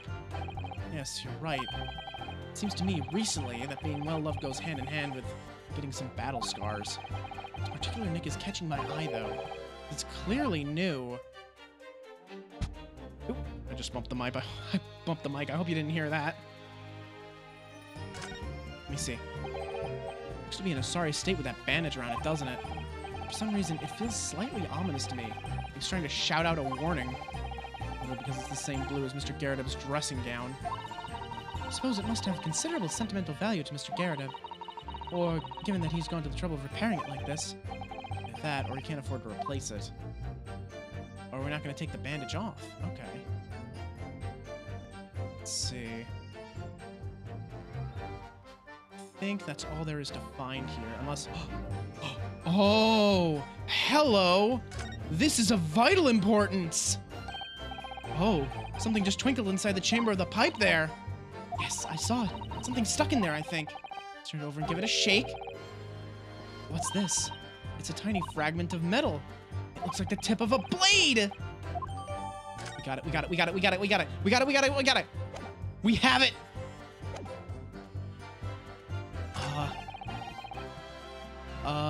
Hold on, I'm just gonna save real quick, because I don't actually know which one of these statements I need to present this to. Okay. Alright. Okay. This one here. It's probably this one, right? Oh, that's not. I pressed the wrong button. Go on, go on, go on. Go, go, go, go, go, go. Come on, I know what it is.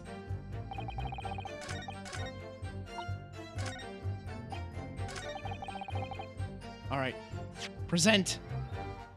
We got it now. We got it now. Objection. We got it! Is this it? Wait. Objection! I should be doing that more often. I have these pointing hands for a reason. Mr. Garrideb, could I ask you to take a good look at this, please? You can ask, but I can't see a bally thing. You can't? Used to call me Dead-Eye Deb back in the regiment, of course. That was some time ago now. You know, I'm trying to enjoy a large print book by the fire these days. I struggle just to tell a B from a D and a P from a Q, to be honest. Oh, he does. Dear me, it's rather wearing being asked about every other letter and every other word. You must be very dizzy. God. What is that? A tiny scrap of metal. Yes, almost certainly from the tip of a blade. And what may appear at first to be just a tiny scrap is in fact a crucial piece of evidence. Interesting. And where did the defense come by this evidence? It was lodged in the chamber of Mr. Garrideb's pipe. My pipe, you say? By Jove, I wonder how that got in there. And what precisely does this fragment of metal signify, Counsel? Are you suggesting that it is in some way related to the matter of the stabbing on Briar Road? Bring it home now. I am. What? When put together with another piece of evidence already in the court record, I believe this tiny fragment of metal will unravel the whole truth of this case, my lord. Oh god, look at his poor, like, robe. It's burnt. There's a big hole in the butt. You appear rather confident in that extraordinary statement, Counsel.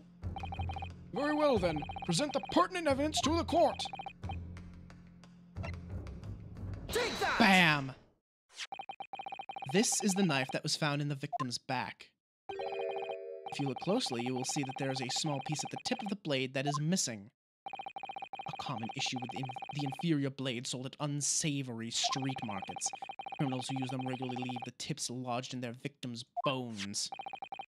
What of this particular knife? No doubt its tip has suffered a similar fate, now languishing somewhere in the spine of the victim. Objection! No, that's not the case.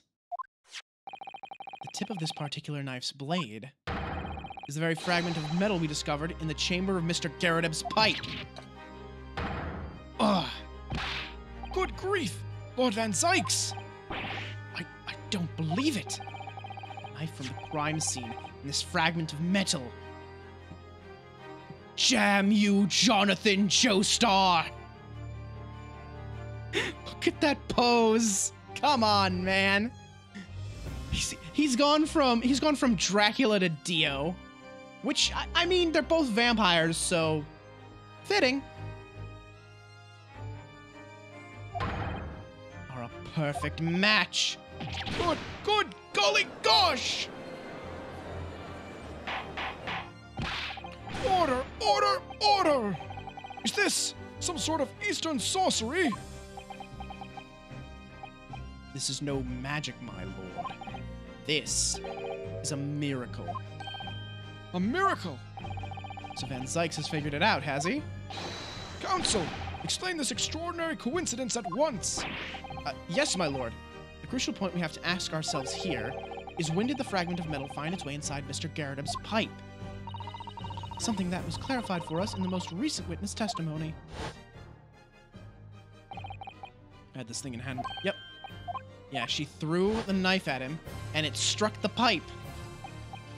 Oh, dearie me. During the argument between these two that occurred just as the victim was on the pavement below, Mrs. Garredeb flung this knife at her husband. However, the knife missed Mr. Garredeb, instead striking the pipe in his hand at the time, which caused the tip to break off, of course. Good lord! Yes, and that is when the tiny tip of the blade broke, to find its way inside Mr. Garredeb's pipe. The chances of that are 1,000,000 to 1! And yet there's no other credible explanation for how the tip of the blade ended up in your pipe. Then, after losing its tip, the knife ricocheted off the pipe and flew out of the open window. In short, this knife, which fell from the window of the Garredeb's house, is the very same knife that struck the victim in the middle of the back on the street below. Oh gosh. Oh dear. Oh! No! Objection! Oh my god, you're right. She is standing on a box on the podium. I didn't even notice. Oh, he's got his wine again. Oh, he's actually taking a sip this time. A full-bodied theory, I'll give you that. A complex bouquet of seemingly trivial points, plausibly arranged to create an almost passable vintage. Allow me to toast my learned friend's characteristically Nipponese approach to bottling his argument. Sorry? But after all, it is just a theory. The bottle, I fear, is corked. Because you see... Yes!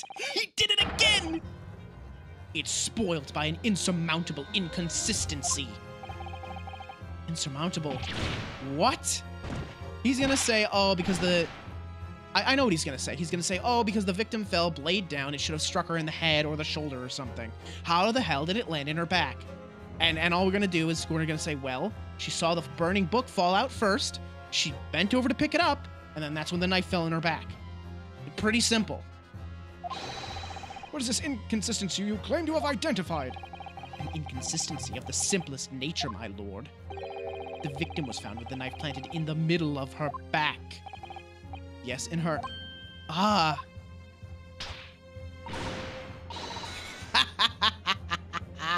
Just when the slap mark had healed. That's right, you silly little man.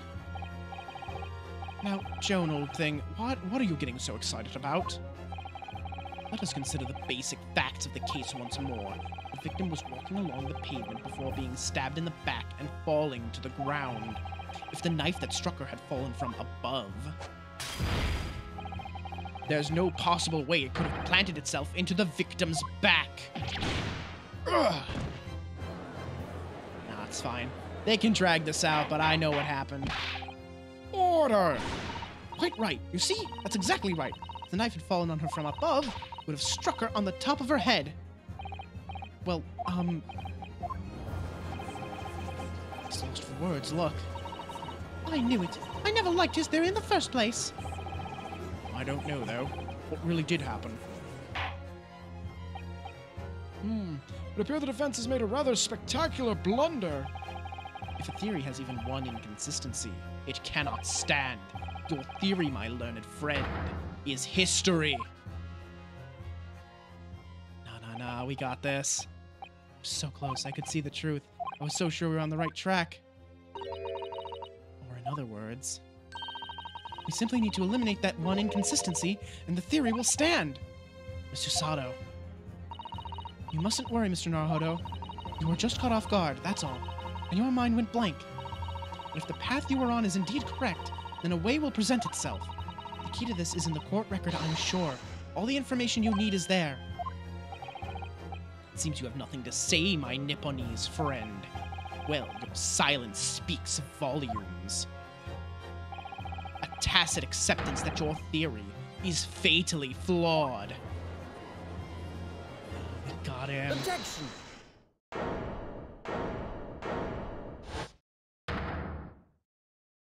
Stand up, Ryunosuke.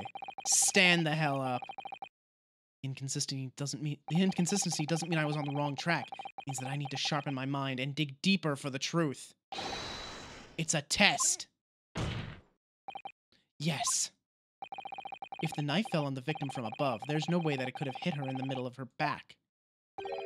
Under normal circumstances, that is. What are you implying? Counsel? There's a piece of evidence in the court record that can explain this inconsistency. It can explain how the knife that fell from above could have pierced the victim's back. You already have the answer. Goodness! Utter madness. Surely this must be the last time.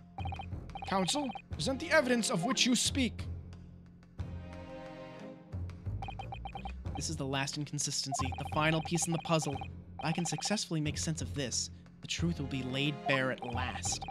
Evidence that explains how the falling knife became lodged in the victim's back is... Take that! the fourth book. This, the fourth book found at the scene. This is the final piece of evidence the defense will present.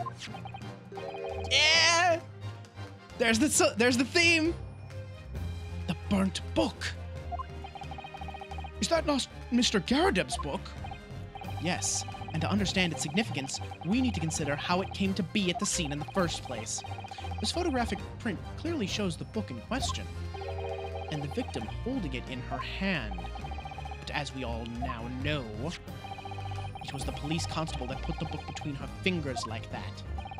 Quite so. That's true. However, as part of his testimony, Constable Beat made an extremely enlightening statement on that point.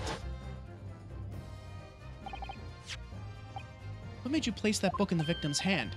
Oh, well, sir, that's because that's how I found it.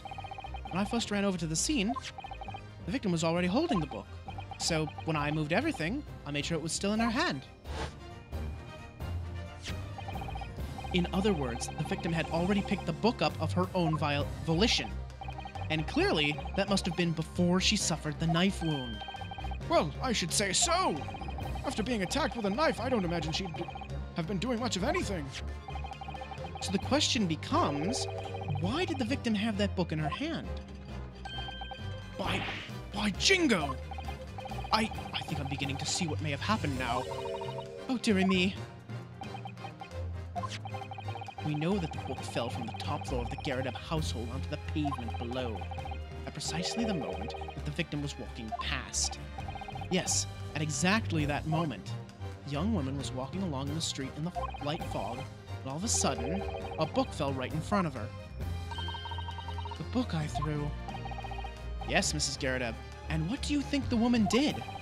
What would you do if you were walking along and suddenly a book landed in front of you on the pavement? Well, I can't really imagine it, but I suppose she might have reached down and picked the book up. Yes, that is exactly what the woman in fact did. She picked up the book. Oh heavens!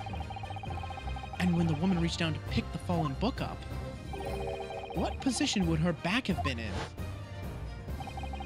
That's right, facing the sky, completely and utterly defenseless. Then, in the very next moment, while the woman was still bent over picking up the book,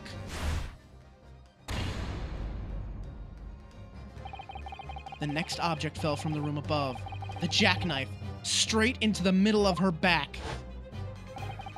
And at that same time, walking by chance directly behind Miss Green, was the defendant, Mr. Soseki Natsume.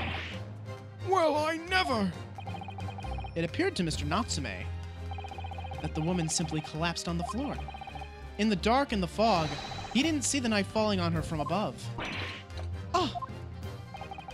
And from the other direction, the constable and his wife saw no one but the victim and her apparent attacker. So there never was a real culprit to run from the scene in the first place. No, this was nothing more than a series of unlikely events that culminated in an unfortunate accident. And that is the real truth behind this case.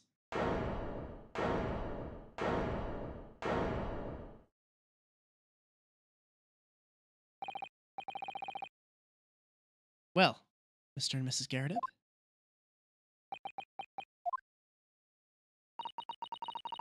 the very first time you showed me that knife, I had my suspicions. I wondered if perhaps it might have been something like that. There, old bean. Poor Mrs. Garrideb. Of course, I never meant for anything of the sort to happen, but it was all my fault, wasn't it?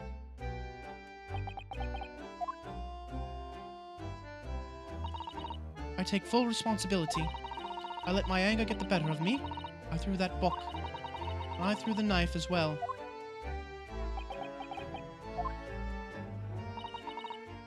John, dear. It's all right.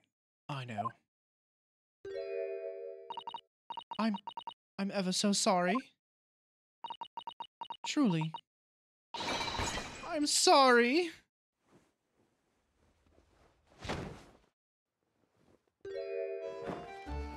Oh, what a man!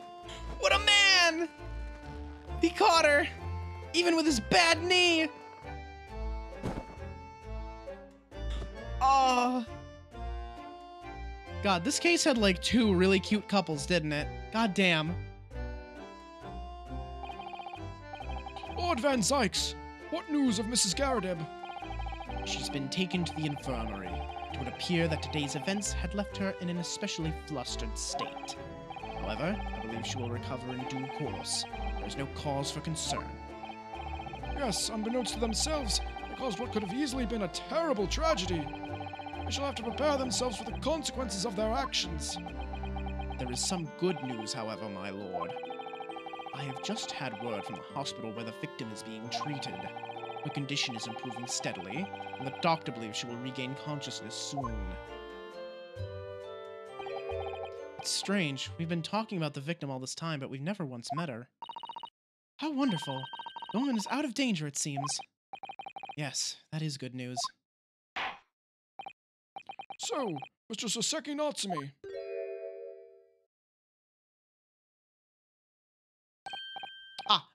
Yes. On behalf of my fellow countrymen, I would like to take this opportunity to beg your pardon, sir. You came from your distant eastern homeland to study our great British culture, and have been repaid with immeasurable unkindness. Please accept our heartfelt apologies.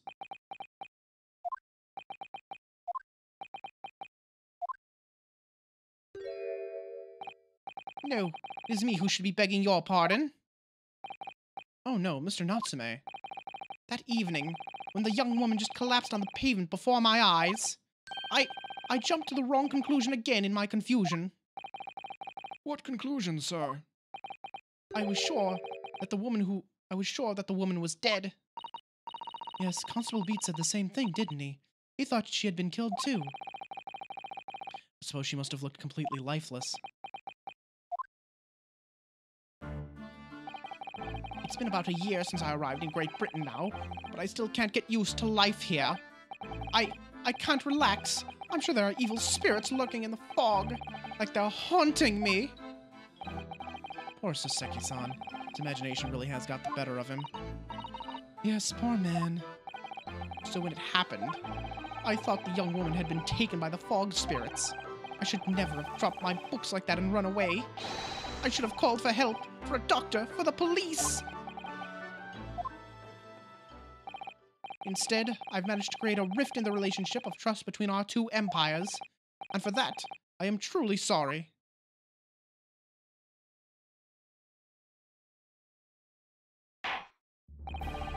One could indeed say that some sort of mischievous spirit has been at work here, I think. One that created a chain of unfortunate mishaps. We were befooled by this spirit and led to false conclusions. But thanks to Lord Van Zykes and our young lawyer here from the east, that chain has now been broken and the spirit exorcised. Oh man, I didn't know this was Spirit of Justice. Or, the last case of, Trials and Tribulations. God, the last case of Trials and Tribulations was so good. Where it, like, ends in the exorcism. Holy shit. That was, like, one of my favorite moments in the series. Possibly my very favorite. I heartily commend you both. Oh. Now then, ladies and gentlemen of the jury. Yes, my lord. In concluding this trial, I must ask one last time for your decision regarding the defendant's culpability. Are you ready to present your findings to the court? As the foreman of this jury, I can assure you we've reached a fair and just conclusion. I do declare that the truth can be extremely cruel at times. Well, I didn't suspect the woman next to me, that's for sure. Sitting in for the old bean while she's out of action, you know? But I know what her decision would be. Does this mean I'll finally be able to get out of here and start work? Well, it's about time. I say, I'll have a corker of a story to tell the grandchildren when I get home, won't I? Very well. Ladies and gentlemen of the jury, I hereby demand your final decisions. Mr. Foreman. Not guilty. Not guilty. Not guilty. Not guilty. Not guilty. Not guilty. There we go. We got it, boys. Not guilty.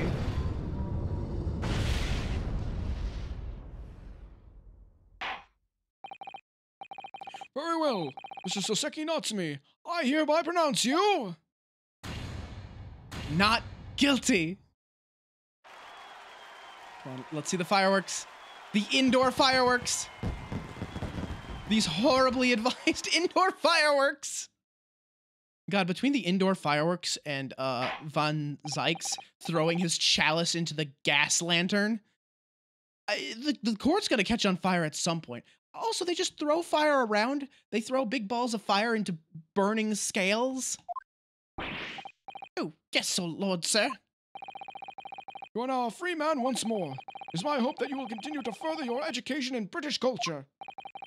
And may you never again be brought before me.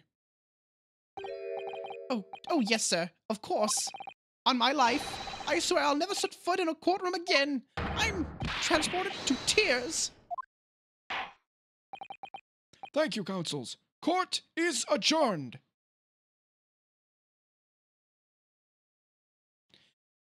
Oh, that was a long one. God, it took a long time to get through that one. But hey, You know what? We got through it. I'm really glad I didn't have raid today, that I could sit through this and give it like its proper due course, you know? Oh, Locum. Wait, you mean me? Of course. Is there another Locum here? Is there even one? Compared to the original Locum student, Mr. Naruhodo Esquire, your name has become rather short, hasn't it? What's wrong with using my actual name? Oh, at last, I'm free, I'm free! Joyful, joyous, jubilant, jubilation! Heady, hearty happiness, hurrah! Oh, I am pleased. Mr. Natsume is delighted. Would it be so hard to just say that, then? Locum, you did it! You saved me from the brink! Well, what happened to the poor woman was in no way your fault, after all. I'm just glad everyone can see that now. No, not that! Lovely, loyal Locum lawyer! Yes? I mean, as I said before, I've just never gotten used to life here in Great Britain. Every time I look over my shoulder, I see foreigners. I see towering brick buildings. And from high up windows, I see them looking down on me, laughing. Look at that little hunchback. Oh dear, I'm sure it's all in your head, Mr. Natsume. But today, you, Locum lawyer, gave my gloom the boot. You stood firm behind that baronial bench before all those babbling British. You battled to the bitter end, laying bare the baffling truth. And when I beheld the blinding fireworks among the beams of the Bailey's roof, I bellowed, "Behold the best barrister ever born!" Well, that's very flattering, and we're very pleased for you. This has given me a wonderful anecdote to recount my old friends back in Japan. Ah, an anecdote. Is that what's to become of all my hard work? Ah, there you are, my dear fellows. Sholmes! There he is! I apologize for keeping you waiting. I rose late this morning. Oh, Mr. Sholmes, what a pleasure to see you. I see I'm here not a moment too soon. The disaster has been averted, I'm glad to say. Oh. The trial shall begin presently, Mr. Naruhodo, and I wish you the very best of luck. It's just finished. What? No, my haste was in vain. It's you, Herlock Sholmes. Oh, have we met, sir? This is Mr. Natsume, the man you had arrested, Mr. Sholmes. Ah, I see. I failed to recognize you at first. Our previous encounters have taken place in the gloom, either of your bleak lodgings or that of a prison cell. I simply couldn't place the curious face in the light. Charming. This is all your fault, Herlock Sholmes. You're the reason I had to go through this terrible ordeal. I'm going to give you a piece of my mind. My apologies, sir, but I assure you, I've placed you now. You're the fellow who abandoned that poor young lady and ran off, are you not? Ah. Had she been taken to the hospital more urgently, I feel perhaps she would have regained consciousness by now. Oh. It was unavoidable, I'm sure. We are but human after all. Anyone would have been shaken by such an experience. All right, Mabel, take care. Thanks for stopping by. I appreciate it. I'm glad you at least got to see the end of the trial. I do feel very badly about how I behaved. Well, never mind. Now then, what was it you wanted to say to me, sir? Nothing. Priceless! Oh, I am sorry, really, but that was quite priceless. Poor Soseki-san. Still, on the bright side, you've had an extremely entertaining experience without paying a penny. And it would seem you were not even found guilty. But there is no bright side. Whatever do you mean, Mr. Natsume? Even after this, I'm still cursed by the spirits, and now by the Reaper. Ah, Lord Van Zykes. I haven't forgotten, you know, what facing that man in court means. Even if you're found not guilty, you're still doomed. It'll be all right, Mr. Natsume. If the Reaper appears trying to make trouble, I will protect you. Hiya! There he goes. With a perfectly executed Susato takedown. Much as I like being turned on my head, a bit of warning might be nice next time, Miss Susato.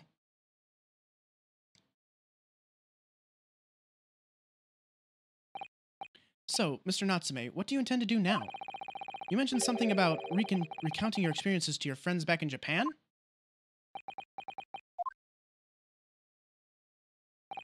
Yes, I intend to return to my homeland soon. Oh. It has already been a year since I arrived here in Great Britain. I visited universities, libraries, bookshops. I've been honored with the tutelage of professors. I've learned so much about the wealth of literature here, and the city it has shaped. I've come to realize that it is my calling to sail home and tell my fellow countrymen about it. It's very touching, Mr. Natsume. Or, perhaps in less veiled terms, you wish to withdraw halfway around the world to escape the terror of the Reaper's curse. That's not it at all! The more I learn of literature, the more this strange feeling claws at my insides. I feel compelled to return to my roots and attempt to pen a work of my own. Oh, I see. A work of literature by Soseki-san. Could be an interesting read. And what about Miss Susato and yourself, Mr. Naruhodo? Sorry, what about us? Will you return to Japan alongside your mustachioed compatriot? Why would we? A week has not yet passed since we first arrived in London. And only now does it feel as though we've finally found our feet. And you are accommodated in a hotel at present, are you not? That's right. We need to find lodgings before it bankrupts us. I've calculated we can only afford another 10 nights before our entire budget is exhausted. Well then, you could take my lodgings. Oh, the windowless room? Ah, but what it lacks in windows, it more than makes up for with a floor, a ceiling, and walls. Great. And of course, I'd be happy to leave behind the accursed evil spirit. Oh my, an evil spirit. Oh yes. It tries to suffocate you while you sleep. It's an infallible wake-up call. We'll think about it, if that's all right. I wonder if that's the cat that he's thinking of. The spirit that keeps suffocating him? I wonder if the cat's just like laying on his head, and when he stirs awake, the cat scampers off. I wonder if he even knows the cat is in there. Is that even his cat? I mean, with all those books, it wouldn't be... No, there was a bed. There was a cat bed. He knows the cat's there. Perhaps I can offer a more welcome alternative. Would you consider taking lodgings with me? Really? Well, a vacancy has conveniently presented itself. Though it is up in the attic, I might add. Are you sure it isn't just a storage loft? I spoke with the landlady this very morning on the matter of price, and Iris is cleaning the room as we speak. You must come at once. I presume you have no luggage to speak of. Oh, this is simply wonderful. What an honor to be invited to taking lodgings in the great detective's office. Zadik! I'm too overcome for words. So suggesting we look elsewhere is out, then. Then it's settled. Iris will prepare a welcome dinner this evening. And you must come too, Mr. Natsume. I insist. I don't know what to say, but thank you, and yes. Wonderful. I'll go and complete the paperwork for your formal release, Mr. Natsume. It shan't take long. Somebody's happy. Locum, I knew that you wouldn't let me down. I'm truly delighted to have met you here in London. Likewise, Mr. Natsume. It's been a privilege meeting you too. It's a shame that we're going to have to say goodbye so soon. Well, I've come to realize that I belong in Japan. But Locum, we'll meet again one day.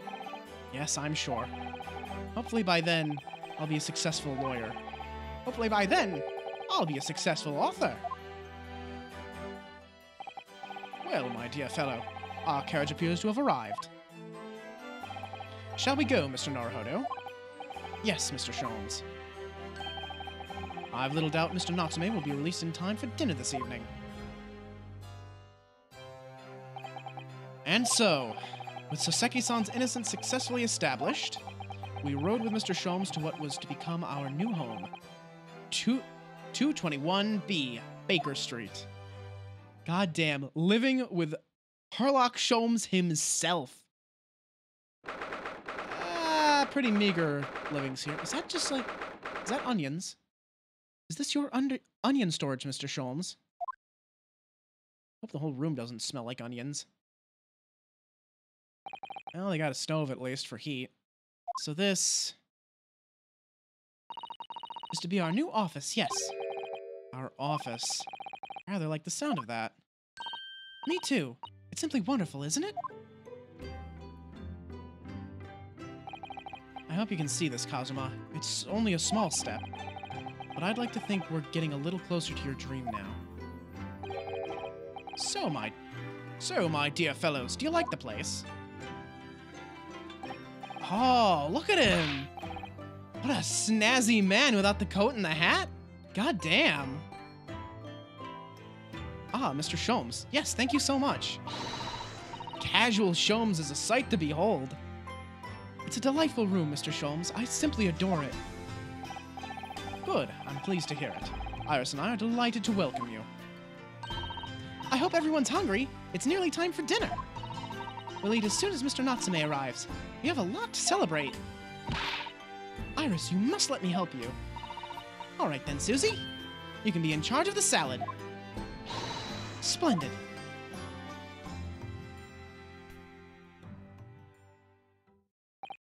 So, Mr. Naruhodo, how does it feel to have your own office in the capital? It's very exciting, actually. I can't help wondering what adventures await us. Those were precisely my sentiments when I first established my office at these premises. Until I discovered the dark truth about the city of London, that is. Sorry? London is a glorious place, full of wonder, opportunity, prosperity, and mirth. But the brightest of lights casts the darkest of shadows. Shadows? What do you mean? Well, I believe you're well aware of the murkiness that lies behind London's facade already. So once again, Mr. Naruhodo.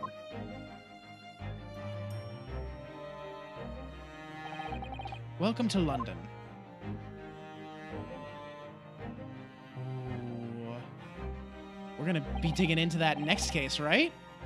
Of course, at the time, I had no idea of the significance of those words Mr. Sholmes so casually spoke. It wasn't long before my turn came.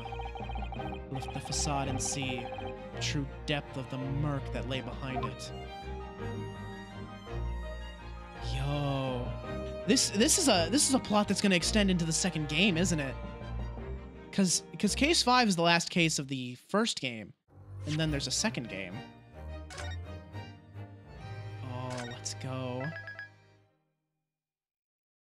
All right. Well, with that, ladies and gentlemen,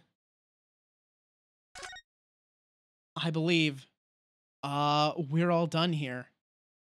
So thank you all so much for joining me. I know this was a much longer stream, especially for a Friday, or for a Monday rather.